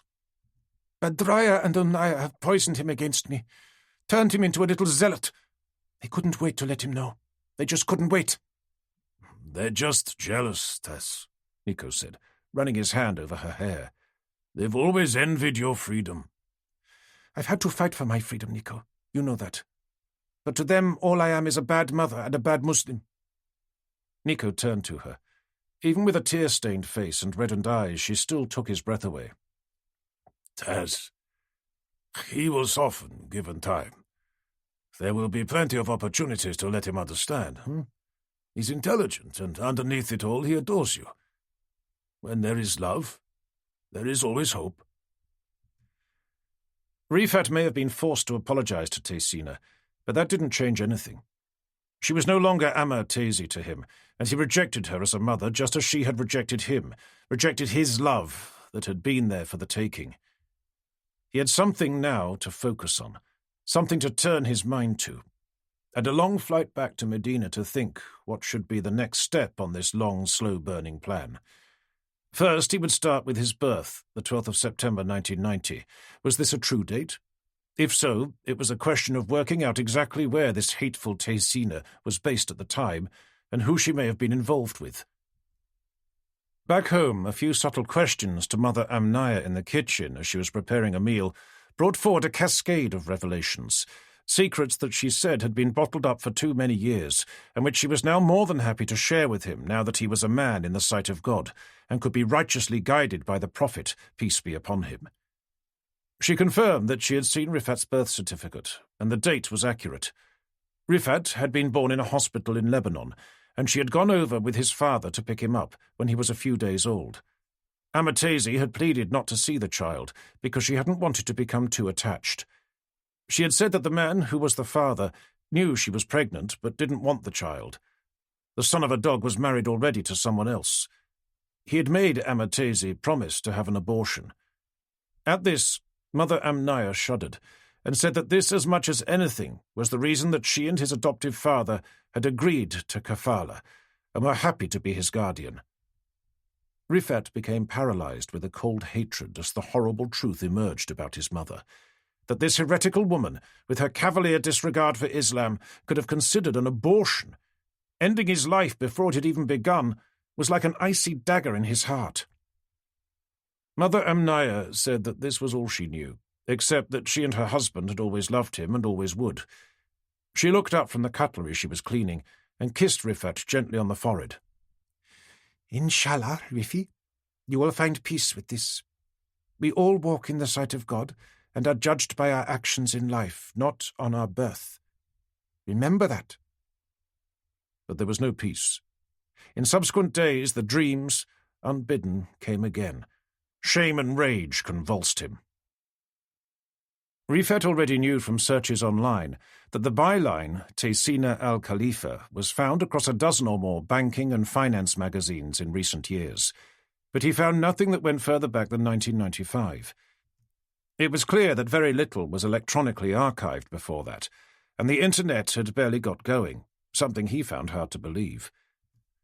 One article, a guest column in an English-language news magazine, had a brief biography in which she was described as having been based over the last 20 years in London, Beirut, Istanbul, Paris, and Athens, and has travelled extensively across Asia, the Gulf, and North America. Rifat sighed. He could have been conceived anywhere on earth, in any hotel with a random businessman, traveller, or acquaintance, which would truly make him a global bastard. The simple way for Rifat to find his birth father was to talk to her again, if he could bring himself to do it. He spent a few days making notes about what he wanted to know, and decided that the easiest strategy was to feign interest in her career. Perhaps she would be flattered. He smiled to himself. She could think that, if she wanted. Within a week he was ready. He rang her without prior arrangement to try to catch her off guard. By good fortune she picked up the phone, and, hearing his name, gave a little gasp. Rifat apologized again for his behavior in Athens, and said that he would like to be more respectful to her in future. She sounded grateful for the approach, and told him how terribly hurt she had been. Rifat waited out a long and emotional outpouring about how he'd been such an affectionate little boy, and how she just wanted to gather him up in her arms and take him back, but circumstances made it impossible. All this did nothing but deaden his heart. He kept having to remind himself that if he wanted to find out what he wanted to, he must not be cruel, even though that was just what he wanted to be. Remembering what Mother Amnaya had said about the circumstances of his birth, he asked Taysina to tell him. Oh, Rifat, this is very hard for me. I was very confused, very emotional and upset. You were born in a nice hospital in Lebanon, and the nurses were very kind. Did you want to have me? There was a brief but significant pause before she answered. Yes, I did want you, once I knew I was pregnant. But I wasn't convenient, was I? Rifat, please, it wasn't a matter of convenience. You had your career, and you weren't married to anyone, were you? No, I wasn't married, but I was or had been in a relationship with someone very special. And this person is my father? Yes, he is. Let me tell you, Rifat, this wasn't some casual relationship. You were the product of love. I loved this man, and in some ways I still do. You are the product of a love between two people. Who they are matters less than the fact of their love for each other. But how could this be? Rifat exclaimed. He was already married, wasn't he? Mother Amnaya told me. She said that he wanted you to have an abortion because he already had children of his own with his wife. Oh, yes, Mother Amnaya. How very kind she is to spill such details. These are not details. These are the circumstances of my life. Rifat, you are so young and so angry. One day I will be a man and I will be just as angry. Please, Rifat, I want to know who he is. I cannot tell you. I'm sorry. You have to believe me when I tell you. But the man who fathered me wanted me dead. I cannot answer all your questions, Rifat. I'm sorry. I just want to know one thing, Rifat said. I have been brought up in the light of the Prophet, peace be upon him, and you are my mother. So, Mother, will you please tell me whether my father was a Christian? Rifat calculatedly played on motherhood to weaken her resolve. There was a long sigh. He wasn't a Muslim, as I said. I don't think he had any religion, though you would call him a Christian. But he was a good man, despite everything. So I suppose you met him in a bar or a nightclub? Rifat, don't say such things. What do you think of me? We worked together for a while, that's all. And I was very young. You must understand. Oh, I understand, all right, Rifat thought. I'm young, but I would never do such things. I'm sorry, Rifat. This call has made me upset, and I have to go now. I'm sorry I cannot tell you who your father is. Really, I am. Now, goodbye, my son. She put the phone down. She cannot tell me? She virtually has, Rifat mused. Just a little bit more work and I'll know who it was. Then I'll get to work. Rifat's heart hardened over the next year as he checked up everything he could find about his aunt's career. It was already clear that she had worked in Beirut at the time of his birth and for several years before. But who her colleagues were at that time was harder to establish, because she worked on a number of magazines as a freelancer. The easiest checks he could make were ones close to home, particularly with his father, who was still clearly proud of his little sister, and did not have the guile of either Mother Badria or Mother Amnaya. His father had been surprised when Rifat said that Ahmad Tezi had refused to say exactly who his father was. So can you tell me? No, I cannot. It is your mother's responsibility to decide how much you should know. I feel for both of you in this difficult question. But it is not my role to break my pledge to her. So you do know? Yes, I know. Rifat was boiling inside, but he knew that he could not press his father any further. It will be good enough for me, Rifat said, to know that I have been brought up in love and care by you, my real Abi, and by Mother Amnaya. His father looked at him in wonderment. Then you have indeed become a man in my sight. He ruffled Rifat's hair, something that he could not recall in many years. Rifat bided his time for many months. He searched the flat and his father's study, looking for letters or even copies of old articles that his aunt had written. The study was almost a sacred room, to which he had always been forbidden entry, though he had seen Mother Badria searching it herself in the past. He knew there were several locked drawers in his father's desk, but he had no idea where the keys were kept. He had never seen them hanging up, and presumed that his father might keep them in a briefcase. Perhaps there were letters from Ahmad Tezi there, or a diary. An opportunity presented itself on the festival day of Eid al-Adha, when the whole family would take dawn prayers together and participate in a feast. After prayers, Rifat feigned stomach cramps and locked himself in the bathroom, making vomiting noises. He retired to his bed, hoping to be left behind. At first his father wanted to call a doctor, but he settled for nominating Mother Badria to remain behind to look after him. This was an irritant because Rifat wanted the house to himself and had seen where his father's briefcase was. After the rest of the family had driven off to the hotel where the feast was laid on, Rifat managed to persuade Mother Badria to go to the pharmacy for him. She grumbled because she would have to walk for 10 minutes in the heat, there being no male member of the house present to drive her, but she agreed. Rifat knew he had less than half an hour.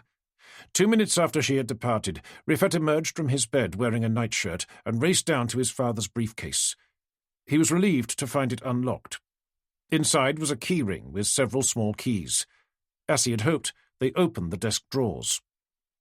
The first two held nothing of interest, but the deeper bottom drawer held bundles of papers, and at the bottom a sack of 24 magazines, Gulf banking and insurance from the 1990s.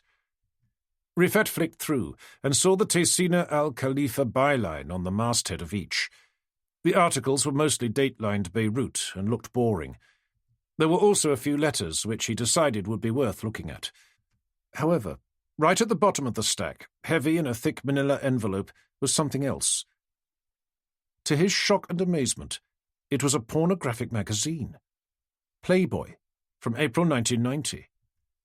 He was shocked that his father bought such things, which were forbidden in Saudi Arabia and sinful in Islam. Perhaps he had bought it in Bahrain, or had risked bringing it in from Europe on one of his frequent trips. Of course, the diplomatic bag gave him immunity. Unable to resist, Rifat flicked through the pages, soaking up the photographs of naked women from France, Germany, and Denmark. This was something he had never seen before. He was transfixed by the shocking visions before him. Waves of some power he had never experienced swept over him, and his breathing quickened. Underneath his nightshirt, he had a hard erection. Putting the banking magazines back, he raced upstairs with the magazine to his bedroom. Flicking through the pages, he moistened his hand with saliva and stroked his penis.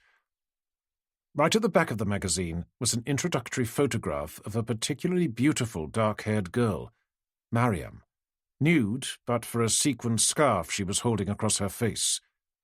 This left only her bewitching eyes, her beautiful breasts and pubic hair open to the view of all the world. Rifat, his hand now moving fast, turned the page and saw a double-page picture of the woman with her legs wide apart on a chair. Her bodily lips, parts of a woman he had never even seen, were fully open to view. Something like a hot lava was welling up deep within his entrails, something too strong for him to resist, that would brook no question or argument. He was possessed, gripped by something of immense power demanding the seed of him, something that made his mind a slave in his own body, his arm a devilish piston. In the last second, he lifted his sight from the woman's vulva to her face and was horrified. Surely it couldn't be. But it was. She was unmistakable. A young Amatesi, his very own mother. As his semen flew up into the air, he cried in passion and anguish, a puppet in Satan's hands.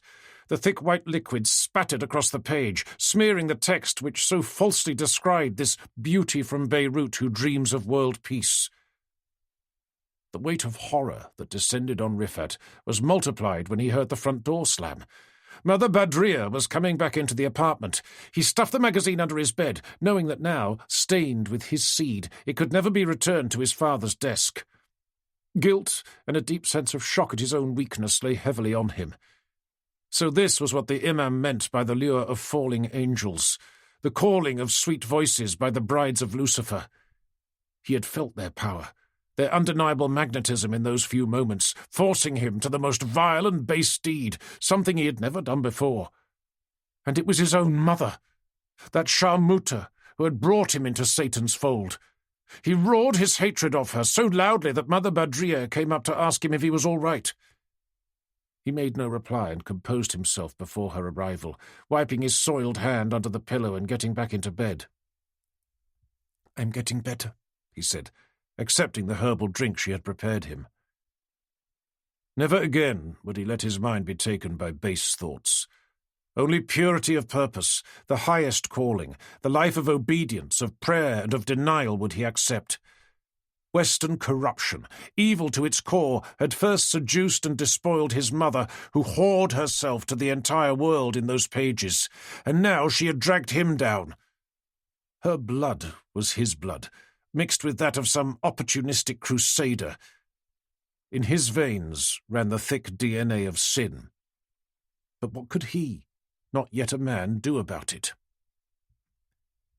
Rifat found it impossible to share his guilt and loneliness.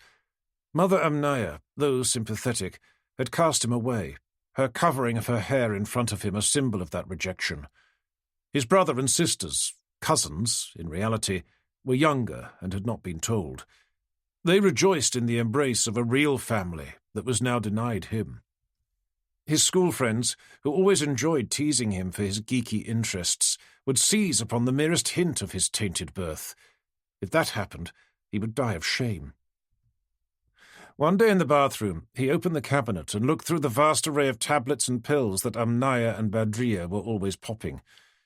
The thought occurred to him that there would be enough there to end his misery. He took one tablet and popped it on his tongue. Looking in the mirror, he absorbed the image of a man poised on the precipice of death. Perhaps he would look up what these tablets would do. The next time he was at the mosque, his father asked Rifat to wait behind at the end. "Your mothers tell me you are unhappy, and I do see it in your face. I have made an appointment for you to see a mudaris, a man whom I trust.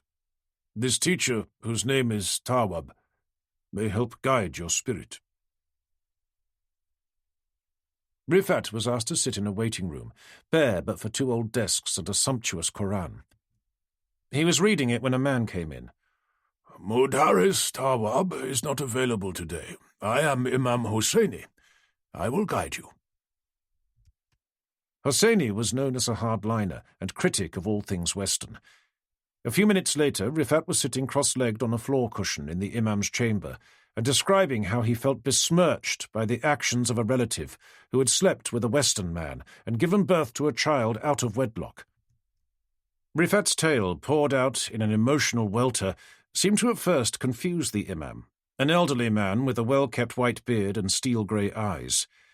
Rifat made no mention of the magazine, nor of his own sins.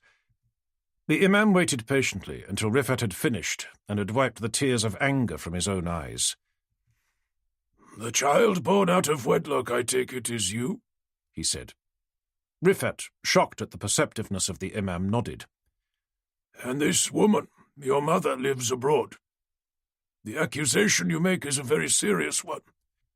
What you describe is addressed by the Prophet in Surah chapter 24, verses 2 to 3. It is zina, sexual intercourse outside of marriage. The surah says, 'The woman and the man guilty of zina, flog each of them with 100 stripes. Let not compassion move you in a matter prescribed by Allah. The punishment is to be witnessed by a party of believers,' the Imam said, a slight smile spreading across his face. 'This case would greatly interest the religious police.' He harumphed and shrugged. 'They, of course, can do little against such whoredom, unless she returns.' 'I don't think she will ever come back to our land,' Rifat said. 'She meets father only abroad.' The Imam smiled knowingly. 'No doubt she fears the white light of the holy places. Now, Rifat, you have been brought up in an important and devout family, which I have known for many years. I am surprised that the head of your family should indulge such a woman and not cast her out. No doubt he has his own reasons. However, it is you and your welfare that concern me. You are like a ship shorn of its anchors in a storm. So let me ask, how do you feel about the man who fathered you?' 'I feel anger. I want to ask this man why he felt he could abandon a child he created. Surely this is a sin, even in the Christian church.' The Imam laughed gently and shook his head.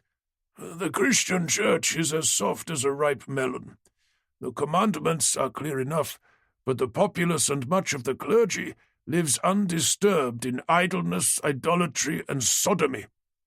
If you expect justice there, you will be disappointed.' 'What should I do?'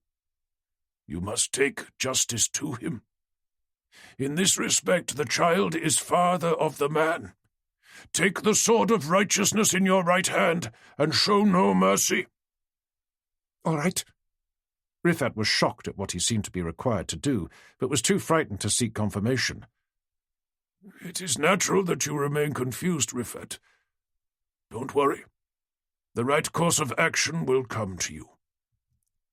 For more than an hour and a half, Imam Hosseini continued to question Rifat, his religious adherence and honouring of the 5 imperatives of Islam, his work ambitions and interest in electronics, his schoolwork, particularly his knowledge of English and other languages, and his assessment of his own strengths and weaknesses.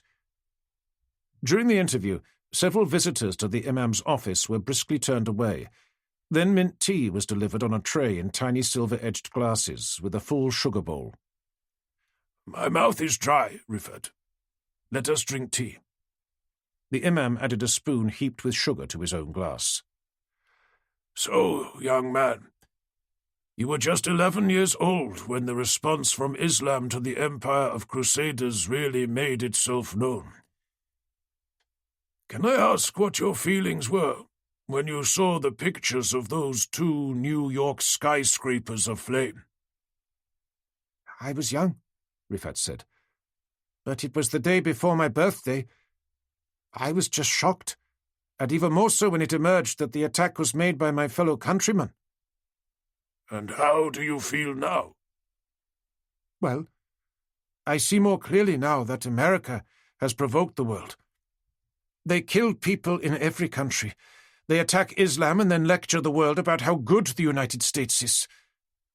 So now I think they got what they deserved, and I am proud that it was my country which provided the martyrs." "Would you be a martyr for such a cause?" The Imam's eyes bored deeply into Rifat's own. He had to fight not to avert his face. He gulped, and his throat was dry, realizing that he could be called to God so soon. "If that was the will of Allah, so be it." The Imam smiled kindly and reached out his arm to grasp Rifat's wrist. "Do not worry. This was only a test of faith. However," he turned stern again, "knowing that you are thirsty for justice and ripe for jihad, I can recommend help. There is a brother who is pursuing the worldwide caliphate under blessed Sharia law. He has answers to your questions, guidance for your heart, and quests awaiting your bravery. This brother is someone whose name I will not give you now, but you can find him at this address after Friday prayers in 2 weeks' time. Be there at 3 precisely." The Imam wrote down the date, an address, and some directions. "He will be expecting you. Just give your name at the door. Do not mention this to any member of your family, not to friends.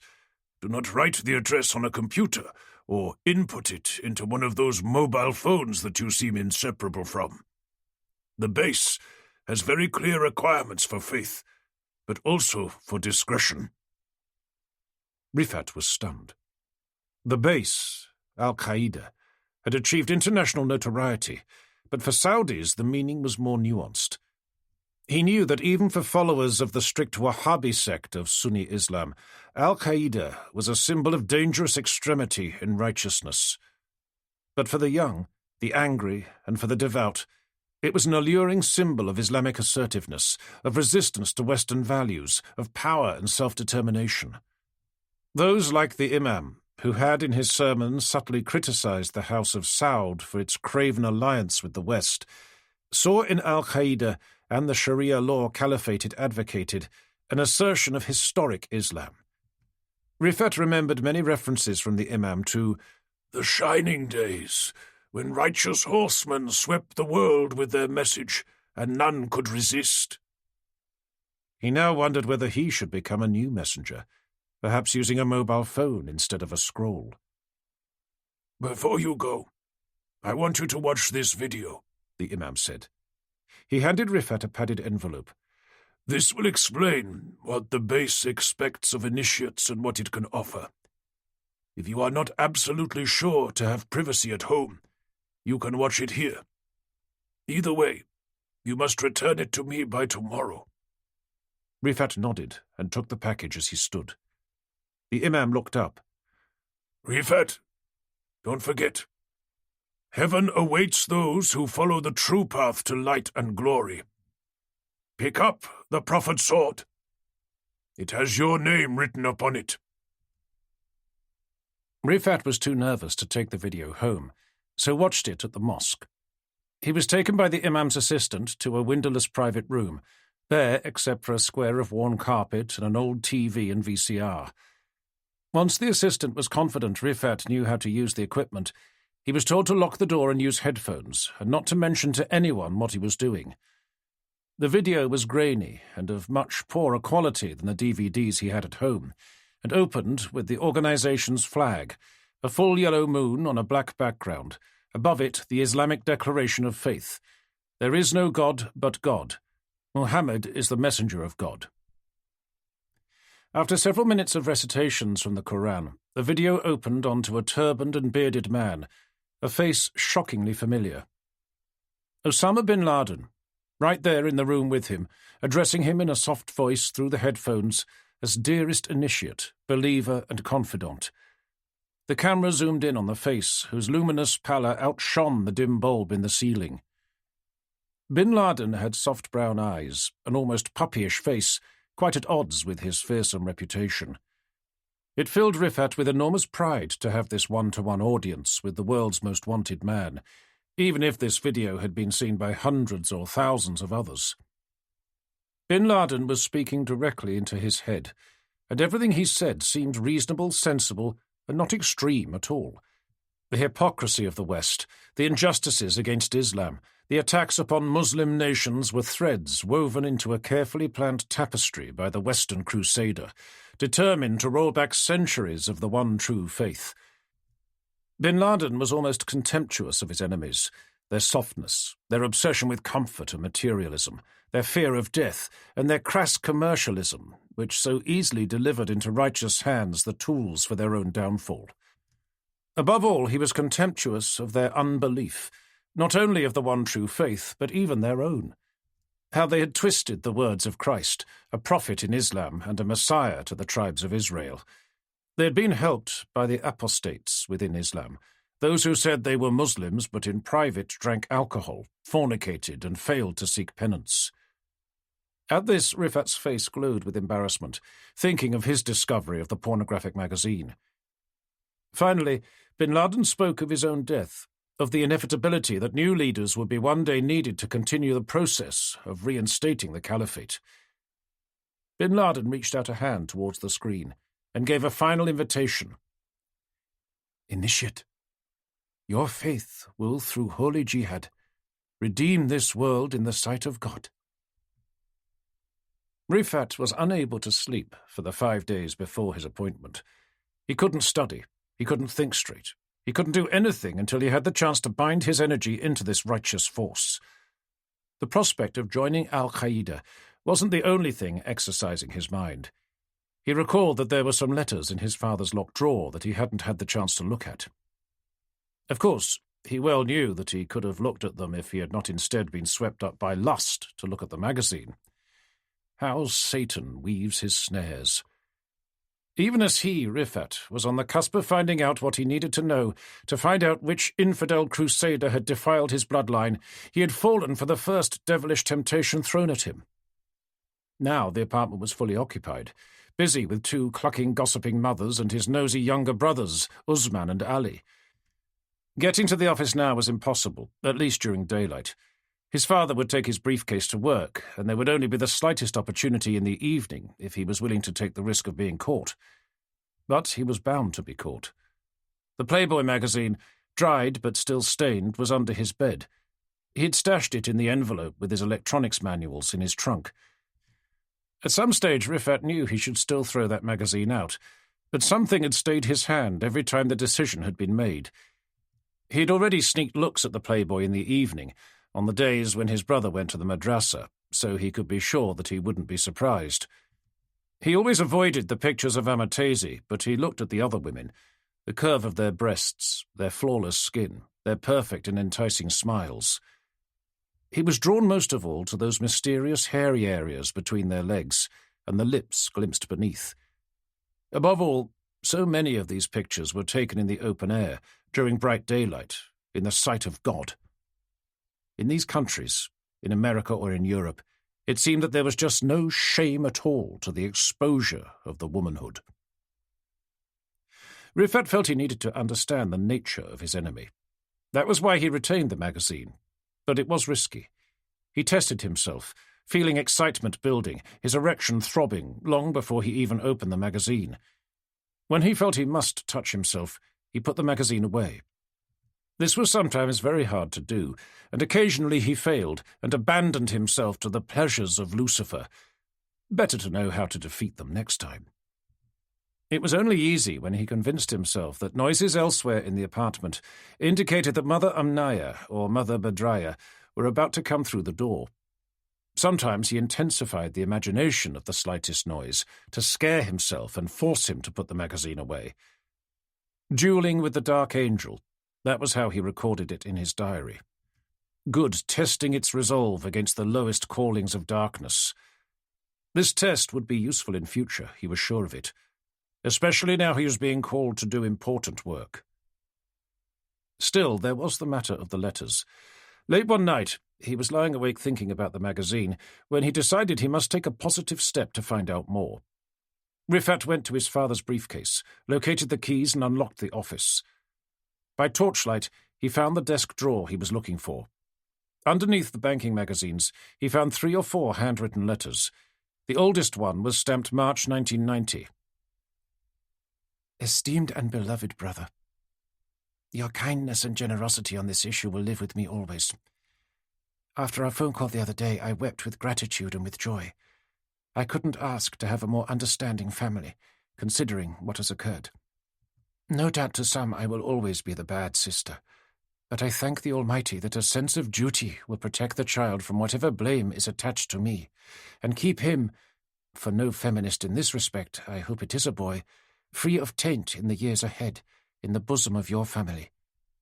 The child is innocent, and deserves the warmth of an open heart and the light of an open mind. I thought about what you said, but I haven't dared mention to Chris that I intend to keep the child, in spite of agreeing otherwise.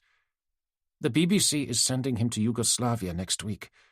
There are bad things happening there, and he fears there will be civil war. He will be away for months before I could hope to join him.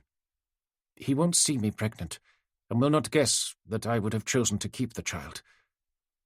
I have always understood that he sees me as a taste of exotic Eastern glamour. He would not be impressed by dirty nappies and a pushchair in the hallway. He has had that at home, and I fear I would lose him.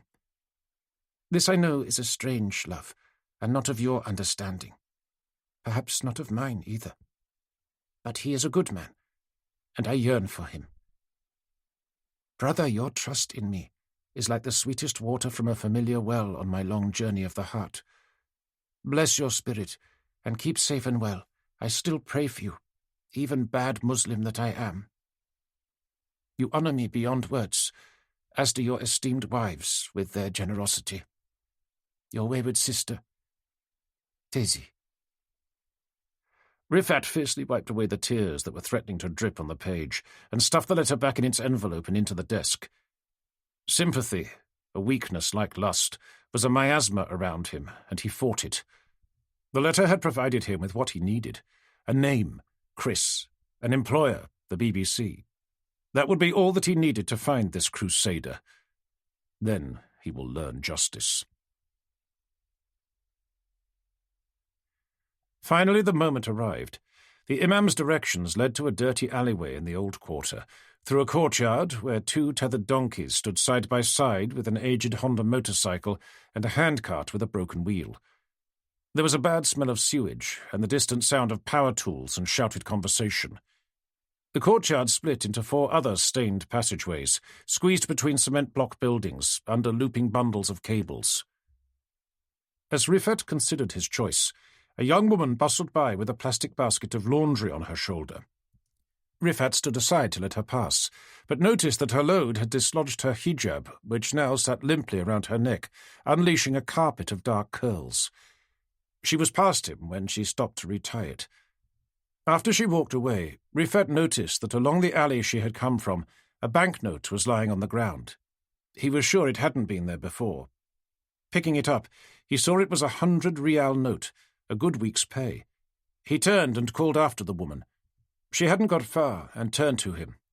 "You have dropped your money," Rifat said. "I don't think so," she said. "Is it not yours?" "It's 100 rials. It isn't mine, so I think it must be yours." "Wait a minute." She put down her washing basket, and again it tugged her hijab back. As she bent down to her basket, Rifat observed her pretty face, moist pink lips and dark, kohl-rimmed eyes, all framed in tendrils of exquisite black hair. With slim, henna'd fingers, she quickly felt through the laundry until she found a pair of trousers and gasped, "My father has left his wallet in his pocket. It must have come from there." She faced him and smiled, a wide, wonderful smile. "Thank you so much. You are kind, honest, and honourable." "It was my privilege," he responded proudly. Her expression then turned shy. "I think you may have dropped a piece of paper yourself." Rifat looked puzzled. "What?" From the pocket of her robe she produced a laundry receipt. "You dropped this. It has your phone number on it." Rifat looked at the receipt, which listed clothing, nothing more. There was no phone number on it. "Sorry?" he burbled. "Your mobile number is written on it, I believe," she emphasized. "Here." She handed him a pencil and nodded at the paper. As Rifat hesitated, she added, "My father need not know. I can text you a meeting place." Rifat suddenly realized her intent, and a wave of excitement and embarrassment came over him. He was paralyzed, the pencil poised over the paper. Then he remembered the lewd pictures he had so recently seen, and those of his own mother. He now felt a frisson of that same power, that destructive lust. A wave of revulsion overcame him, and he stepped back. "No, I'm sorry. I cannot do that. But can you direct me to this address?" The girl shrugged and told him to follow the line of a thick bunch of phone and electricity cables, swagged along a whitewashed but rubbish-strewn alleyway which went around the back of a goat butcher's shop. He followed the cables, up a flight of cement stairs to a simple wooden door. Rifat's knock was answered by a large man with a pale green keffiyeh and a long beard. He was speaking on a mobile phone in a foreign language, but waved Rifat in. Two other men, rough-looking, with the thick hands and darkened faces of labourers, were sitting cross-legged on threadbare cushions in a grubby and unfurnished room. Rifat guessed that they might be Yemenis. One of the men was chewing cat, his cheek bulging with the mashed compress of leaves, and his teeth rotten. His father would be horrified to see him in the company of these low-class tribal types. "Phone?" the cat chewer said. "No, I left it behind as requested," replied Rifat. The cat chewer asked Rifat to lift his arms and then searched him thoroughly. He even squeezed his genitals, and Rifat's squeak of surprise brought a gale of laughter from the other man, whose dark jambia jacket now flapped open. Rifat noticed that he had a pistol in his waistband, as well as the traditional curved Yemeni dagger. The men indicated Rifat should sit down. They waited without talking while the other man finished his phone call. The only sound was the dragging of the wooden spittoon and the occasional spit of yellowish fluid. The call finished, and the keffiyeh man came in. "Your name?" he demanded. Rifat gave it. "Understand that what happens here in this room stays in here. You mentioned to no one that you were coming here?" Rifat shook his head. "Not to brothers? Not friends? If you ever reveal anything you are told here to an outsider, the penalty is death. Not glorious death, not heavenly jihadi death, but ignominious traitor death. No heaven, no virgins. Just eternal torment. Anwar here will cut off your scrotum first." The cat chewer laughed enthusiastically, pointed to Rifat's groin and mimed a rough cut as if it was some kind of joke. Rifat gulped, and he could feel his balls shrink, as if they were trying to climb back into his body. "Good. Understand that this is a lifelong commitment. You may have great uses to the base, but there may be months or years when we do not get in contact with you. You will be required to hone whatever skills are required to the highest possible level, and be patient. You will never, ever come again to this place, nor will you try to contact us unless you have been given specific instruction to do so. Is that clear?" Rifat, too terrified to speak, nodded. "At some stage you will be required to visit a training camp in another country. You will be given instructions near the time. For the rest, you must carry on the rest of your life as normal, holding to all Islamic principles of cleanliness in thought and deed, and with utter faith to the one true God. Is that clear?" Rifat nodded. One of the men brought in a bright red cushion on which a battered copy of the Koran sat, opened and bookmarked with a cord. "Repeat after me the oath, which will bind you to us for eternity, until the highest mountains are ground to dust and the sun has turned to darkness." The oath was long and blood-curdling. Rifat repeated it carefully. He was in no doubt that these people were in deadly earnest. There was no way out now. He knew that. He was theirs for life. But he felt ready for the tasks ahead. "Now," said Green Kaffir, "come with me." He led Rifat and the cat chewer out of the room, towards a set of dimly lit cement stairs leading down to a basement room. They clattered down the stairs and waited while a door was unlocked. The room beyond was low and windowless, but brightly lit with strip lights. There was a large plastic table, a typist's adjustable chair, and a lightweight and expensive-looking jeweller's bench lamp with attached magnifying glass. Through a rough hole in the ceiling dangled an electric cord leading to a gang socket on the table. On the table were half a dozen mobile phones, a plastic case of jewellery tools, several rolls of thin electric wires, one of insulation tape, and a collection of mobile phone service manuals in Arabic and English. Green Kaffir pulled out a small, clear plastic bag from his pocket containing 3 small metal discs the size of camera batteries, and flourished them in front of Rifat. "Know what these are?" he demanded. "Lithium batteries?" Rifat queried. "No. They are sample-sized incendiary detonators. Electric current on equals instant combustion. These are used in the mining industry.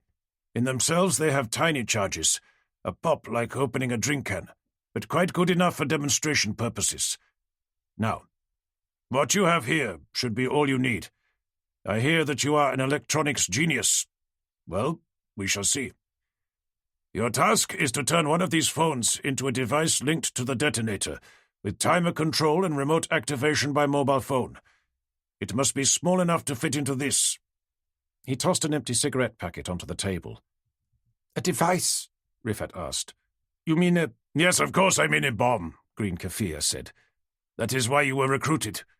I want you to show me that you can build me something to make our martyrs' blood sacrifice worthwhile. Small, efficient, reliable. That is what we need you to build. Always we need better mechanisms. You need not concern yourself with explosives. When the time comes, we can supply what is needed to make it powerful enough to echo through the halls of the Crusaders." The cat chewer laughed and spat. A green, foam-flecked stain spread across the cement floor. "You have until sunrise. I shall be waiting upstairs." It was midnight. Rifat was hungry, thirsty, and wanted to go to the toilet. He was locked in the featureless room with the cat chewer, whose throat-clearing, spitting, and prayer bead rattling was driving him crazy. They had broken off twice for prayers, but that hadn't overcome his difficulties. He really needed a PC or laptop where he could access testing software and some YouTube how-to videos for the more obscure phones. He was also unimpressed by the lack of latex gloves, which could have ensured that electrical contacts remained grease-free. For all that, things had gone well at the start. He had chosen a Nokia model because it was the same brand he owned at home. This, however, was a different model. The SIM card, the brains of the phone, was pretty much on a single microchip. On this model, one he had not seen before, it could not be removed by the user without opening the casing. He turned to the other phones, Samsung, Hitachi, Ericsson, Siemens, Toshiba. Some of them did have user-accessible SIM cards, but he had never taken them apart before. Rifat had quickly identified the correct Nokia manual, removed the casing screws from the phone, and set them out carefully on a piece of paper in the same layout as required to reassemble them. He removed the blunt antenna, held in place by the largest screw. A case-opener tool, part of a bag of miscellaneous components on the table, made short work of separating the back casing and display screen. Beneath the screen was the green motherboard and credit card-sized power supply, which ran the more power-hungry screen functions. 2 tiny screws held the motherboard in place, and an electrical ribbon still connected it to the screen. He released that by sliding out the contact. On the other side of the motherboard was the SIM card, not much larger or thicker than a thumbnail.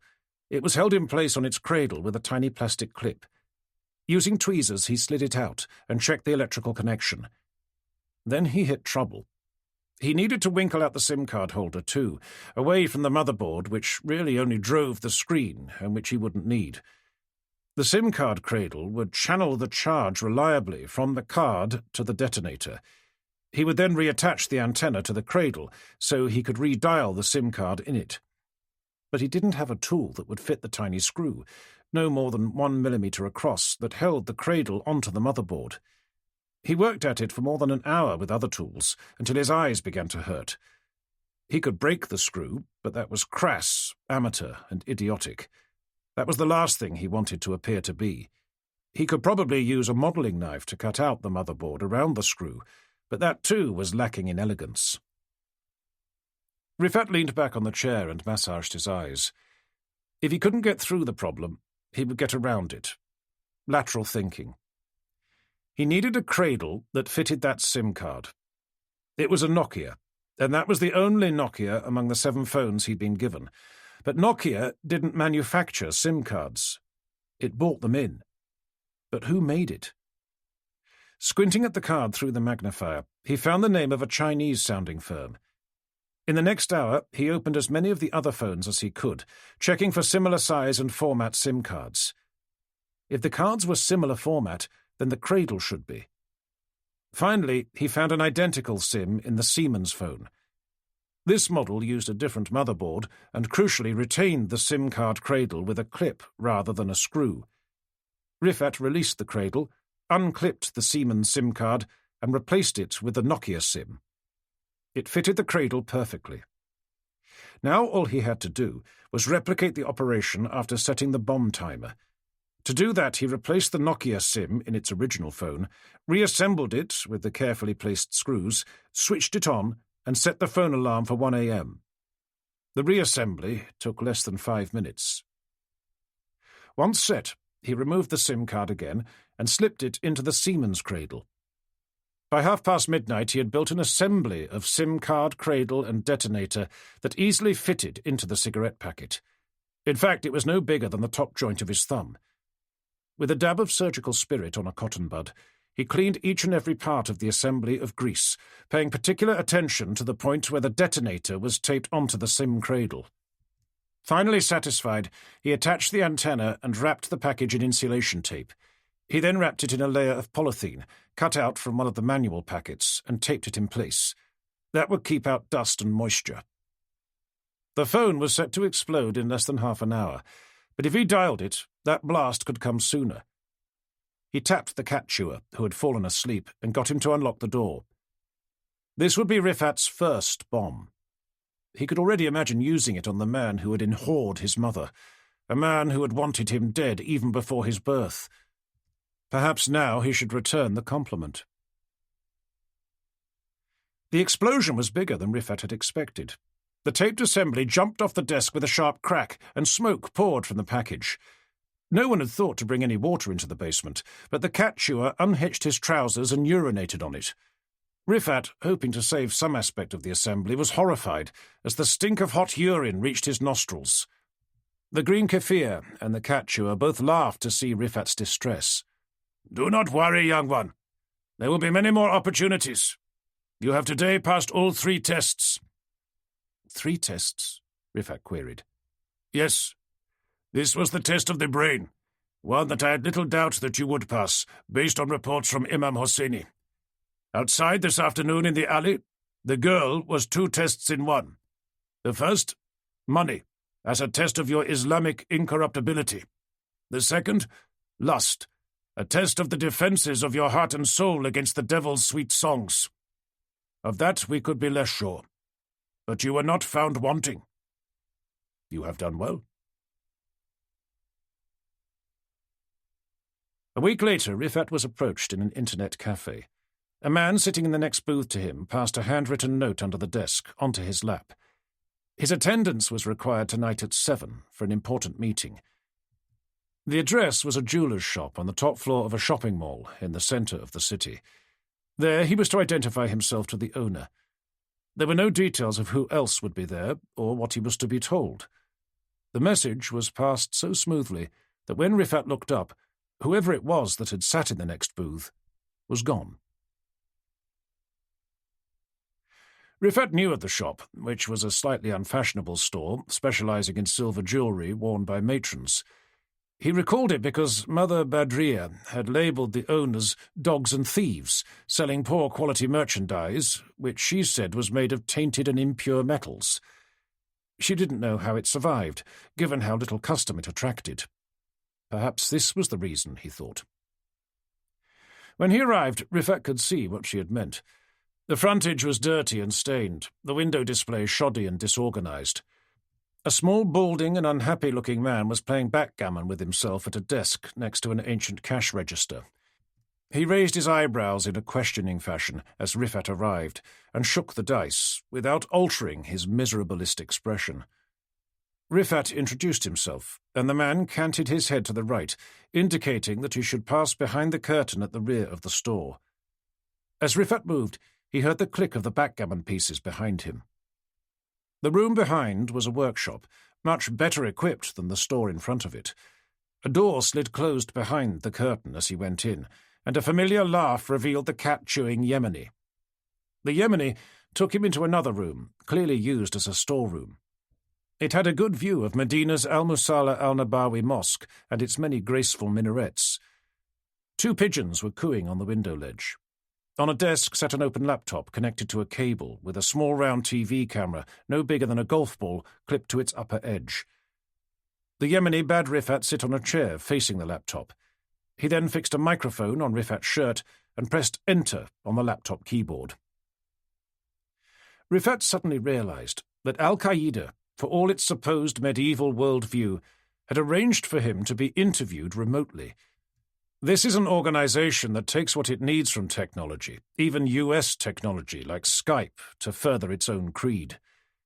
He remembered what Osama bin Laden had said in the video about using the tools of the West. A video image popped up on the screen of a man sitting cross-legged, dressed in a simple open-necked white shirt, black trousers and sandals. The image was pixelated around the man's face, but showed a neatly cut pepper and salt beard. Hello, Rifat. Thank you for paying this visit to us. I am Abu Qadir. I can see you clearly, and I hope that you can see something of me.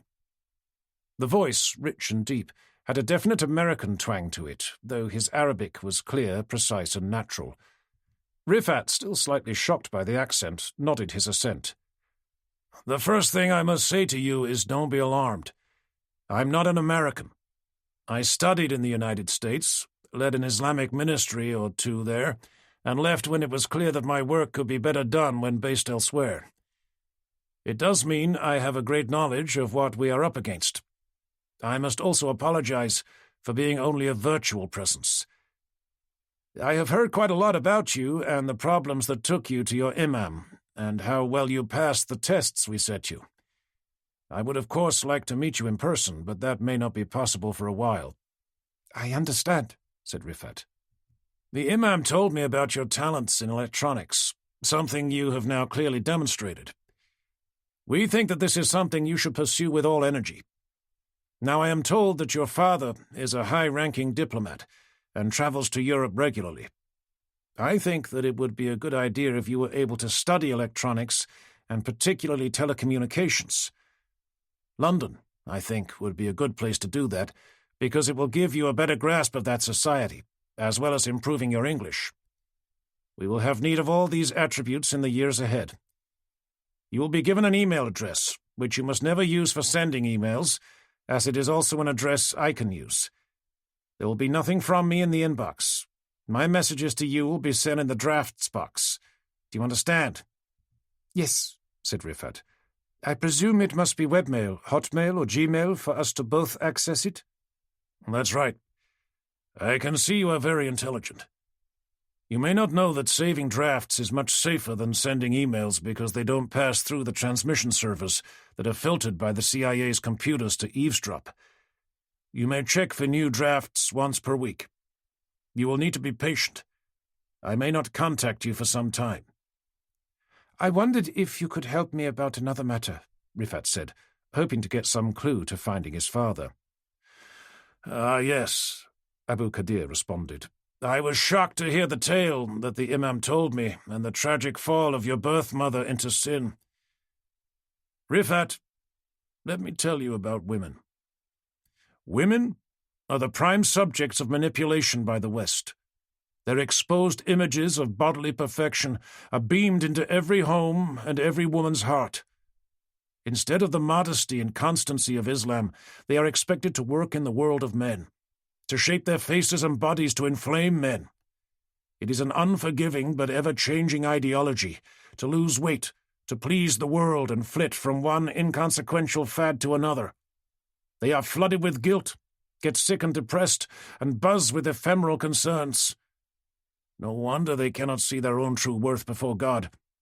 While the West attacks Islam for hiding women under the abaya, we offer them protection from the worldly gaze and from worldly judgment.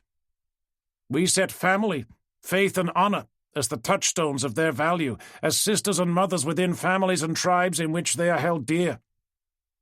While the West cheapens these flowers in their youth, it sets no value at all on their later years.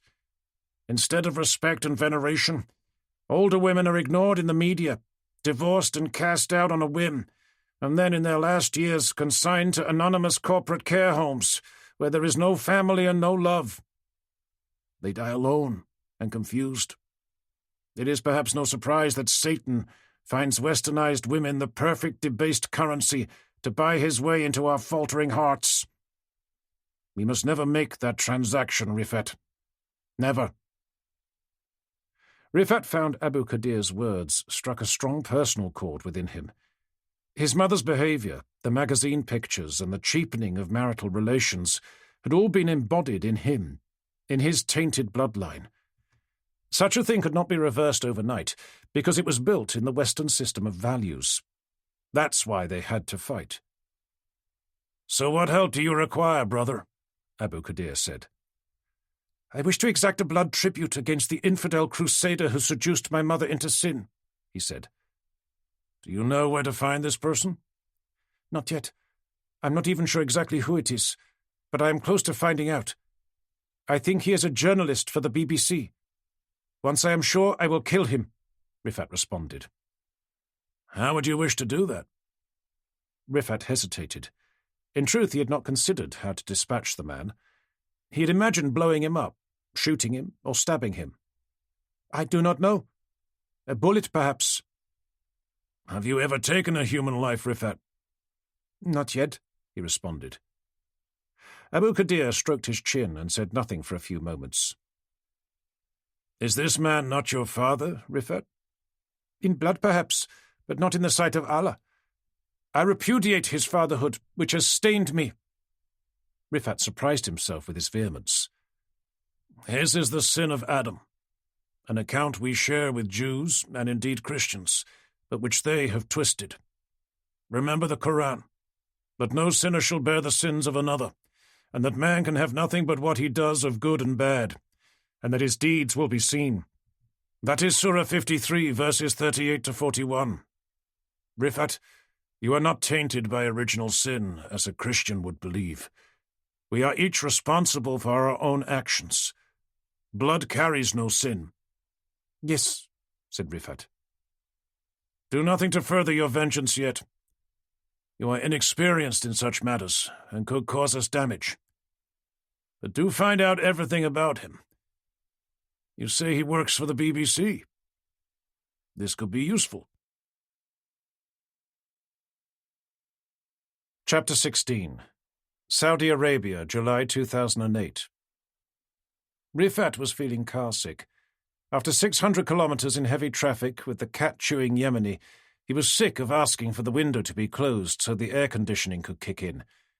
But for the Yemeni, spitting out of the open window was a human right, one that he intended to continue using, even though it was 35 degrees in the vehicle and the endless buses of Yemeni labourers coming the other way poisoned the air with their fumes.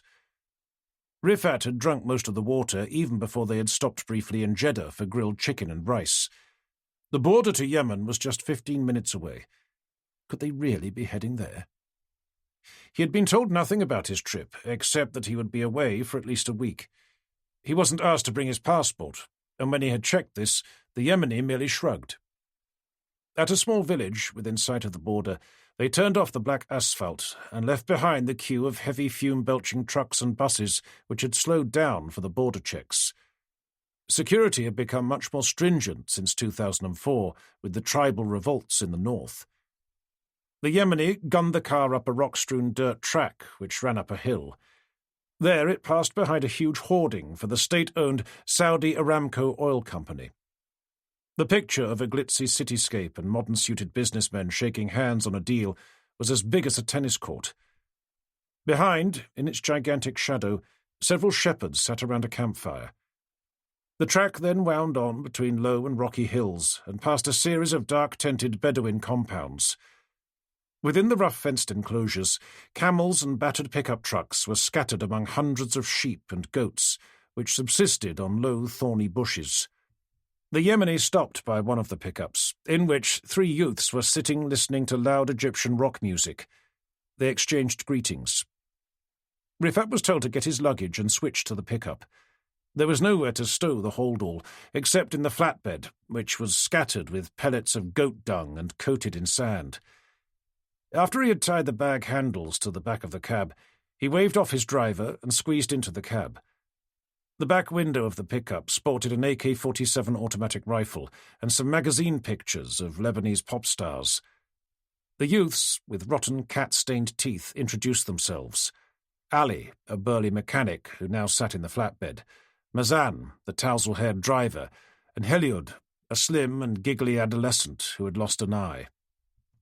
Heliod explained that Rifat was going to be taken over the border by the tribal route, used for hundreds of years, which was controlled by cat traders who had paid off the police. Mazan, who drove barefoot, hurled the Toyota over every rough piece of ground and dried riverbed, turning sharply on gravelled slopes and trying, it seemed, to keep the truck airborne. For every gear change, he had to reach between the legs of Heliod, who, as the smallest of the 3, was straddling the gearbox. Every few seconds, Mazan turned to look at Rifat, to see if his adventurous driving had impressed this well-dressed urban youth. Rifat, hiding behind his sunglasses, tried to smile, but with his hands braced on the baking-hot dashboard, he was sure his terror was obvious. "Hey," said Heliod to Mazan. "let's go see the Zana." Mazan whooped and barreled the vehicle over a rocky slope away from the track. After 10 bumpy minutes heading down a narrow wadi, they emerged into an area of scorched ground, where some metallic wreckage was visible. The truck slewed to a halt, and the Yemeni youths jumped out. Rifat eased himself from his seat. Heliod broke open a pack of Red Bull and offered a can to Rifat. "So what is this?" Rifat said. "An American drone crashed here," Heliod said. "I shot it down," said Ali. "General Atomic's MQ-1 Predator, my first kill." "No, he didn't," laughed Mazan. "It was the Mach-1 tribe." Rifat looked over the remains. The pilotless aircraft was about 8 meters long, but huge chunks of the fuselage had been removed. The slender wings and the tailplane had been smashed on impact. Ali showed off his personal prize, a piece of fuselage casing that bore an aluminium tag. "What does this say, brother?" Ali asked Rifat. "It says property of U.S. Department of Defense, and there are some serial numbers and technical stuff." "Hey!" said Ali, turning to the other Yemenis. "It says, 'Hands off! This Zana is the property of Satan!'" He turned back to Rifat and said, "I will kill these people. Zana killed my uncle and cousins last year when they were driving on road to Sana. Just blew them all up. Why did these Americans not fight him face to face? He was a lion, but these Americans are cowards." Tears were rolling freely down his face. A few minutes later, they all jumped back in the truck and tore off. Within an hour, they stopped at another Bedouin encampment for tea, rice and dates, served by Mazan's aunt and female cousin. "Welcome to Yemen," the aunt said, and laughed. Heliod, meanwhile, was talking on his mobile phone. "Hey, everybody! We must visit the Makwan. My cousin says Ansar al-Sharia has a harlot on trial." He mimicked the act of aiming a pistol. They set off on another dirt road. "Faster, Mazan!" urged Heliod, "or we'll miss the sentencing." In 15 minutes the vehicle crested a stony rise, and a small village of baked mud houses was visible. At one end, on a dusty, grassless soccer field, a large white tent had been set up, and there looked to be a festival going on, with dozens of cars and pickups parked nearby. As they drove into the arena, Rifat could smell the delicious aroma of barbecued lamb. Mazan brought the vehicle to a halt, and they all raced towards the tent. There seemed to be uproar inside. Dozens of Yemeni men in traditional dress all seemed to be talking at once in a local dialect Rifat had trouble understanding. At the centre of the group, a woman, no more than a child's size, in traditional Yemeni shawl and curtain dress, was sprawled on the floor sobbing. One arm was being held by a tall bearded man who was arguing with two others. "They have sentenced the girl," Ali said excitedly. "So what are they arguing about?" Rifat asked. "Her father and two uncles are arguing about who should carry out the sentence." "What exactly did she do?" Rifat asked. "I don't know," shrugged Heliod. "Some harlotry. There is too much of it." Rifat turned to one of the men, a grey-bearded village elder wearing a traditional smock and incongruous silver Nike training shoes, and asked what the woman's crime was. "She was seen unveiled and dancing in the company of her aunt's male cousin. He is not of her blood."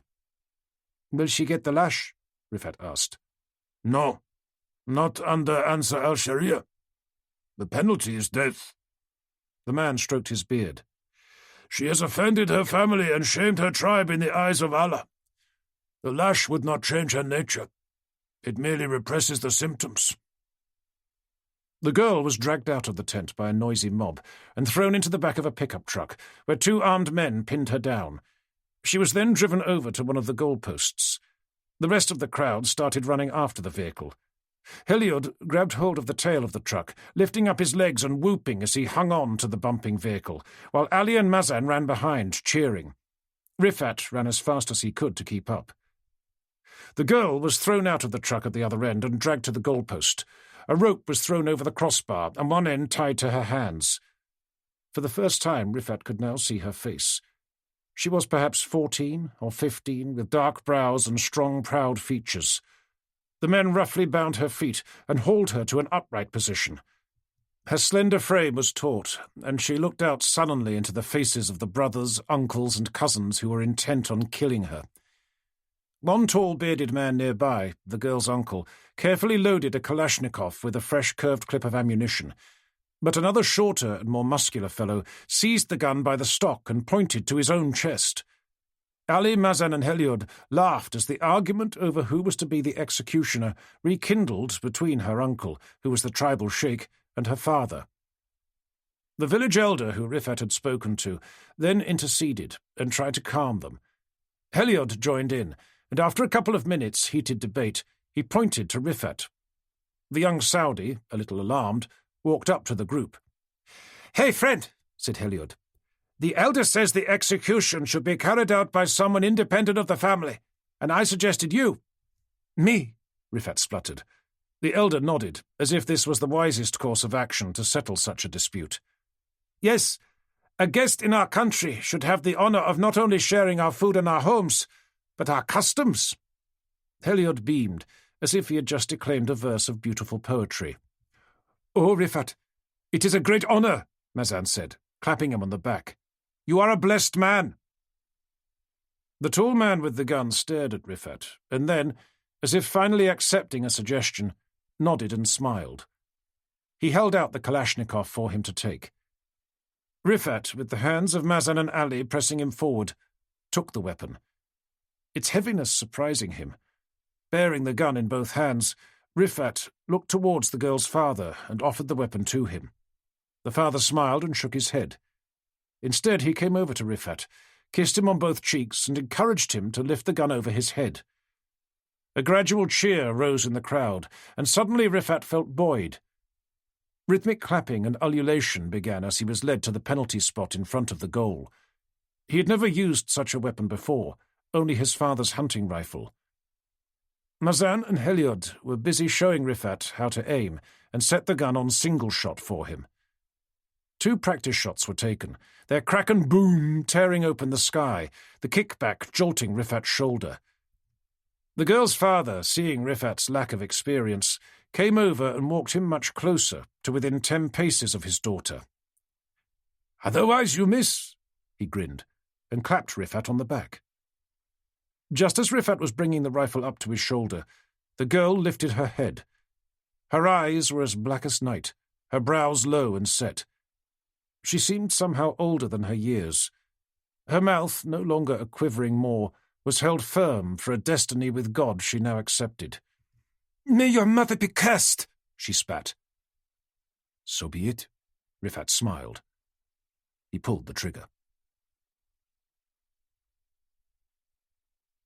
After the congratulation and feasting, Rifat had cause to think about his act. He realized that God was showing him a destiny, and by firmly taking the weapon and using it, he had acknowledged that course. Al-Qaeda's jihad, after all, was merely taking this particular act of righteousness and multiplying it 1,000,000-fold. These public acts of resistance to Crusader ideals would become a banner to which the faithful would rally, beneath which foes would quail. In the feast after the trial, Rifat was given a full plate of lamb by the girl's father, and use of a tribal heirloom, a silver hookah pipe. His opinion was asked, and his answers listened to. He had never felt the centre of attention in an adult gathering before. When their journey resumed in the evening, he was given more room in the truck. Heliod was dispatched to sit in the back with Ali. "Lying in the goat shit, while looking with his one eye at the stars," as Mazan described it. They reached their destination in the small hours, a darkened village, silent but for the bleating of goats and the crunch of the tyres on gravel. Weary but still buzzing, Rifat was given his dust-strewn bag and shown into a room lit only by a single tallow lamp on the floor. The youths whispered their goodbyes and drove off. At first, Rifat thought the room was empty, but then he saw behind and to his right a shadowy form sitting in an alcove on a cushion. Rifat whirled around in fright. He could make out a slightly built man, his face almost entirely in shadow. The lamp revealed a thin moustache and a slight beard, at least one gold tooth in his smile. "Rifat, welcome," the voice said. His Arabic was classical, clear, and unaccented. "My name is Ibrahim al-Asiri." "I have heard of you, of course," Rifat said. The man who was to be his teacher looked only a few years Rifat's senior, perhaps in his mid-20s, yet his cold grey eyes, one discoloured and milky, the other narrowed and shadowed with dark skin, made him look older. The left-hand side of his face somehow drooped, as if the small scar by his left eye had begun to unstitch the human flesh that cloaked a cold intent. Ibrahim's full name, Rifat knew, was Ibrahim Hassan Tali al-Asiri. This was the man who had, by repute, taught the Taliban how to make improvised explosive devices, which maimed American and British troops. This was the man who had taken 100 Crusader lives for every finger on his hands, and whose bomb-making skills made him among the most wanted men on earth. This was the man, one of less than 5 still alive, who still had a United States bounty of $5 million on his head. This was, above all, a man whom Rifat knew he must respect and obey. "You have been chosen from many, and you have passed many tests. Now you are going to be my apprentice, and in this short time we have much to do." "I am looking forward to it," Rifat said simply. "Now you should sleep. But tomorrow, you are going to start to realize your destiny. You will become Al-Qaeda's master bomb maker in Europe." Rifat was awoken by the bleating of goats and a murmuring somewhere further away. It wasn't yet dawn, and his back and shoulders ached. The sleeping bag was laid on a shelf inside one of 2 remaining walls of a ruined house, with only a piece of faded carpet insulating him from the hard stone slab. A tatty canvas roof stretched over a framework of thorn boughs. A nanny goat, her eyes slotted and ears moth-eaten, was chewing at some dry weed in the wall just a few inches below him. her two snow-white kids studied him from a distance.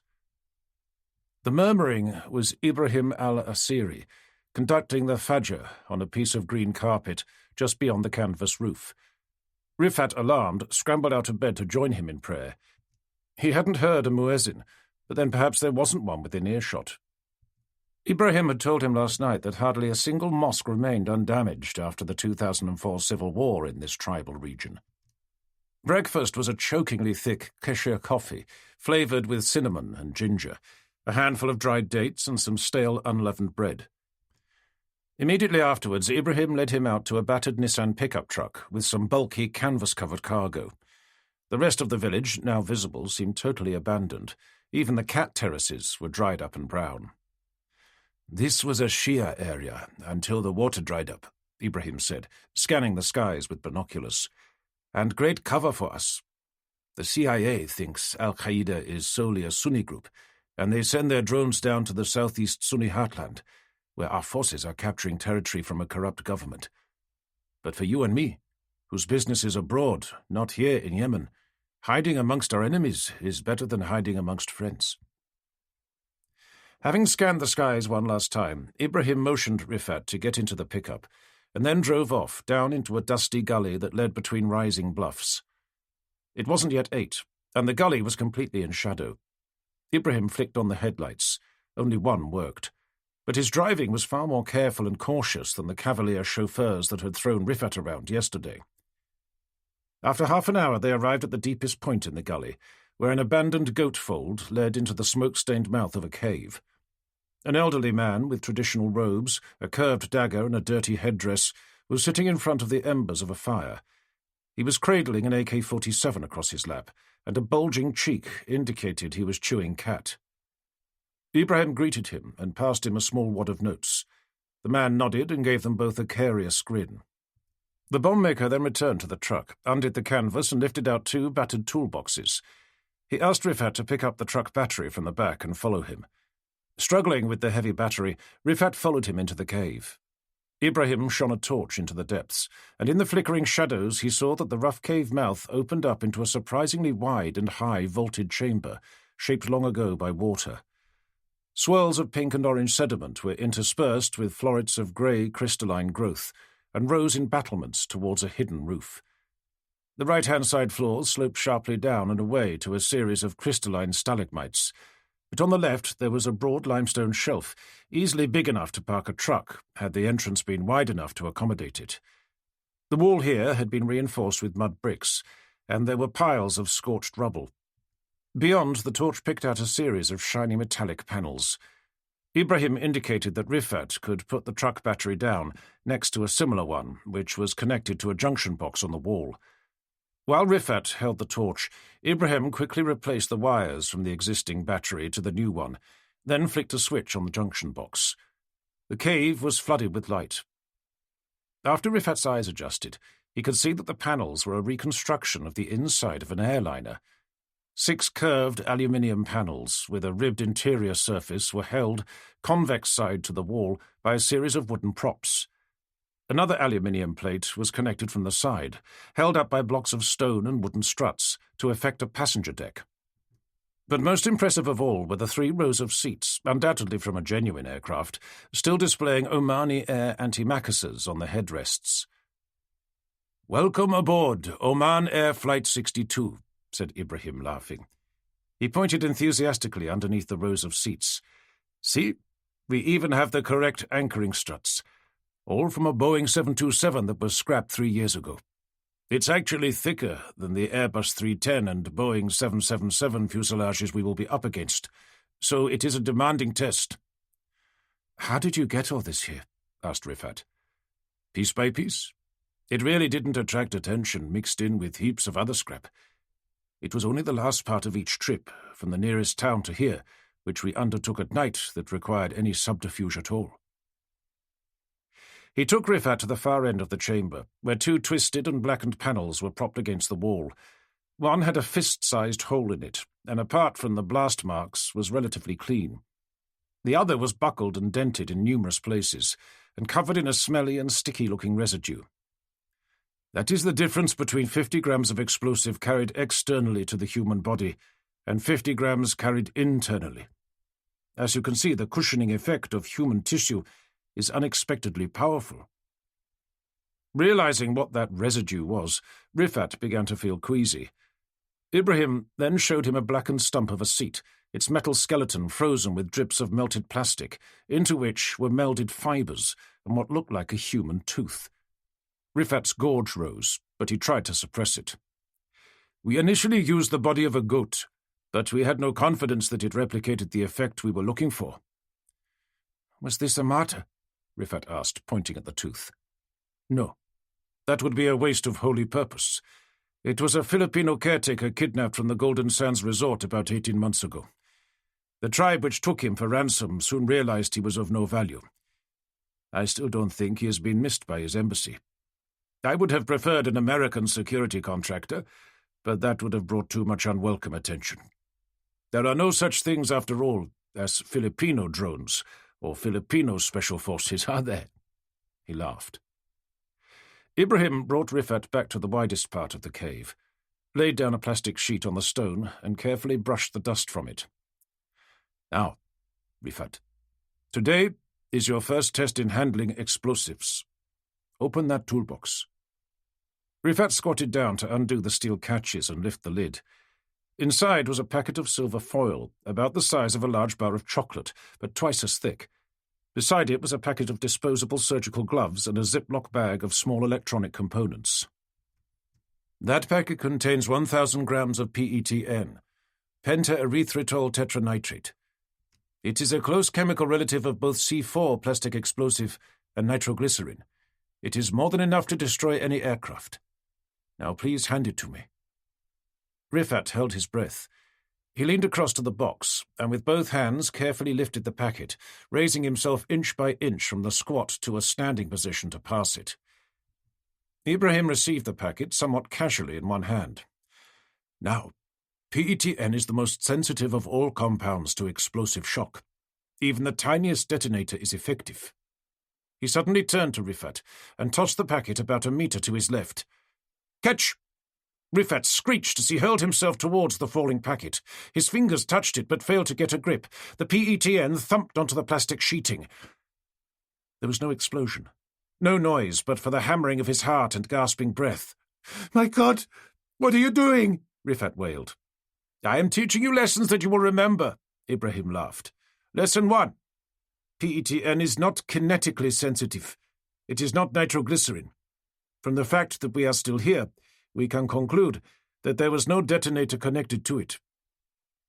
Rifat panted, trying to hide the anger he felt at this deliberate humiliation. "I am showing you why PETN is particularly suitable for bringing down aircraft," Ibrahim said. "It's immeasurably more powerful weight for weight than ammonium nitrate, the classic fertilizer bomb. And unlike the IRA favorite Semtex, pure PETN has no tagging agent to give it an odor. Sniffer dogs cannot detect it. It does not show up on X-ray machines, although of course a detonator would be another matter. It doesn't even show up on the new range of X-ray body scanners that the U.S. Department of Homeland Security is introducing. But most importantly, as we have seen, neither the bumps and bangs of takeoff and landing nor those of baggage handling detonate it. It can only be detonated by heat, specifically heat exceeding 140 centigrade, by a chemical additive or through an electrical or explosive detonator." "Like a mobile phone alarm," Rifat said. "Precisely so. Even such a small electrical signal, if it could produce a fire." Rifat picked up the packet and offered it to Ibrahim, but the bomb-maker waved him away. "Put on a pair of latex gloves. I want you now to measure out 50 grams. A Siemens digital weighing machine was laid out, and the gloves donned. At Ibrahim's encouragement, Rifat pulled open the foil packet, and with his fingers broke off brown lumps of explosive and put them on the machine until they totaled exactly 50 grams. "There is one further advantage to PETN. It is easy to make. Your mother could do it with a kitchen mixer given the right instructions and precautions. You need equal amounts of acetaldehyde and formaldehyde, each available from commercial bulk chemical suppliers. And for the nitration, you need a nitric acid solution of 96 to 98% potency, and the gradual adding of a solid alcohol.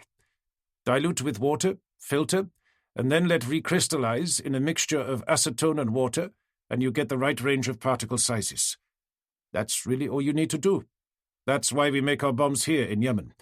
There's no difficulty getting the raw materials, and there's no shortage among the faithful of volunteers to do it. You'll make some next week. But if you come to do it in London, where there are registers and approved purchaser schemes for such feedstocks, we will need to make alternative arrangements. Ibrahim then sorted through the Ziploc bag and picked up a tiny circuit tester light bulb, no bigger than a thumbnail, connected to a mobile phone SIM card. This is what we need. Just a light bulb? Not just. It's been drilled through from the bottom, and a powder of lead azide poured in and then resealed. This chemical burns readily when an electric charge is applied. That will produce the required temperature for the PETN to combust. Being connected to the SIM card will connect all the points we need, from remote signal to electrical circuit to conflagration, then detonation, all in a millisecond. Under Ibrahim's instruction, Rifat assembled the bomb. Carefully he rolled together the clay-like PETN and made a layer around the bulb, then wrapped the entire package in a small plastic bag. It was smaller than a cigarette packet. Ibrahim then handed him an airline cushion which had already been slit. Rifat pushed the packet inside, then strapped the cushion down onto one of the seats. "Good," said Ibrahim. "That's all set." Ibrahim took down the lights, packed up the tools and plastic, and moved them into a side cave beyond blast range. They then returned to the truck. Ibrahim sat in the driver's seat and grinned at Rifat.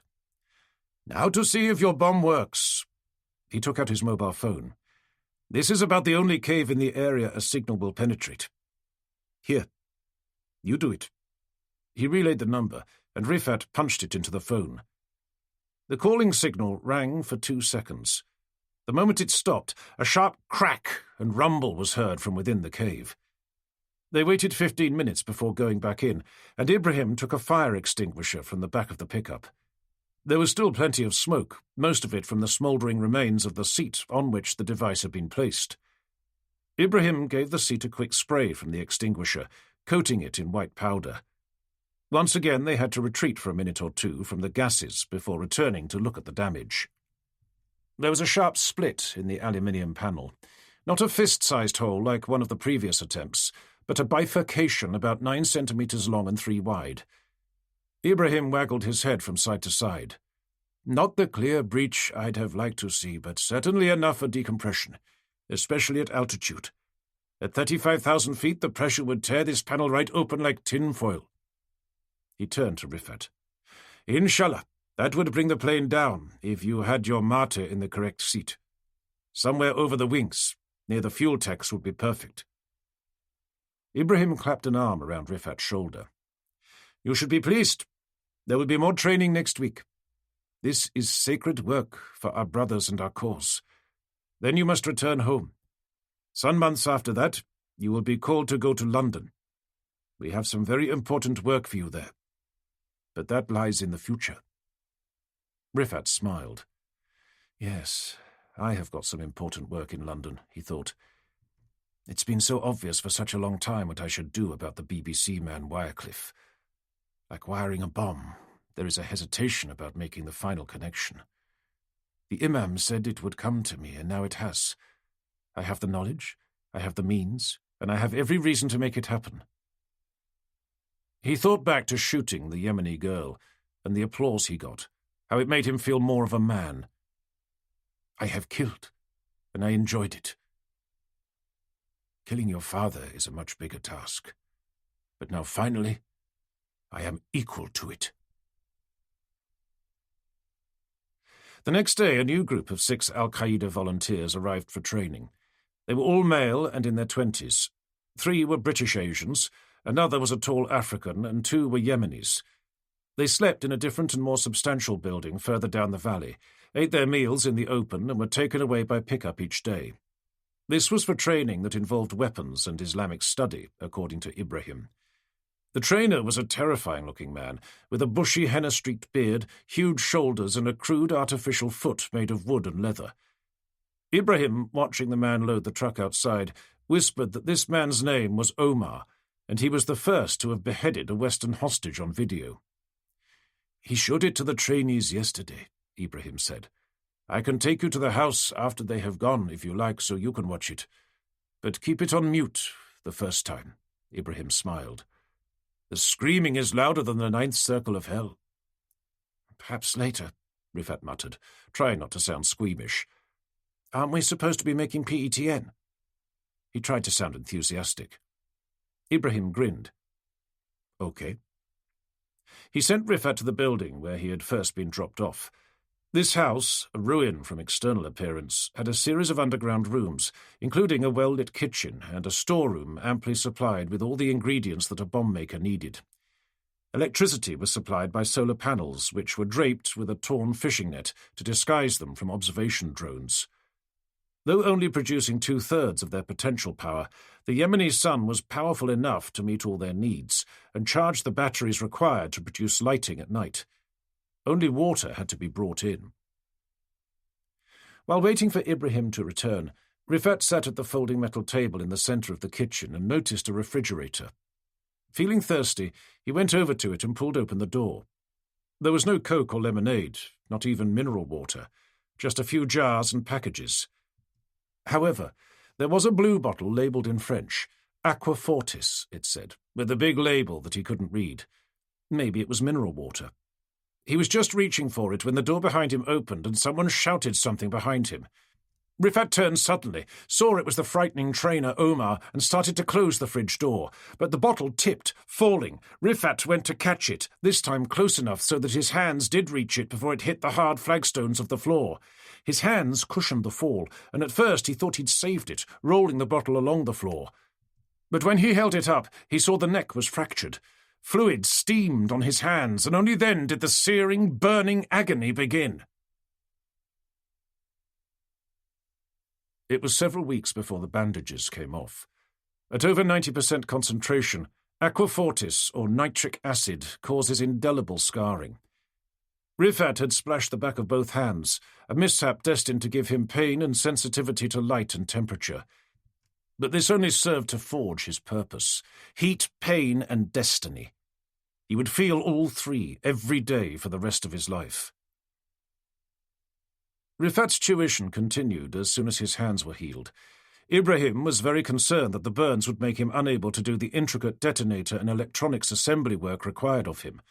But by some good luck it was only the backs of his hands that were painful, and over the next few weeks he was gradually able to return to his training. One bright morning he awoke to see Ibrahim standing under the awning, binoculars trained to the sky in the gap between two canvas sheets. "What is it?" Rifat said. "Predators. I think there are 2. Take a look." Rifat at first had trouble keeping the binoculars steady enough, but then spied them. 2 pale grey cylinders, no bigger than wisps of cotton, apparently floating high in the sky. "They're so high," he said. "Maybe 20,000 feet. But don't be fooled," Ibrahim said. "They can see everything from up there. It's a little concerning. Inshallah, we don't normally get them loitering here. They normally pass right over and down towards Aden." Ibrahim al-Asiri had studied drones as if his life depended on it, as indeed it did. The General Atomics MQ-1 Predator could stay overhead at a single spot for up to 14 hours, was inaudible in loiter mode, and invisible at cruising altitude to all but powerful binoculars. Yet these seemingly harmless specks carried laser-guided Hellfire missiles, accurate enough to destroy a single vehicle in a traffic jam, leaving those around virtually unscathed. The Israelis had done so many times in Gaza. The only saving grace, Ibrahim said, was that because of an arrangement with the Yemeni government, no drone could strike here without White House authorization. That is why there had been so few attacks here compared to Pakistan or Afghanistan. "Do we have a spy in the government?" Rifat asked, amazed at the knowledge his boss and mentor had gleaned of US military strategy. Ibrahim laughed, almost the only time Rifat had ever seen him do so. The process did not seem to fit the unearthly milky eye, nor the drooping skin on the left-hand side of his face. "No, Rifat. We don't have such reliable spies. This insight I actually read online, in the New York Times, and Haaretz." "You trust an Israeli newspaper?" Rifat exclaimed. "For this, yes. You must understand, the Western media has 1,000 big mouths, and they are always open, spilling secrets that we can use. In the New York Times they even had a picture that I could hardly believe," seethed Ibrahim. "It was of the Predator control rooms. Those American bastards who fly the drones are back home in Arizona, sitting in big easy chairs, feeding their fat faces on snacks and listening to music on iPods, while they are slaughtering our brothers half a world away. What cowards they are! One day, we will do to them what they do to us. This is my dream, Rifat, to strike with the length of God's arm into the very hearts of these unbelievers," he spat. It was that comment that gave Rifat an idea.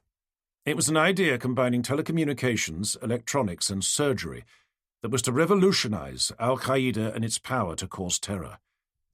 It was an idea that would marry the power of the willing martyr and the unwilling dupe in the most powerful challenge to Western authority since September the 11th, 2001.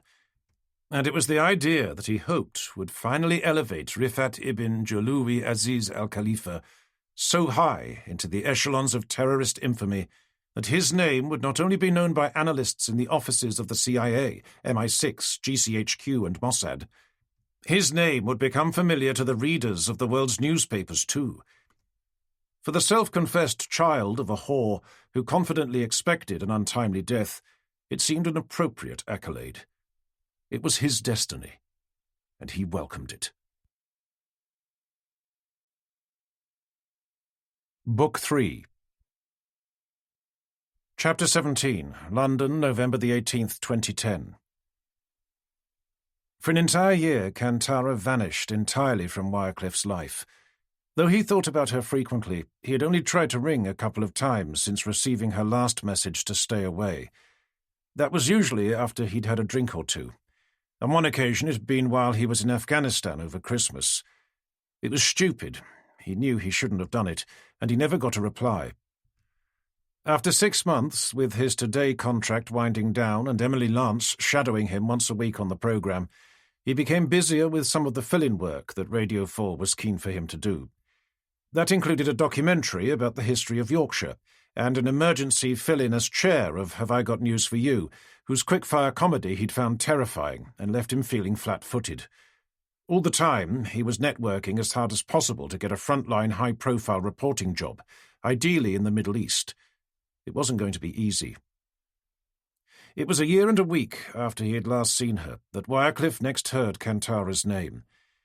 He'd been out drinking hard the night before in an old West End haunt with BBC Middle East editor and long-time friend Gerald Monaghan, who was on a rare visit to London. Monaghan, a grizzled veteran of no less than 17 regional conflicts, had a hide as thick as a rhino, legacy of endless dealing with complaints about bias this way or that, and of the wavering support of bureaucrats above him. He'd let Wycliffe know that the BBC's Lebanon job was already occupied and unlikely to become vacant for a while. It was all highly competitive. The truth was, as Monaghan had hinted, that the newer generation of reporters were every bit as tough as the old guard, but spoke better Arabic and knew their way around new technology.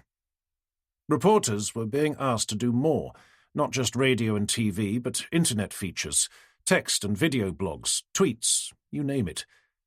As Monaghan told him over a long and rather nostalgically bibulous meal, it was hard to find the news under all that lot. "The trouble with the Middle East remains the same," said Monaghan, after they had moved on to their second bottle of Chateauneuf de Pape. "It is that the debate never moves on. So long as the Americans back Israel, there's no pressure for a two-state solution to the Palestinian issue. And while regimes in Egypt, Syria and Saudi pay lip service to the cause of peace, the current impasse serves them well. The sectarian fault lines between Sunni and Shia and the rise of fundamentalism are terrifying prospects because they unleash the Arab street. Democracy may be a cause, but it may well not be the end point, as the Iranian Revolution amply demonstrated." "What catalysts for change are out there, then?" Monaghan gazed thoughtfully. "Fall of the House of Saud, perhaps? An Iranian nuclear test? An Al-Qaeda strike on oil exports in Kuwait or Saudi? That kind of thing. Always possible. What about editorial resources? Any improvement? Wycliffe asked. Fuck all, Monahan said, chewing appreciatively at the belly pork he so missed in Jerusalem. So, if I were you, I'd stay with today. At least you have a contract where you can afford to buy us both a bite to eat. Well, I do intend to leave, not sure I can yet. You'd mentioned an interview in Cairo for a post with one of the new networks. Which was it? Arab Satellite Broadcasting. Ah, yes, run by the adorable Tesina Christodopoulos. Monahan made an appreciative movement with his mouth, as if swilling a particularly fine wine. I was due to fly out tomorrow, but she emailed me yesterday to defer it for a couple of weeks, Wycliffe said. Budgets seem to be a problem. Yeah, same all over, I'm afraid. Blame the global financial crisis. We're all in the same boat. Take my advice. Stay with the Beeb. Disappointed by that outcome, Wycliffe had slept fitfully and didn't feel quite 100% for the next morning's show. Things weren't going well anyway. Newsreader Charlotte Green had just finished the bulletin at 8:10, and Jim Nocte was embarking on his big political interview of the day with the Employment Secretary. Wycliffe was listening on his headphones to the direction from the gallery. His next interviewee, a rape victim from Congo, but speaking from the safety of Abidjan in Ivory Coast, had dropped off the line. The producer said they would switch in a piece from BBC Environment analyst Roger Harrabin about proposed EU regulations on cargo ship discharges, which would involve a brief two-way interview from the Essex marshes. Meanwhile, the agency feeds ticked up a news flash from Reuters. Airliner crashes on approach to Cairo airport. Witnesses. The Harrabin interview went ahead, but there were no further details on the Cairo story, which the gallery had been waiting to incorporate into the 8:30 a.m. bulletin. Finally, just as the sports segment was finishing, Reuters followed up with, Cairo, November the 18th, Reuters. An airliner has crash-landed on approach to Cairo airport, killing at least 120 people, airport officials said on Wednesday. Eyewitnesses said the aircraft seemed to be on fire as it approached and came down 10 miles, 15 kilometres, northwest of the city and burst into flames. Emergency services are at the crash scene, which is just west of the village of Isbat and Najd on the Nile Delta. The aircraft, an Airbus A310 Egypt Air flight, made an emergency landing at 8:40 a.m. local time, 0740 GMT. The plane was very low and trailing fire as it came over our apartment block, said a caller into Egyptian local radio. I could see a hole in the fuselage. It crashed just past where my sister lives. It was terrible. Airport officials say all flights from the airport have been cancelled, and incoming flights will be diverted. Passengers have been told not to come to the airport, but to contact their airlines or travel companies. More. We're trying to get Helen, the gallery said, referring to Helen Dasani, the BBC's Cairo correspondent. We need to know how many were on the flight, Chris. Do the agency copy as a break-in. Wycliffe acknowledged the request with a thumbs up to the glass box opposite, gave a time check and then said, Some news just breaking about an air crash near Cairo. He summarised the story from Reuters, while the gallery dithered over whether they had actually got Helen or not. On standby on line 3, they had the British Airways manager for the Middle East on a mobile phone in the car park at Cairo Airport. Some enterprising research assistant in London had dug him up very rapidly from the contact database, and he was being prepped in the background against some awful background noise, which sounded like generators or compressors or something. Another researcher was ringing round aviation experts for someone who could talk with authority on the safety record of Egypt Air. The next piece of Reuters copy came in stating that the control tower had received a message from the pilot 5 minutes before the crash talking about an explosion on board. It was still unclear where the flight was coming from or how many were on board. Meanwhile, the interviewee had volunteered to move to a quieter location, but that would take a few minutes, and still they didn't have Helen Dasani. Helen, 5 seconds, the gallery finally said. Jim Nocte then asked off mic whether the flight number had been confirmed. No, it hadn't. Wycliffe's interview with Dasani went well, considering that the reporter had no more to go on than the agency copy. She filled in the background on the record of air safety in Egypt. Asked whether it could be a bomb, she replied that by Middle Eastern standards, Egypt wasn't a common target of terrorist bombings. Just as he was asking her another question, Helen broke in. I can now confirm the flight number. It is MS-960 from Heathrow. We're still awaiting passenger numbers. MS-960. Wycliffe's heart skipped a beat. He suddenly realized that that was the flight he should have caught. He should have been on that plane. If Tessina hadn't deferred the interview, he would be dead. He paused for just a second and then saw a piece of copy on the screen in front of him. Thank you, Helen. And we've just heard from the Associated Press that a claim of responsibility has been made on a known jihadi website. We'll be bringing you more on that later in the programme, if we have time. There wasn't time. The story had already run for over 4 minutes, so the duty editor reluctantly decided not to go live with the Egyptian minister, who was now on line 1, but to record him so that he could be used with a script now being rapidly prepared for the 9 a.m. bulletin. The last 5 minutes before the 9 o'clock pips were scheduled for a health story with one professor of health in the radio car and the government's leading food scientist in the studio to discuss the latest published research twist about whether an aspirin a day had more benefits in preventing heart attacks and cancers than the damage it might cause in stomach ulceration. Wycliffe was relieved that this one was down for Nocti to referee. The last such debate he'd run got quite unpleasantly dogmatic. Once the pips had gone, Wycliffe checked his mic was off, took off the headphones and was about to switch off his desk monitor when the next agency headline ticked up. Cairo air crash casualties rise to 176, includes UK citizens, Egypt official. The 90-minute editorial meeting was overshadowed by updates to the developing story. The duty editor complimented the editorial team on handling a breaking story well. Wycliffe agreed, though noted he'd still not got the chance to conduct the Congo rape victim interview that he'd researched for 2 hours this morning. Just as they were about to break up for coffee, a young, pale and normally shy editorial assistant hurried into the room. Sorry to interrupt, she said. Helen Dasani is on the line. We've got a partial passenger list for the Cairo crash flight. There are 54 UK nationals, of which 14 are definitely among the dead. OK, let Scripps have it, said the duty editor. The Foreign Office is still trying to locate next of kin, so we can't use it from the airline source, the assistant said. However, I recognise one of the names from the passenger list. She wasn't down as a UK national, but a Lebanese. I know the name because she used to work here. I sat next to her in a training session. Every face turned to look at her. It's Kantara Al-Mansour. Wycliffe stood leaning his forehead against the refreshingly cool tiled wall of the BBC bathroom.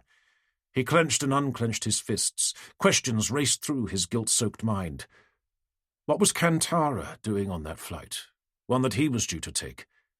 What had happened to her life in the last year since she ejected him from it? Above all was draped the big black cloak of his responsibility. Somehow this is all my doing. From start to bloody finish. And now it really is finished. The next 5 days were a blur. Meetings with the Foundation about how they had managed to lose track of this unlucky student, unsuccessful attempts to trace Kantara's next of kin, Aunt Fatima, who may or may not still live in Sidon. Questions from the police, questions from the press, sympathy from colleagues, from friends in the charity world who had met Kantara at the charity event. Then, just when Wycliffe thought he was beginning to take in the enormity of her death, the next shock came. It started, like his working days often did, with an unwelcome duo of alarms, one on the bedside, the other on his mobile. It was 3:15 a.m., a hateful time. Getting up in London's dark and cold, a solitary cup of coffee before his driver arrived at 10 to 4, and only the promise of a big breakfast at the Beeb later on. The drizzle was well underway by the time the car arrived, with a big bundle of papers to start on in the journey. The Times, Telegraph, Financial Times, Guardian, Independent, Daily Mail, Sun and Mirror. Usually the Yorkshire Post and the Scotsman too. The complete range of British popular opinion to at least partially digest before arrival at BBC TV Centre. On one occasion, back in 2007, there had been a copy of the top-shelf publication Mayfair in there in place of the FT. Someone's idea of a joke, no doubt, but that was a journey that had passed with unusual enjoyment. But this journey was very different. While the BBC car sped him through the empty, darkened streets of London, he scanned the headlines of the early editions. It was the Independent front page headline that caught his eye. BBC woman may have carried Cairo jet bomb. The exclusive story, sourced to unnamed Egyptian security officials and run from a Cairo dateline, said, Kantara al-Mansour, 22, a Palestinian refugee who had recently worked at the BBC, may well have been carrying the bomb which last week caused an Egypt Air Airbus to crash at Cairo airport with the loss of 176 lives. The bomb, probably about half a pound of plastic explosive, may have been concealed in her hand luggage. Security officials are open-minded as to whether she was unwittingly in possession of the device or whether she was in fact a terrorist. Kantara? A terrorist? Not possible. No. Just not possible. Daniwar Shah was the size and shape of a 12-year-old boy, with a spiky hairstyle, coffee-coloured skin, an elegantly cut light green business suit, and huge hazel eyes. She looked more like a hip music promoter than a cop. As Wycliffe later discovered, Britain's most senior ethnic minority police officer had been recruited from forensic accountancy. She was then fast-tracked to the top of the fraud squad, before switching to the anti-terrorism branch, where she was now a detective chief inspector. In the next hour of informal interview, which took place in a spare BBC office, he was destined to discover just why Detective Chief Inspector Shah was so highly rated. With her was a balding slab of a man. Detective Sergeant Colin Cave was built like a rugby prop forward and had a handshake that belonged in an industrial machinery catalogue. So, Mr. Wycliffe, when did you first meet Kantara al-Mansour? Shah began. Wycliffe described first meeting her when she was a child, then of her being placed in UK further education by the Fuad Adwan Foundation, then the Red Lion Square meeting back in 2009. Did she strike you as a radicalised Muslim? As I told your colleague yesterday, she was as radical as many young people, but in a general, rather than religious way, Wycliffe said. Raucous, opinionated, seeking out confrontation. We've all been through these phases. He glanced over at Cave and thought, maybe not him. Kantara's radical phase didn't seem to me to last more than a few months. Do you know which mosque she frequented, if any? No, I'm not sure she was a regular attendee. I only saw her in a hijab once. What made you introduce her to the BBC? Shah asked. It seems a rather curious decision after her behaviour at the talk. Possibly, yes. But I spotted an inquiring mind, self-confidence, and a focused intelligence. She was, of course, someone who the Foundation had sponsored through British Further Education. Yet, she said, scrutinising her notes, her academic record, according to Imperial College, was average to poor. Really? I didn't see that. She was very bright. And of course she spoke fluent Arabic, which for many years has been in very short supply in all news organisations. Mr. Wycliffe, your earlier statement here says that you put in a good word for Miss Al-Mansour. Can I ask, what are the normal qualifications for getting an editorial assistant position at the BBC? He hesitated, seeing where this line of questioning might be drifting. These days I'm not sure precisely. There's a graduate recruitment programme, of course. It's always been highly competitive. Lots of self-confident Oxbridge types seem to get in. People like you? She asked. Bradford Grammar School, Balliol, and so forth? Well, yes. But as I'm sure you know, everything about journalism is about networking, about who you know. That might seem nepotistic, but it is also a measurement of journalistic drive. If you can work out who to ask to give you a job, then that is a good qualification in itself. So had Kantara expressed an interest in becoming a journalist at any point, prior to your recommendation? He stroked his beard reflectively. Well, not really. Not really? No, actually not at all. So can I ask again, what drove you to decide on her behalf that she would be well placed in the corporation? I thought it might straighten her out a bit, get those talents put to better use, for the benefit of the BBC. So you were helping the BBC out? Shah looked sceptically at him. Well, I wouldn't say... Did you meet her outside work at all? Wycliffe leant back, summoning all his radio presenter authority. Detective Chief Inspector Shah, can I ask where you're going with all this? I'm simply trying to piece together her life, and you seem to know her better than most. There are surprisingly few friends, no boyfriend, next to nothing. So I ask again, did you socialize with her? Yes, a few times, he said, adding, usually with others too. How many times? 2, 10, 20? Less than 5. Did you ever go to her home? A couple of times. It was just off the Mile End Road in the East End. We know where it was, Shah retorted.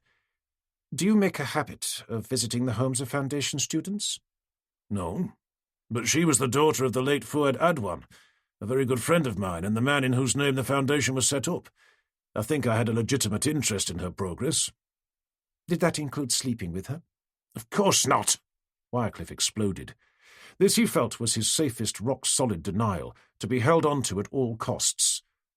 No one could prove otherwise. I would never sleep with a Foundation student, it goes without saying. Shah stared sceptically at him. Nothing in my interviews ever goes without saying, Mr. Wycliffe. We have to ask. So she met your friends and colleagues, but did you meet hers? I went to a party at her flat once and met 1 or 2 there. Were they fellow students? I believe so. Did you stay the night after the party? No, of course not. I took a taxi home after dropping off another guest who had drunk too much. He would vouch for that, assuming he can remember. He passed Alan's address details in Brixton, so far as he could recall them, to Sergeant Cave. Did you ever go to the college with her? No. Shah put down her pen and snapped on the cap. To Wycliffe, it felt like an impending off-the-record moment. If there is anything you feel you would like to tell us about your personal relationship with Mus al-Mansour, now is the time to do so? Wycliffe felt a cold sweat crawl down his neck. There's really nothing to say. We were friends, nothing more. She looked coolly at him for a few seconds that felt like an hour. Then I'd like to ask you about your movements on the evening of the 9th of November 2009. Her tone had become distinctly more formal. Wycliffe actually almost heard the drip of sweat from his armpits and back. He narrowed his eyes as if trying to recollect, but the truth was he would never in his life forget the events of that night. I'm surprised you don't remember, Mr. Wycliffe, she said. I think it was a rather eventful night. Plausible half-truths jostled in his mind. That would be the night of her overdose, he said. He described rushing over to the flat and the arrival of the paramedics, the breaking down of the door. That could all be verified. I'm surprised you didn't tell us this before, Shah said. It might explain a lot about her state of mind. How did you know to go there? Mustn't mention the email. Oh, God, the contents of that would be dynamite. She rang me, he lied. What time was that? I don't know. Certainly very late, after midnight. 1 o'clock, maybe? So after she'd taken the tablets? Presumably. Any ideas why she chose you, rather than, say, a college friend? I think she knew that I'd be able to help, and know what to do. Age and experience do have some advantages. So did you stay overnight with Mus al-Mansour in her flat that night? He thought fast. The paramedics had heard Kantara announce she wanted him to look after her. Yes, I did. But on the couch. It was the only time. That, at least, was God's honest truth. I was worried about her, as she had refused to go to hospital. She was clearly very vulnerable. What time did you leave? 10:30 the next morning. And how was she? She seemed a lot better, actually. So she was less upset, calmer? Yes.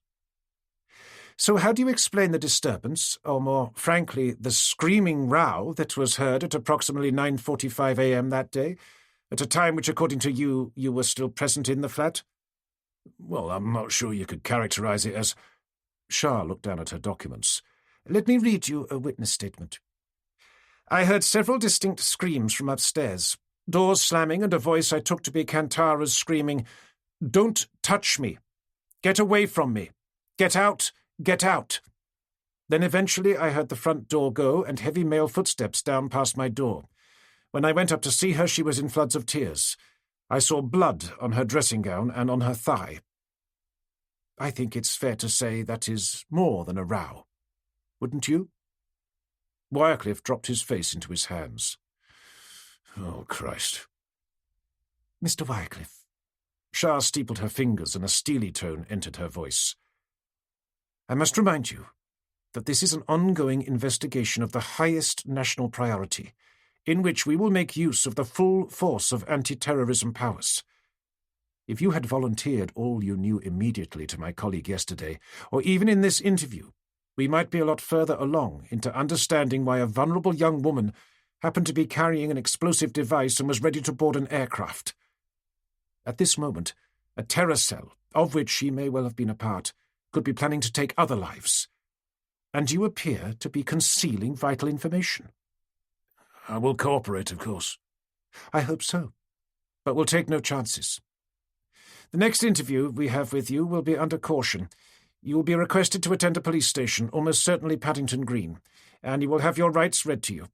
It may be as soon as this afternoon. Do you understand? He nodded. Am I under arrest? No, at least not yet, Sergeant Cave responded with a mirthless grin. But we're now treating you as a suspect rather than a witness. A suspect? Wycliffe was almost frozen in horror at the unravelling of his life that was about to begin. We don't know anything about Kantara al-Mansour from the day you left her flat on the 10th of November 2009 until the day she boarded a flight from Heathrow to Cairo 3 days ago, Shah continued. That black hole is almost a year long.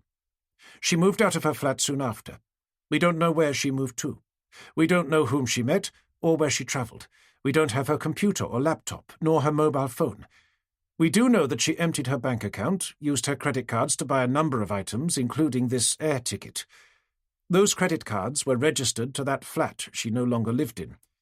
We are now awaiting Egyptian police investigations for what documents may conceivably have been found on the body. It's a lot to do in a short time, so your cooperation is absolutely essential. So I want you to assemble all emails, texts, and any other communication records you have from her. Shah closed her file, stood up and moved to the door. You know, I listen to Radio 4. Have done for years. I used to really like you, but this has been an eye-opener.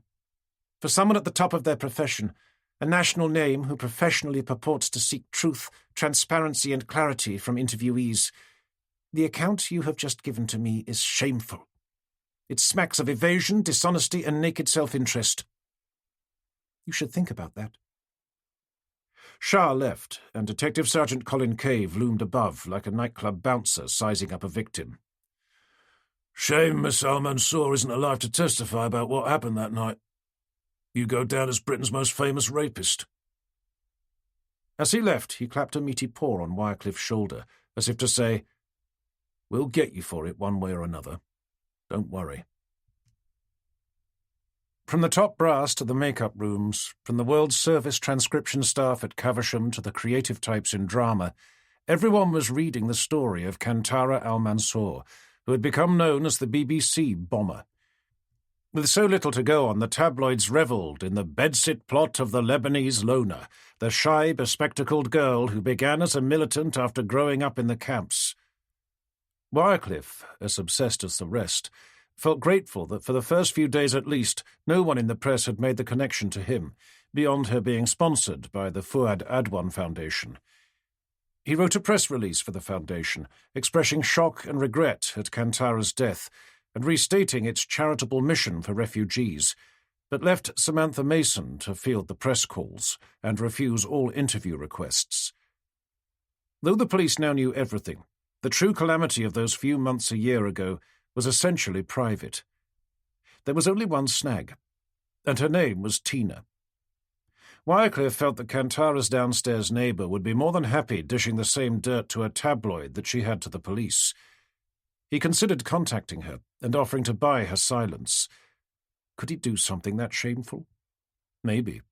But he also realised he couldn't begin to outbid the tabloids. It was Monday when the call he had been dreading came, from a reporter at The Guardian who had managed to get his private mobile number. The interview was short, Wycliffe dismissing the thesis of his relationship with her as over-imaginative. But he knew that wouldn't be the end of it. In the paper the next day, next to a large piece about the refugee camp where Kantara had grown up, was a sidebar about her life at the BBC. It was a classic piece of juxtaposition. The misery of Ain al-Hilwa, with a photograph of ragged children and rubble, next to a piece describing the BBC career that she had aspired to, and what her starting salary was. One particularly damaging paragraph was near the bottom. Those who worked with Kantara al-Mansour said they saw little evidence of journalistic energy in her. Though she was still on probation when she resigned, colleagues said she seemed lost in the hurly-burly of BBC production.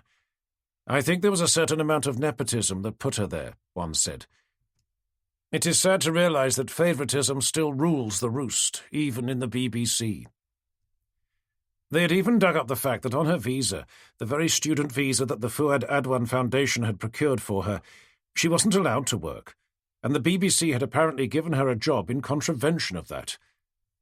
In the Daily Mail, in an otherwise less damaging story, was a photograph of Kantara at the Royal Opera House, on the arm of BBC Radio 4 presenter and housewife heartthrob Chris Wycliffe.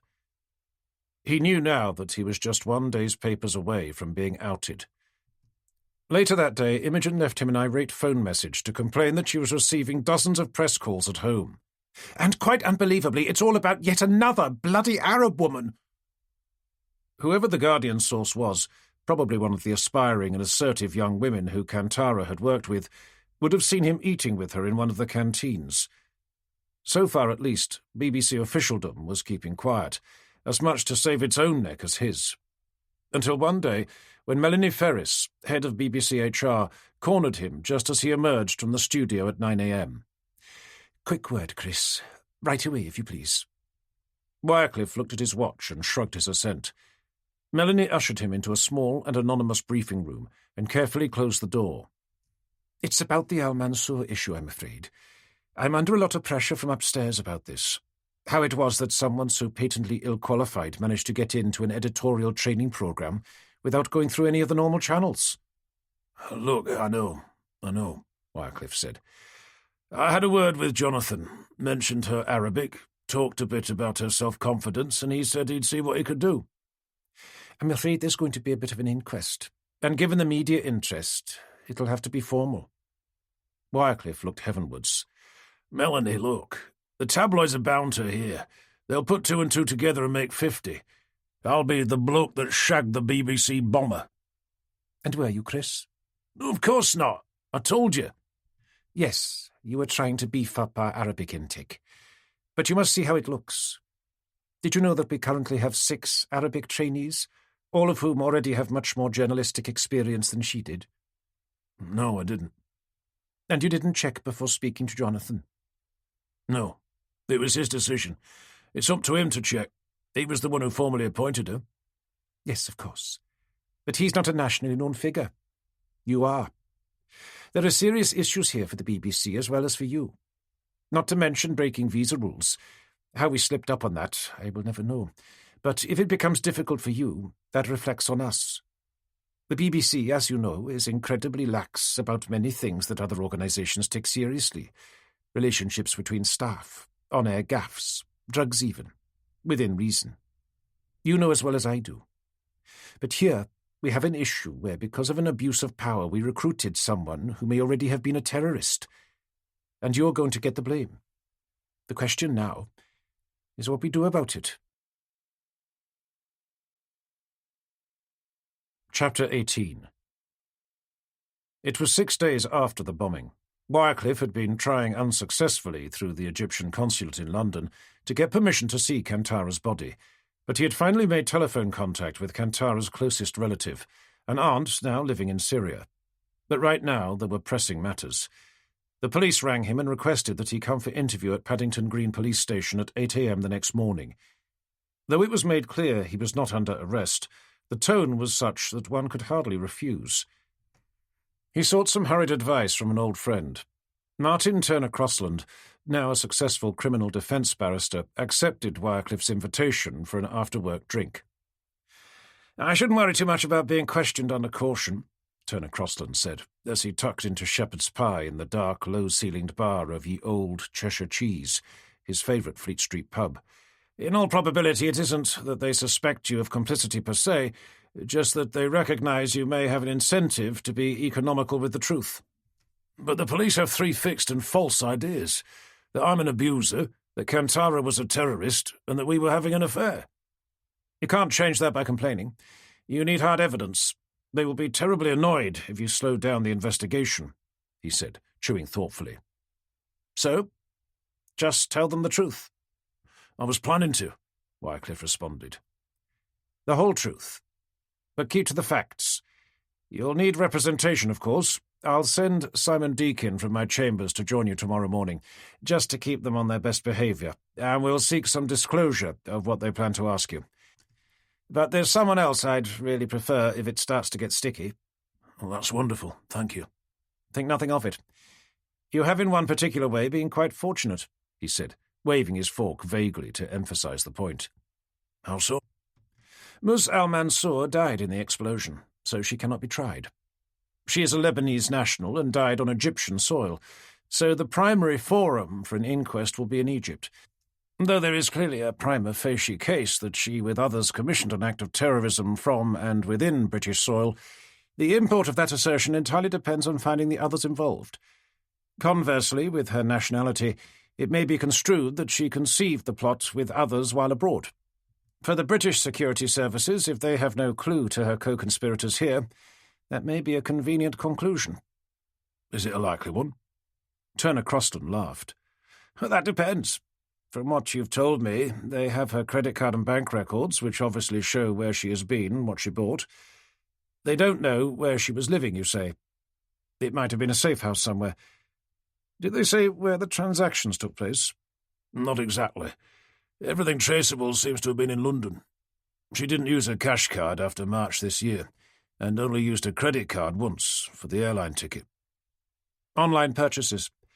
So they'll know the email address she had to give with it. Yes, but the police say it was a Gmail account which hadn't been used for anything else, Wycliffe said. She changed her account soon after we lost contact. I know that she always worked from a laptop. Ah, yes, webmail is the bane of the security services, Turner Crosland said. The CIA, of course, filtered the entire lot, looking through all email traffic for keywords and terror signatures, in their characteristically heavy-handed way. But what one may term waterboarding the Internet isn't any more successful than waterboarding individuals. He laughed. Plotters know how to code their conversations. The real breakthroughs always come from intercepts of known suspects, not random trawling. The police haven't intimated to me that they have any other suspects. Well, they probably wouldn't. Anyway, from your perspective, the less successful the investigation, the better. If they do get the others, you would inevitably be called as a witness. In fact, your evidence, which doesn't rely on intelligence intercepts, would probably be one of the few parts that could be heard in open court. He chuckled. The tabloids would have a field day. Thanks a lot. Well, Chris, you've only got yourself to blame. You've always sailed close to the wind, haven't you? Bugger off, Martin, Wycliffe chuckled. Maybe in the past, but in Kantara's case I at least tried to behave pretty honourably. I strongly suggest that this would not be the Daily Mail angle. More like Radio 4 Lovey's lust for Terror Girl. Come on, Chris. You represent everything they hate. So far it seems that the focus is just on the impropriety of you giving her a job. Bad enough, I suppose. Has it affected your day-to-day work? It didn't help when the police burst into TV Centre with a warrant and took away my BBC computer, as well as Kantara's in plastic bags. Still being paid? Turner Crosland asked. It is the Beeb, Martin, huffed Wycliffe, and my contract still has a few months to run, but I'd really like a frontline reporting job in the Arab world. Well, you are lucky, if that's the worst that has happened, Turner Crosland said. Still, your biggest concern has to be the press getting hold of your emails and texts. That would be the real disaster. Wycliffe winced at the prospect of further judgment in the court of public opinion, but he had to admit that so far nothing had emerged of his relationship with Kantara. His thoughts went back to Tina, Kantara's neighbour who knew more than anyone else. He just hoped she would keep her mouth shut. The concrete monstrosity that is Paddington Green Police Station seems designed to intimidate. Squat lower floors, small blast-proof windows, a brutalist tower block above, and finally a roof crowned with aerials and radio masts. None of it sits well with the small and well-tended West London park still visible along Harrow Road, which gives it its name. Paddington Green may sound like a place of leisure, but it is actually Britain's Lubyanka, where those suspected of terrorism are taken to be questioned and held overnight. 7 days after the bombing, Wycliffe seemed to be all they had. Things got off to a bad start. As he emerged from the taxi with lawyer Simon Deakin, he noticed a denim-clad photographer aiming her telephoto lens at him. The reflex reaction, lifting his document wallet to shield his face, was enough to make him look a guilty man. He knew he'd regret it as soon as he saw the papers, but couldn't stop himself. Unlike his first 2 police interviews, informal and in part deferential meetings in BBC offices, he was received coldly here. The civilian receptionist pointed to a stained flip-down plastic seat. He took it and waited. And waited. It was more than an hour after his appointed time when 3 detectives, 1 mustachioed male and 2 female, arrived to take him and Simon down to an interview suite in the basement. The place seemed built to induce depression. Grey walls, grey ceiling, strip lighting and no windows. Table and chairs were screwed to the floor, and a huge reel-to-reel tape recorder visible through a scratched perspex window in a metal cabinet. "Not quite up to BBC standards, I suppose," smiled the male officer. "But it does the job." One of the women explained what the caution was, then read it out. It certainly made it sound like he would be called upon in court to account for his actions. The police had retrieved all his email correspondence and text traffic with Kantara. Then, for the next 5 hours, bar 1 toilet break and 30 seconds to sample, then discard an absolutely vile Met Police canteen hot dog, the 2 female detectives relentlessly went through it with him. They took apart his friendship with Kantara line by line, word by word, and for the texts, character by character. They reconstructed every conversation, every meaning that could be construed from them, every facet that could shed light on Kantara's religious views, her state of mind, and her associates. And just when he thought he had covered everything, 2 male officers came in to replace the women. Then they started all over again, checking the notes made earlier. They had made it absolutely clear that there was no point in holding back on any fragment of the truth. So he had not. Perverting the course of justice, as one officer reminded him, carries a maximum penalty of life imprisonment. Given the lives lost in the Egypt Air bombing, he couldn't expect any leniency. When Shah had first spoken to him, she had smiled and shaken his hand. No one was offering him a hand now. Next day at the BBC, just as he was about to go into a meeting, Wycliffe was surprised to get a phone call from Karina Shapiro, an old girlfriend from Oxford days, and always considered the brightest of the bright. Karina had worked at the BBC, Channel 4, and now, he had heard, ITV. She was as chatty and amusing as he recalled, but running short of time, he said, "Let's do lunch then. How about Monday?" "That would be great," she giggled, almost flirtatiously. "It would be great to catch up. I'm glad the bad press hasn't inhibited your social life." As he hung up, Wycliffe smiled to himself. Karina had nursed a decades-long grudge against him because 3 days after they had broken up, he slept with her roommate. The woman in question was a biochemist from Market Drayton, with pert breasts that he could call to mind as if it was yesterday. But her name, he was horrified to realize, he could no longer remember. He and Karina had avoided each other since. It was only later that day when Wycliffe realized he had fallen into a trap. A quick search of Google revealed that Karina was now editorial director at the ITV Current Affairs programme Tonight. Of course. They're bound to be making a bloody programme about the BBC bomber. And I've just invited myself to be part of it. Wycliffe picked a South Bank restaurant that specialised in Japanese food and quick lunch specials for the National Theatre types who frequented it in droves. Karina arrived on time, looking slim, poised, and younger than her 50-ish years. Short blonde hair, a shortish mauve dress with a wide fashionable belt and matching dangly earrings. Being the place it was, air-kissing and shrill greetings were de rigueur, and Wycliffe followed suit.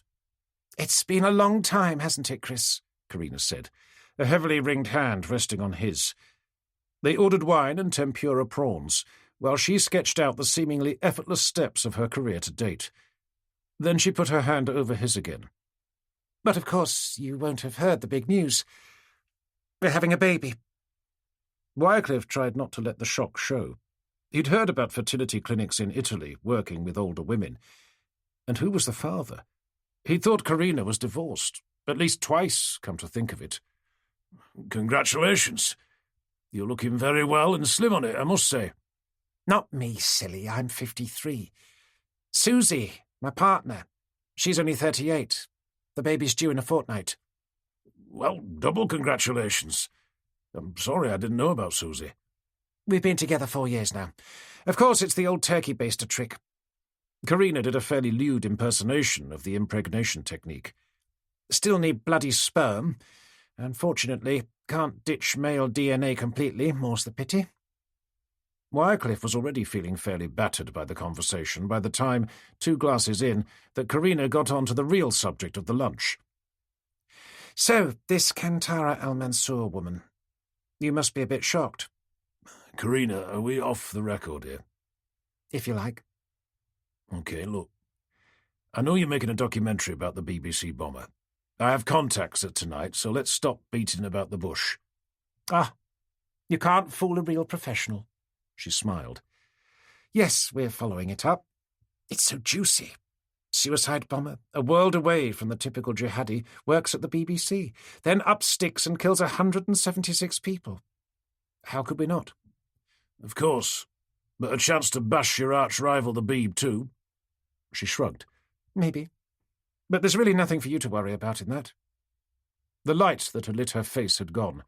Behind narrowed lips was a more calculating expression. Well, there is, actually. I'm this far from losing my job. He made an O with finger and thumb, a millimetre apart. So I've got to be very careful. Will you go on camera for us? Please. It would really help your case. Not to mention yours. We want to give the world Kantara's story. If anyone knows it, you do. As you know, I've refused all interviews thus far. I get 550 emails a day and as many voicemails from reporters. I'm pretty sick of the whole damn thing. We'd help put a stop to it. Let you put your side, Karina said. It won't go away otherwise. Okay, but only once the police have finished with me. If I go on camera, I want to set boundaries to your questions. She laughed gently. The fearless Radio 4 interviewer scurries for the bunker. How delicious. Wycliffe grunted but carried on. 1, I'll talk about what I knew about Kantara's life and history. 2, the Foundation's involvement in getting her to Britain. 3, my decision to recruit her. There was a long pause. Come on, Chris. What about a number 4? Karina said, cocking her head. Your affair with her. Wycliffe laughed and looked heavenward. Chris, it's obvious. It's who you are. I just knew, the moment I saw her picture, that you would have been sleeping with her. You know nothing about her, or about what happened. Ah, but I know you. You're working on the same 30-year-old script. It seems I'm wasting my time giving you anything that doesn't fit it. He stood up, set down a sheaf of 20s for the bill and said, So much for hard fact-based reporting. We need the whole of Kantara's story, Chris, not edited highlights. One way or another, it will come out. As he strode out, he heard Karina call behind him. This isn't just my hunch, you know. We have other sources about what happened between you. It was 10 days after the bombing, and Tina had finally weighed in. Book 4. Chapter 19. Kantara, London, November 2009.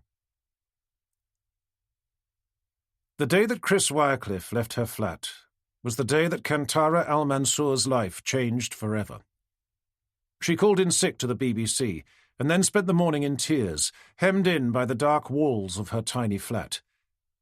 Chris had rung her mobile several times, but she had refused to answer and turned it off. She looked through the small collection of items she had brought with her from Lebanon. The pictures of her family brought little comfort. Her mother, now in an institution. Her grandfather, dead. Hakeem, her brother, dead. Her father, little more than a memory. She looked at an old schoolbook, in which a few of her childish drawings were still folded, and the battered Koran that her father had given her. She opened it and began to read. After a while she did something she hadn't done for months. She looked through her drawers and found a simple dark hijab. She hadn't worn it since the meeting in Red Lion Square. Then it had somehow offered protection as she sought the man who had helped her escape from the camps. Now she tied it firmly around her hair so barely a trace escaped. It gave her a feeling of comfort and asserted an identity, a belonging that was somehow warming. She left the flat and emerged into the bustle of Mile End Road. She then took the Underground heading to South Kensington, to Imperial College, where she had almost a year ago started a course in biology.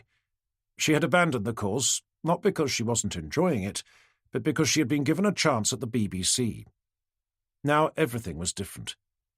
The BBC had looked to be a wonderful career opportunity, but she wanted no part of it anymore. It was a beautiful autumn day, and she got off the Piccadilly line at Hyde Park Corner and walked a mile or so across the park to South Kensington. As she walked underneath the sun-dappled leaves, watching happy families, dog-walkers and joggers, she felt alone and desolate. The one person she had come to trust in Britain had abused that trust. The one figure she had looked up to, almost as a father. Well, not now. The lump of hurt sat in her heart like ice, and she didn't know what to do about it, didn't know where to turn, who to talk to. It takes something like this, she realized, to show how few friends she had. The British students she had met at Imperial had seemed shallow and young. They had never seen a dead body, never lost a relative to a bullet, never had to dodge crossfire just to buy bread, never had their sleep shattered night after night by fighting, by screams, by wails of grief. She envied them their certainty, their comfortable homes, their secure families. The biggest crisis these privileged Brits could envisage was losing a credit card or being asked to attend lectures before 10 a.m. Many were very friendly, though she'd shied away from the boys. Alan, the medical student, had attempted to kiss her within an hour of meeting. Despite a subsequent apology, he had continued to be amorous. Like most of the rest, he possessed no insight into the life she had led prior to coming to London. One person who did was the very first person she had spoken to on her first day at the Freshers' Week, more than a year ago. That was Dr. Mary Finch, the undergraduate dean and bursar at Berwick Hall. Dr. Finch had worked for the UN High Commission for Refugees, though never in Lebanon. But she seemed to understand exactly how lost foreign students could be in London. It was she who Kantara hoped to find now. The new term had just started, and there were dozens of nervous-looking students milling around the entrance to the Student Union shop on Exhibition Road. Then she saw that a gallery close to the college was running an Islamic cultural exhibition, covering everything from calligraphy to photography. It was sponsored by the Saudi embassy and was free to enter. Apart from a receptionist and a security guard, there was no one else there. She wandered among the exhibits and was drawn to a glass case in which a 400-year-old manuscript of the Koran was exhibited. The graceful, perfect calligraphy fascinated her, so it only gradually dawned on her that she was not alone. Standing close by was a young Middle Eastern-looking man in a business suit wearing gloves. Something about him seemed familiar, especially those expensive-looking black leather gloves. For a few minutes, as he walked around the exhibition, she watched him intermittently. As he looked up, she looked down. It was a little game. He seemed aware that he was being observed and looked in her direction. When their eyes met, he gave a shy smile. Yes, she thought, this was the young man who also spoke out at the Red Lion Square talk in May, and who had tried to stop her being ejected from the discussion. He was a year or two her junior, perhaps 20. He projected a rather delicate quality, a poise and self-consciousness. He was certainly an Arab, perhaps from the Gulf, maybe Saudi. When she went into the Student Union bar next door to get a coffee, he followed her. She sat at a table and looked down at her exhibition booklet, but was aware that he was approaching. "Salam alaikum," he said. "Peace be upon you." Alaikum assalam, she responded. May I share your table? He asked in English. She nodded, a little surprised by his directness. He had the longest eyelashes she had ever seen in a man, and very dark eyes, which seemed to be widely open as if surprised. Aware that she might be staring, she looked down at her nails, whose purple varnish was chipped where she had bitten them. I remember you from the meeting about Afghanistan, he said. You were very courageous to speak out. Thank you for trying to stop them throwing me out, she smiled, realizing that she was fiddling nervously with her phone. Westerners do not like the truth, he said simply. He told her he was a student at Imperial, but had come in today purely to see the exhibition. He asked about her studies, and she gradually revealed that she was no longer at Imperial, and was probably going to leave her trainee post at the BBC. You have such a job? He whispered in surprise. And you want to leave it? It's complicated, she said. In truth, she hadn't decided what to do. She certainly wanted nothing to do with Chris Wycliffe anymore, and didn't want to appear in any way indebted to him. It was hard to see how she could retain the post without appearing to give that impression. It's something I have to think about very hard. Sister, may the Prophet, peace be upon him, guide your hand and your heart. She smiled and asked where he was from. He explained that he was a Saudi from Medina, and this was his first term. He had just begun studying electrical and mechanical engineering. What do you think of London? He asked. Isn't it cold? She laughed. Compared to Medina, of course. Are your hands always cold? She nodded at his gloves. Here I always feel the chill in my bones, he answered, moving his hands away and into his lap. They say the weather in Britain is different every day, but to me it is simply 1,000,000 variations on not warm enough. She laughed. So how come you were in London back in May? My father is a trade official within the Saudi embassy. I came over from time to time. He has an apartment in Curzon Street, near the embassy, which I can use. For Kantara, being in London had been a real financial struggle, even with the Foundation's help. This man, she could see, had always had money.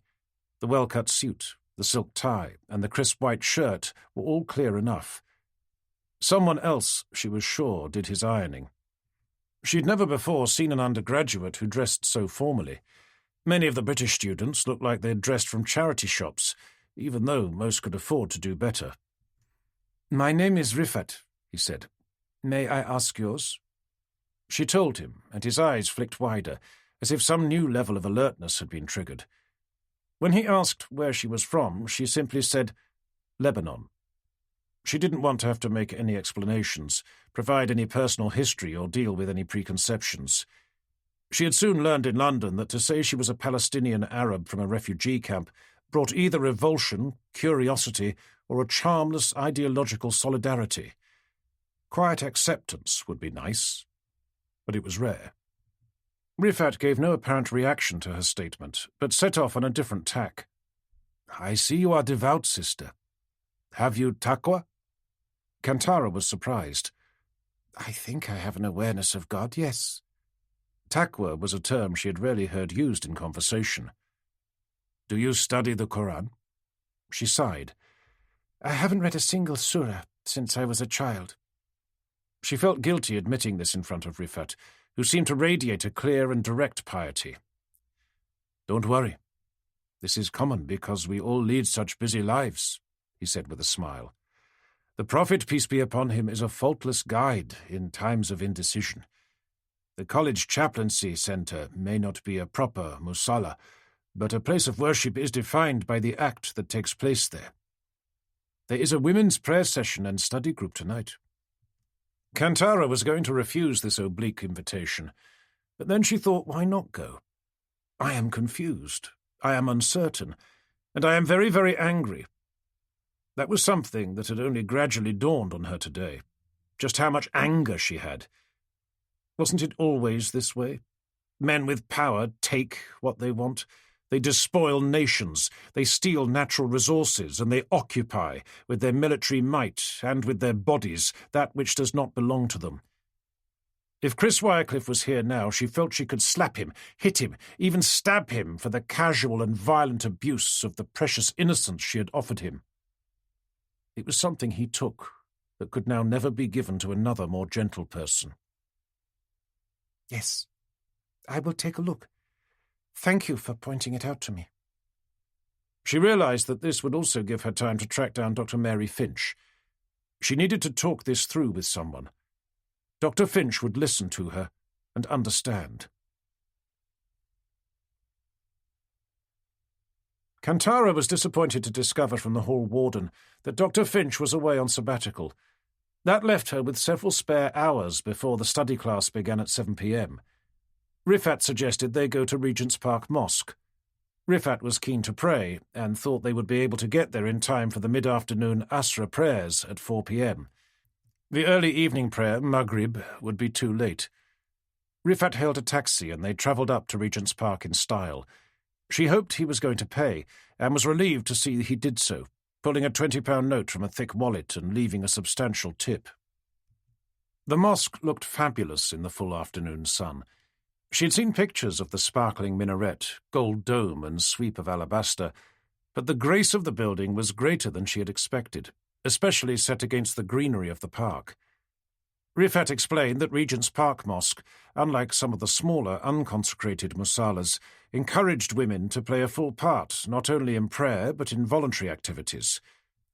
While Rifat slipped off his shoes by one entrance to the prayer hall, Kantara joined a group of women at the farther end who were waiting to use the wudu facilities to wash their faces, arms and feet. She couldn't remember when she had last performed a religious ablution. Her worship in her years at Ain al-Hilwa was always conducted in the cramped squalor of home. Here, the clean, chill water and the shock of it on her face and feet reminded her of the unity of her body. Despite the 3 showers she had taken since Chris left this morning, she had still felt soiled. Now she felt cleaner, if still very sore. Once she dried herself, enjoying the tingling on her skin, she walked into the ethereal light of the prayer hall. The many pillars in this echoing musalla and the great space above somehow lifted her spirit, and as she kneeled for Asr, she felt a oneness and a warmth growing inside her. Maybe now there was some new direction, some calling in her life. Christmas Day 2009. Umar Farouk Abdulmutalla flew from Lagos to Amsterdam and then boarded a plane bound for Detroit, with explosives sewn into his underwear. He was caught before he could detonate them. He was later convicted of 8 criminal counts, including attempted use of a weapon of mass destruction and attempted murder of 289 people. London, December 2009. The trips to the mosque became a weekly event for Kantara, usually with Rifat, but sometimes alone. It was Friday, the holy day, when she most wanted to visit the mosque, that Rifat was at another masjid which didn't admit women. She had tried a mosque closer to her home, but found it a little unkempt and forbidding, full of argumentative old men who had bits of food in their beards. Women were not welcome there either. So she went alone back to Regent's Park and got talking with a number of other women there. One very friendly woman had invited her to visit her family in Tooting. In the end, she felt too shy to accept and made an excuse. Giving up the BBC job hadn't in the end seemed too difficult, because she couldn't see herself building a career here in Britain. Money, though, remained an issue. She had only a few £100 left of her foundation bursary, and since giving up the course at Imperial, had missed out on other payments to which she might have been entitled. The rent was due soon, and she wasn't sure what she was going to do. Worse still, if she didn't complete the course, her visa would probably be revoked. Chris Wycliffe had been trying to contact her. In the first week or two he'd phoned and left messages, some chatty and some sorrowful, but she hadn't felt like speaking to him. More recently, he'd sent a few texts, asking why she'd left the BBC, and, to her embarrassment, one of them arrived during prayers. The loud beep-beep earned her a tut from the imam. Rifat had taken to emailing her too, and now she'd got to know him, He had revealed a playful, even juvenile side, as well as a pious one. He smoked, had an addiction to awful video and internet combat games, and seemed to have an enormous collection of mobile phones, which he enjoyed tinkering with. But there was one respect in which a friendship with Rifat was very easy. She saw nothing about him that looked at her in any sexual way. Was it just her? No. When they were passing a bus stop near Regent's Park, she watched where his eyes looked when a noisy party of mini-skirted schoolgirls rushed past them to catch a bus. One or two were very pretty, but at no time did she see his eyes flick down to their breasts or legs. Perhaps he was homosexual. Perhaps not. Either way, it confirmed that within the friendship she could let trust grow. There was space for her to heal, air enough for her to breathe. A recovery of gentleness and time to sort herself out. That was what she needed. Only after she had exhaled the horror and pain would she feel right to talk about it, to let the hurt out. But then Irfan Tiwana came into her life, and everything changed. London, January 2010. Irfan Tiwana was a firebrand preacher, very short, quite fat, and often breathless, with a ruddy face, a sparse beard, but almost shaven head, and small round spectacles. Kantara sat with Rifat upstairs in the packed auditorium of a civic centre in Hounslow, and listened spellbound to the fast-talking, hyperactive imam. Tiwana walked back and forwards on the stage, making jokes in his broad Lancashire accent, doing impersonations of Tony Blair, Gordon Brown, and George Bush, asking questions of the audience, and turning snippets of people's lives into allegories with resonances in the teaching of the Prophet. It was hard to think that this was the same person the Daily Mail had referred to as a wholesaler of hatred. He was more like a stand-up comedian, and a very funny one at that. He pointed to a young woman in a hijab in the front row. "So, sister, can I ask you, as a Muslim woman, how are you treated in this country?" The reply was inaudible to Kantara, and perhaps even to Tiwana, because he knelt at the edge of the stage and spoke to her. "What's your name, young lady?" He held out the microphone so she could be heard. Roshana. "And where are you from, Roshana?" Doncaster originally, but now I live here in Hounslow. Irfan Tiwana stood up and spread his arms wide. "Do you hear, Mr. Brown? Oh, Mr. Brown, do you hear? This young Muslim lady says she comes from Doncaster originally. Not Pakistan originally, not Bangladesh originally, but Doncaster originally. And if she enjoyed cricket, do you enjoy cricket, Roshana? No? Well, Duck, perhaps you should watch it, because it is a microcosm of fairness, of principle and honesty, all bound up in a game. But anyway, brothers and sisters, if she did enjoy cricket, I bet she would pass Norman Tebbett's cricket test. You remember that, everyone?" Tiwana then spun out a tale of the veteran Conservative politician about the test of loyalty to the United Kingdom, based on whether an immigrant would cheer a team from their new country or their old one. He rounded off the anecdote with the vigorous impression of a fast bowler smashing through the wickets of prejudice and misunderstanding. The air of comedy and lampooning lasted through much of the meeting, but then, almost without warning, Irfan Tiwana stopped still. He gradually lowered himself to his knees, spread his arms wide, and tossed the microphone aside. He then roared out 2 words. "Allahu Akbar!" The shock of it, the full-throated power and vibrating enunciation which he held for many seconds, filled the auditorium, made the hairs stand on the back of Kantara's neck. In unison, every single person there roared back, "Allahu Akbar!" God is greatest. She could feel it. She really could feel it, like nothing else she had ever felt before, like an ocean wave rolling through her, moving her and everyone else together. The shock of it left her out of breath, an effect and an excitement she also saw in the eyes of others. She was stunned. After the meeting, she and Rifat queued down the stairs to get close to where the preacher was sitting on the edge of the stage, holding forth to a large group of admirers. Kantara could see the sweat pouring down Tiwana's face, despite his frequent attempts to mop it up with a handkerchief.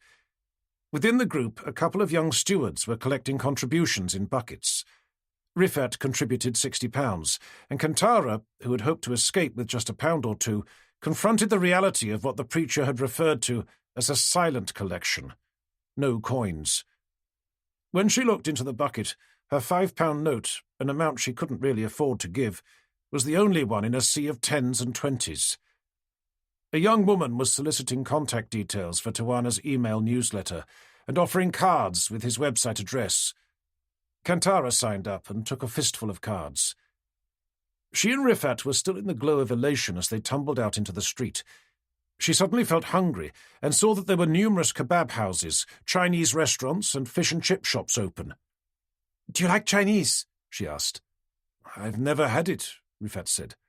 "Isn't it full of pork?" "No, you can choose dishes with chicken or beef, and the vegetables are delicious.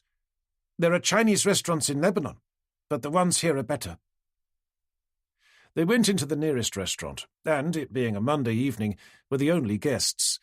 They sat next to the fish tank, which at least made the place look more alive.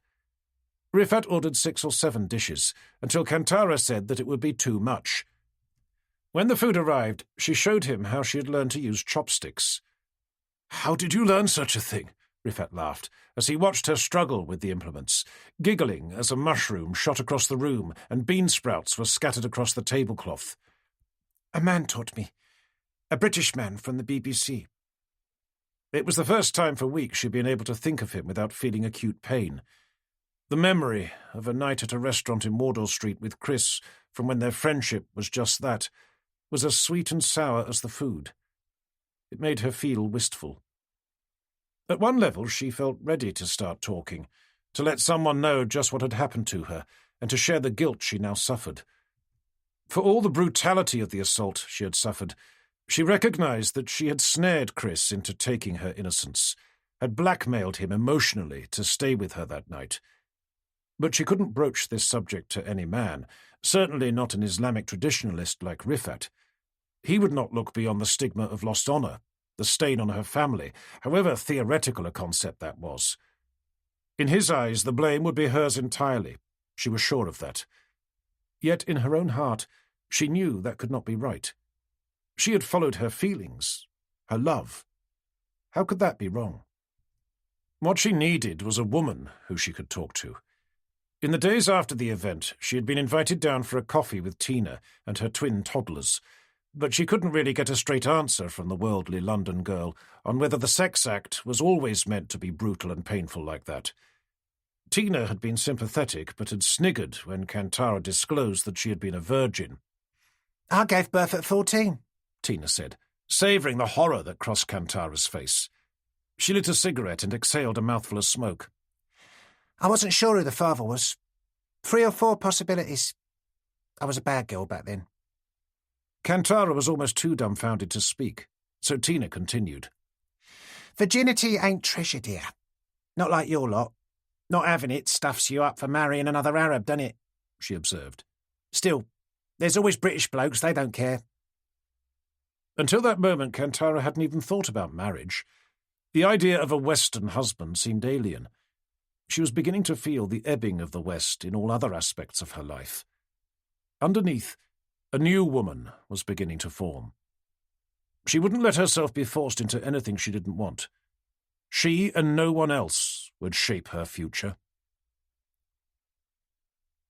February 2010. The first invitation to an Islamic film evening arrived in Kantara's email inbox a few weeks after they had seen Irfan Tawana. She ignored it for a while, but eventually clicked on the link and saw that it was an evening arranged by Tawana's Islamic Light Group. Hoping to see Tawana, she arranged with Rifat to go. Islam was opening other new areas in her life. She was now in email contact with a group of other Muslims she had found through Tawana's website. Still, she found some of the conversations in the chat rooms quite unnerving, with much talk of jihad and vengeance for what was now happening in Afghanistan and the enduring chaos in Iraq. She knew about vengeance, about violence. She knew what anguish it caused, how it never solved anything. The Islamic film event, in a shabby room over a downmarket hair salon in Bayswater, was on a much smaller scale than she expected. She was disappointed that there was no sign of the preacher. Instead, there were a lot of student-age males, almost all with beards and some deadly earnest. They showed a couple of films, mostly documentary, about the carnage caused by American airstrikes in Afghanistan. They included far more horrifying images of the dead and mutilated than she had ever seen, even on Lebanese TV. Afterwards, there was a group discussion, led by a handsome young man named Bram Malik.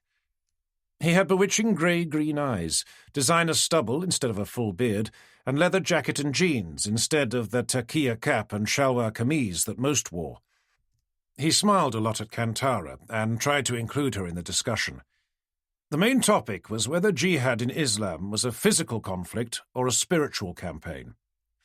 "It's both," said one young man in full Pakistani dress, with a heavy peasant brow and deep-set eyes. "Like in Afghanistan. You fight with weapons. Everyone has to choose which side they are on. This makes society more devout." "But, brother, what role can jihad play when your enemy strikes from the air?" "How do you fight?" asked Bram. "Then you take the fight to their cities, as they have taken it to ours," he said. "Just like 9/11. We must take our fight to New York and Tel Aviv." "And London?" asked Kantara, too angry to remain silent. "Do you know how many people demonstrated against the Iraq War from Britain? Would you kill innocents and allies, civilians, children, like the 7/7 bombers did?" "Be quiet, sister," the young man said, smiling at one of his colleagues. "Jihad is for men. Women cannot understand." "Mohammed, that was uncalled for," interrupted Bram Malik. "Women are half the population and half the army of our faith, in jihad or in peace. Our sisters need respect." "Let her speak," Rifat said to Mohammed. It was the first words he had uttered all evening. Kantara tried to remain calm as she directed her response to Mohammed. "You speak of jihad and of killing. Shall we talk of specifics? Do you know what a phosphorus bomb does to the human body?" The question electrified the room. She had all their attention. Mohammed didn't respond, but looked at her. "Phosphorus burns everything it touches," she said. "It sticks to the skin and burns right through, even bone. It cannot be extinguished, even under water. I have seen this with my own eyes. A little girl I used to play with had discovered an unexploded Israeli flare in her father's olive grove. She touched it, and it detonated. I saw her die, screaming in agony, despite the attempts of a dozen people to help her. I was 8 years old. There are more horrors. I have seen a child of 5 with his throat slit because he was from the wrong camp, his father in the wrong faction. I have seen a mortar bomb destroy the house next door. My mother's best friend lost both her children and both her legs in 1/100th of a second. I grew up in the Ayin al-Hilwa refugee camp in Lebanon, and I am only here to speak to you because my mother, 9 months pregnant with my brother, managed to crawl through a sewer to escape the horrors of Shatila, only to give birth at an Israeli checkpoint. You talk about jihad, but real war isn't holy. It doesn't start so, and it never becomes so," she said. The room was silent until Bram blew a sigh and said, "That was a very moving account, sister. I think everyone is impressed and sympathetic to your experiences." "I believe that jihad should be in the heart, perhaps converting, but not by force," Kantara continued. "It doesn't have to be literal. Remember the scholar who said that jihad entailed the community as a whole, making valid protest to solve problems of religion, to have knowledge of divine law, to command what is right and forbid wrong." Rifat was looking at her with amazement. After the meeting finished, Bram took them both aside and said to Kantara, "I'd like to introduce you to a friend of mine. He would be as impressed by your experiences as I was." "Thank you for sharing it." He then asked about her nationality and immigration status. She thought that peculiar, particularly as she was just starting to get worried about it herself. The Fuad Adwan Foundation had in January written to her, asking for the return of the balance of her grant. She had received a letter from the UK Border Agency too. It asked her to confirm whether she had now started work, in contravention of the terms of her student visa, and warning her in bold type that she could be deported if so. Presumably, it was because the BBC had her name in its payroll system. She told Bram about this. He said he might be able to help. The most important thing, he said, was to find her new accommodation. He could do that if she was willing to become a part-time fundraiser for some Islamic charities. What sort of charities? They are mainly those linked to Imam Tiwana's Islamic Light Group. There is one raising money to build new homes for those still homeless after the Pakistan earthquake, and one to promote education for women. I could support both those, Kantara said. She was delighted to hear that the Imam was not only a great speaker, but supported progressive-sounding charities. "If we do give you a new home, you'll have to make us a few promises," he said. "First, you can't let anyone know where you are living. Not college friends, not family, nobody. At least not for a few months, until I tell you. Tell them you are on the move, and don't mention our names or even the District of London where you are staying. You see, if the UK Border Agency finds out where you are, everything we do would have been a waste of time. They're getting tougher on visa breaches now. You could be back in Lebanon on the next plane." "It's taken me all my life to escape. I really don't want to go back," Kantara said. "We think you should change your mobile too for the same reason. If they wanted to repatriate you and rang that number, they can identify approximately where you are. So here's an old pay-as-you-go," he said, passing across a scratched Nokia. "You can use it at our expense for now. Be very careful who you let have the number, okay? Finally, you cannot continue to use your bank cards," he said. "Your movements can be traced from them. Every ATM you use, every credit card transaction can be traced and will narrow down where you are." "But how am I supposed to live?" "Simple. Ignore the Foundation letter asking for the grant back. Withdraw your remaining cash. Bring it to us for safekeeping. Then bring me the cards. You have a credit card too, don't you? Okay, then we'll look after it. The Imam will put them in his safe. You'll get a daily allowance, so long as you are fundraising. From now on, you are one of our sisters. You can leave the worrying to us." Kantara beamed. Maybe now she was safe and secure. Somewhere people cared about her. Bram was as good as his word. A week later, after she withdrew her last £708.82, she moved from Mile End Road to a room in Acton, in a rundown part of West London. The room was in a large Victorian student house with a shared kitchen and bathroom. Behind the house was a 2-storey crumbling extension, long and narrow. This had originally been Victorian workshops, but was now an informal mosque, a musalla, with a series of porter cabins that were used as an Islamic school, a madrasa. In recent years, further extensions had been added, with what had been the back garden paved over to provide a small car park. Kantara's room was spacious, right at the top of the house under the gabled roof, with 2 large dormer windows. A huge old radiator pumped out plenty of heat, and there was a new single bed and a small sink with a mirror above. The rent was just £50 a week, including heat. She was told that she needn't pay anything for the first 3 months, but was expected to do some light cleaning duties around the musalla, as well as the fundraising. However, having put her own cash for safekeeping with the musalla, she found she had to go to the office, which was only open for half an hour a day, and fill out a form. £10 was the most she could withdraw, and to do so she had to give a reason that was acceptable to Mrs. Gatt, the tiny but ferocious Bangladeshi grandmother who ran it. Her first experience in fundraising wasn't at all what she had imagined. Instead of phoning around potential donors, Bram asked her to be in the musalla's car park by 7 the next morning with weatherproof clothing. When Kantara arrived, there was already a small knot of day students from the musalla, sheltering from the drizzle under the porch. Soon after, Bram arrived in a battered minibus, and everybody piled in. They were off to Hounslow, and then Kingston-upon-Thames, they were told. The others, who had clearly done this before, passed around white plastic fundraising buckets with various labels on them, and some brochures on the charities they were raising money for. The journey through London's traffic-knotted suburbs passed easily in laughter and conversation, as the students got to know each other. The windows steamed up, and there was a delicious feeling of camaraderie. There was a middle-aged woman called Soraya, who wore a full niqab and had a strong Birmingham accent, a tall West Indian convert called Richard, who had dreadlocks and sunglasses, and a fat Pakistani man in full traditional dress who spoke no English. Kantara sat next to a vivacious convert to Islam, Zainab Picho. Zainab had a pale, freckled face and alarmingly lurid corkscrews of dyed green hair that were always escaping from her hijab. She was brought up in Bradford and had a 3-year-old son. They were soon deep in conversation. Zainab described how to raise money by appealing to people's pity, guilt, and sense of religious duty.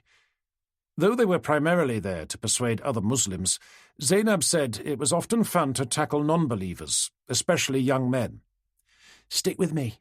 I'll show you how it's done," she said, as the bus arrived outside a rather grand mosque in Hounslow. There was a full dome and minaret, and parking for 100 cars. Zainab gave Kantara a plastic armband, which had been roughly filled out with an unfamiliar name and address. "This is your local authority licence, but they never get checked. This is a spare one. We'll get you your own soon." Zainab got to work on those crossing the car park and buttonholed a couple of young Asian men in suits who had just emerged from a BMW. She apologised for detaining them on this wet morning, but asked them to imagine that they were child victims of an earthquake in Pakistan, unable to take cover and stuck in such weather all day and night for months on end. Even the smallest contribution would make a child somewhere happy, she said. One man put his hand in his pocket and jangled coins, which he then produced. His first attempt at putting in a 50-pence piece didn't work. The coin stuck in the slot. Zainab laughed and said, "This bucket has a bit of character. It does tend to jam, but if you push the coin in with a 20, it usually works." She showed how a folded piece of paper would allow the coin to enter. The men laughed at being so good-naturedly rooked, and one handed a £5 note straight to Zainab. "Thank you for the entertainment, sister," he said. Zainab then showed Kantara how to squeeze the bucket lid so that the coin slot wasn't straight and would jam. "It works every time," she said. "However, the best are those who we can get to fill out a direct debit, so the money comes out of their bank account every month. Even £1 a month is really good." After less than half an hour, the minibus came back. Kantara's bucket just had loose change in, having concentrated on women, most of who just brushed past her. The minibus then took them off to a busy street of shops, outside a small Tesco's supermarket. Kantara tried Zainab's suggestion, and walked straight up to a pleasant-looking middle-aged man with spectacles, a classic Englishman. She tried Zainab's line exactly, but soon realised that he was looking her over, rather than listening to what she said. Yet even as her confidence ebbed under this embarrassing gaze, he pulled out a handful of change and was just about to give it to her when a woman, evidently his wife, walked up. She admonished him for even thinking of giving to what she termed street beggars. "But it's a good cause," Kantara said. "It would be if it got you deported back to wherever you came from," the woman snapped, and led her husband away. The rest of the rain-sodden day, they moved frenetically from one shopping street to another, from one cultural centre or mosque to another, standing outside tube stations and busy car parks, rarely staying longer than half an hour, and enduring an emotional roller coaster of reactions. One elderly Chinese man filled out a direct debit form for £5 a month, saying how his parents had come from an earthquake-prone village in Yunnan province. An official from one mosque had come out to shoo them all away, saying, "We've told you a lot before. You get us all a bad name." One young black man gave Kantara 20 pence, then hung around and asked her for a date. Even after she refused, he still waited around for another quarter of an hour, making comments. Throughout the day, she was variously accused of being a scrounger, an asylum seeker, a stuck-up packy cow, by the would-be boyfriend, a benefit cheat, and an angel. This last was from an elderly lady, who noticed how wet Kantara was getting. She gave £1 from her purse in the collection box, and another 10 pence directly to her. "To get yourself a nice cup of tea and sit down somewhere warm." Mostly, though, Kantara was ignored, pushed past, blanked, treated as if she didn't exist at all. When they got back at 7, exhausted, The women all went into the Musala's communal kitchen, while Bram took away the buckets. There, in the steam of drying clothes and boiling water, they swapped stories of rudeness or empathy, generosity or meanness from the day's work, as they prepared a giant curry. Soraya had left a large shoulder of lamb simmering in the oven since the morning, and to it were added cardamom, fried onions and garlic, toasted cumin seeds, and a handful of beautiful mauve aubergines. Kantara washed and chopped vegetables and cleaned huge bunches of coriander as a garnish. Zainab was in charge of the pilau rice, which she topped with grated coconut and banana. A few dishes were taken out to the men, but there was plenty left for the women as they squeezed around the kitchen table and absorbed the warmth of the huge oven, human proximity and conversation, reaching across each other for naan breads and yogurt, dal and condiments. It was a tangled, noisy, communal process that reminded Kantara of the best days at home in the camp. The next day of fundraising was harder. Kantara and Zainab were in Harlesden, a much more run-down area than the day before. They were shooed away from one mosque by a man who said he knew their sort, and said their money would end up in the hands of terrorists. They ended up at 5 p.m. by a kebab shop, frequented by Muslim men visiting a musala across the road. They collected plenty of change, and after it began to rain, were offered some free falafel by the owner. While Zainab went inside to collect it, Kantara stood outside, rattling her bucket and stamping her feet to restore her circulation. Today, she really appreciated Rifat's comment that Britain was just many variations on too cold. From nowhere, someone pushed her over. The bucket was torn from her grasp, and she fell into an artificial potted palm tree outside the kebab shop door. Two rangy youths, one white, one black, both in hooded tops, baggy, low-slung jeans and trainers, sprinted away. They had with them the proceeds of an entire day's work in the cold and wet.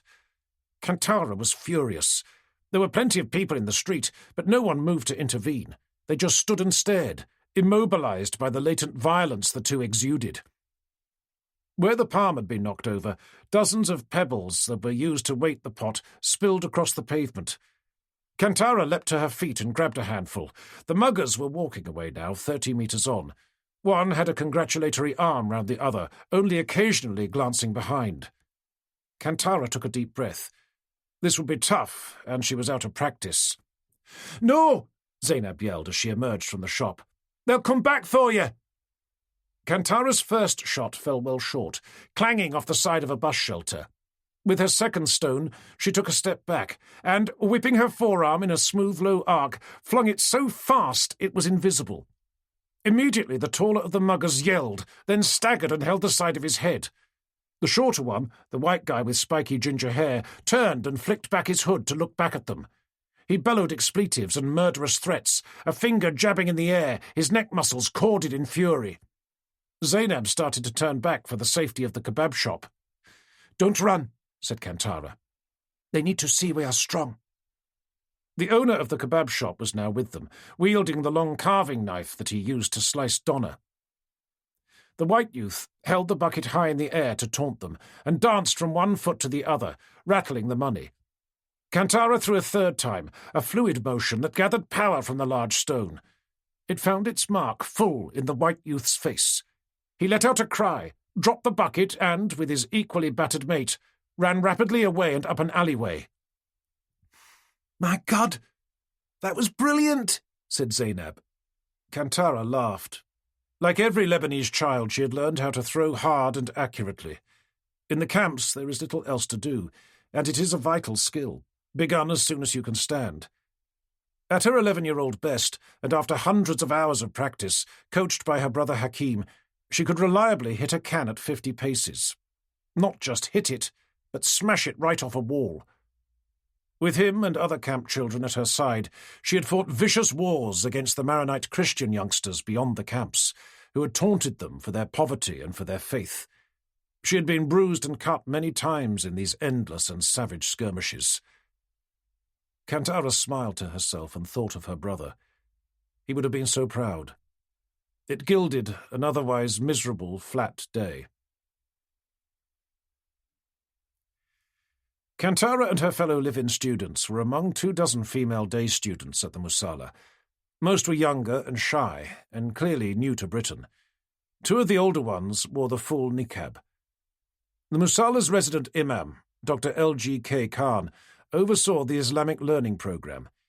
He was old and partially blind, but his milky eyes seemed to locate exactly those students who weren't paying attention or were passing notes. He had learned the entire Quran by heart and recited great chunks in a nasal sing-song voice that irritated Kantara. She wanted to discuss the meaning behind the Quran, not parrot the words. But for many weeks there was nothing of this, just rote study and the repetitive chanting of various surahs. Kantara and Zainab, who were of the same height and identical petite build, tried to fool the imam by swapping hijabs and seats during breaks, so the imam would call the wrong names. It didn't work. Not even when on one day they swapped clothes entirely at lunch, with Zainab even wearing Kantara's glasses. He clearly wasn't as blind as he pretended to be. However, as the weeks went by, they felt less need to challenge the boredom with such games. There were occasional guest attendances by outside teachers, a series of more challenging discussion groups on Islam in Britain, led by Bram Malik, and even a female lecturer from Essex University who talked about women and Islam. The religion Kantara had grown up with seemed more coherent to her now than ever before. As the days slid by, the feeling of community grew as Kantara settled into the fixed rhythm of the Musala. Prayers, lessons, cleaning work, fundraising days, all of which was leavened by the proximity to the other women. It served to offset the rules and rigidities, the difficulty getting cash or permission to travel outside, a ban on mobile phones except in private rooms, the lack of a TV, the discouragement of Western music and magazines. Worst of all was the strictly limited internet use. Only Bram had a personal internet connection in his room, which he jealously guarded. Everyone else had to share a single socket in a rather public cubbyhole right outside the imam's office, all to be booked in advance in 10-minute slots with the dreadful Mrs. Gatt. For all that, there were subtle, almost monastic pleasures. One was the women's prayer room, another the small library. It was a delight to read in the beams of the afternoon light that filtered through the library's Victorian stained-glass window, and hear the gentle and rhythmic sounds of prayers wafting through the rambling halls and corridors. These all combined to make her feel more relaxed and comfortable. She was praying regularly, eating simply, dressing simply, and sleeping better.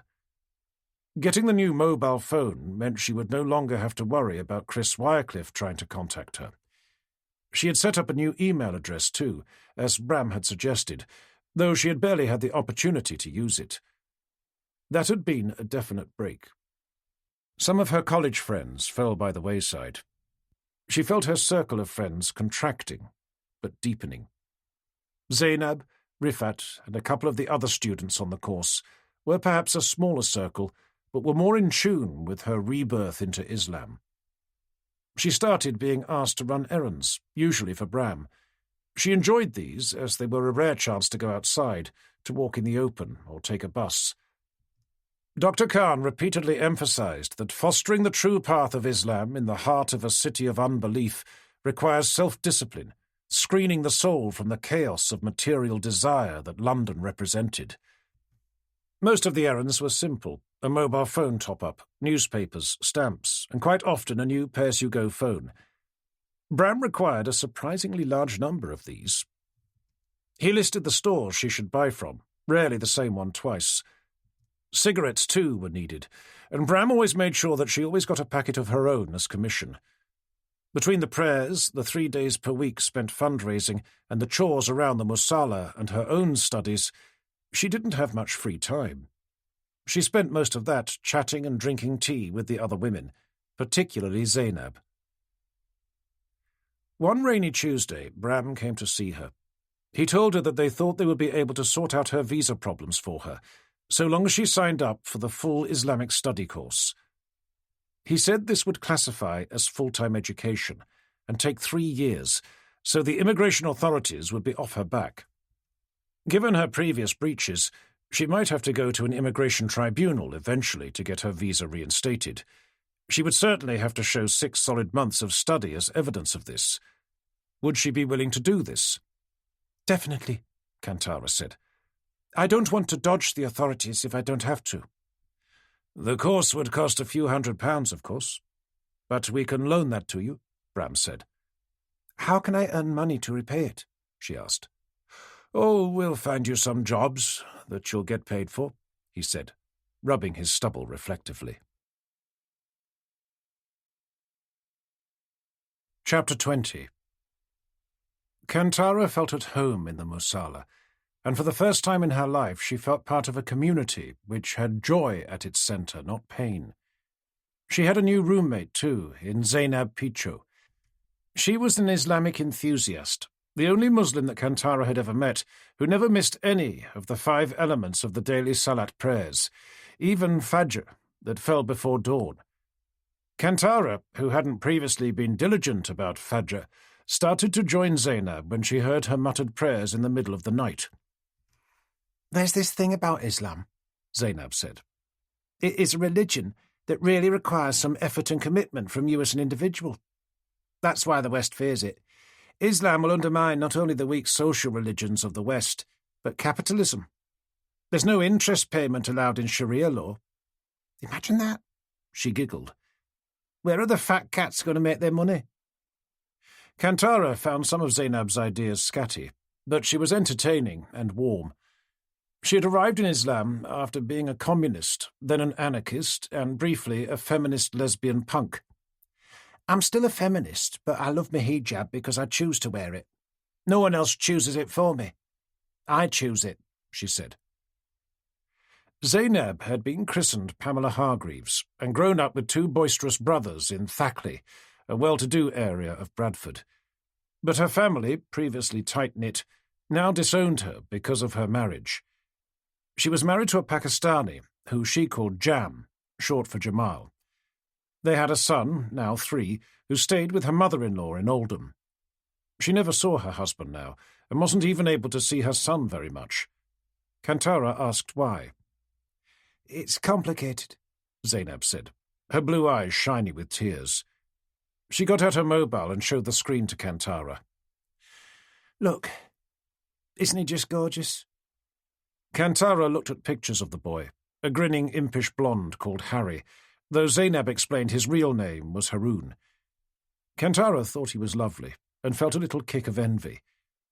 There were pictures of Zainab helping Harry to blow out the candles on a birthday cake, one of them playing football in a park, and a very endearing one of him hugging his mother outside the entrance to the Legoland theme park in Windsor. Kantara asked if she had a photograph of Jamal. Zainab worked the phone and showed Kantara a picture of her with him. This was taken 5 years ago. Jam was a tall, gaunt man of perhaps 35, in a leather jacket and white shirt. Zainab looked little more than a teenager, much slimmer than now, and with a huge mass of dyed blonde hair. What happened between you 2? Kantara asked. Aren't you together anymore? Zainab sighed. Jamal has been locked up in Jordan for the last 3 years, in prison without charge. Why?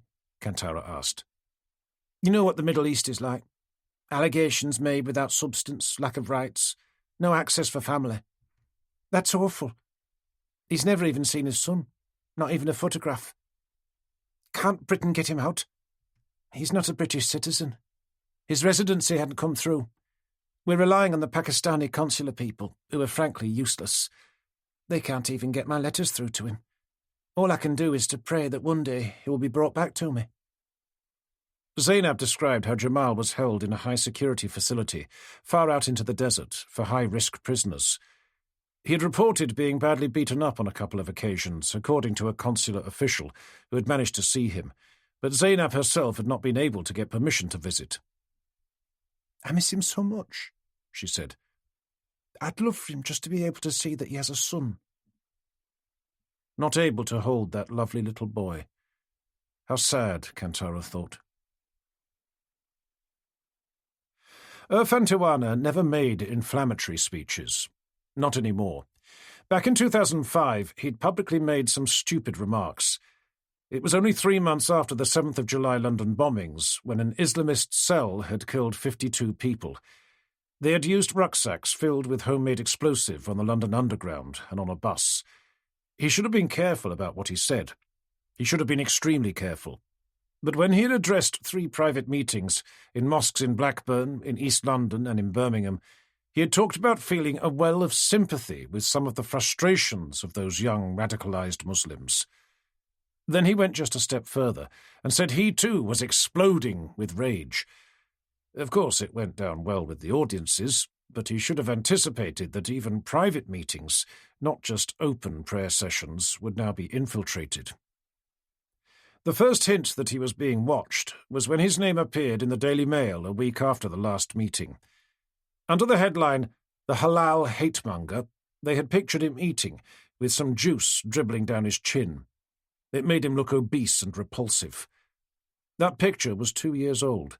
He recognized the restaurant in Leicester where it must have been taken, but had no idea who had taken it or how the newspaper had got hold of it. The police and the security services, twitchy about accusations of being asleep to the threat of terror, would doubtless be homing in on him now. He just hoped he was well down their list. That list would contain thousands of British Muslims who had been suspected of flirting with or supporting terrorism. He didn't want to be on that list, but there was little he could do about it now, except to give the impression that he wanted nothing to do with extremism or jihadis, and to spend plenty of time with the mainstream British Muslims, who had given up trying to right the wrongs imposed upon them. The irony, and he presumed that the security services would be well aware of it, was that suddenly ceasing high-profile calls for jihad would be precisely what those who had decided to pursue acts of terrorism would be likely to do.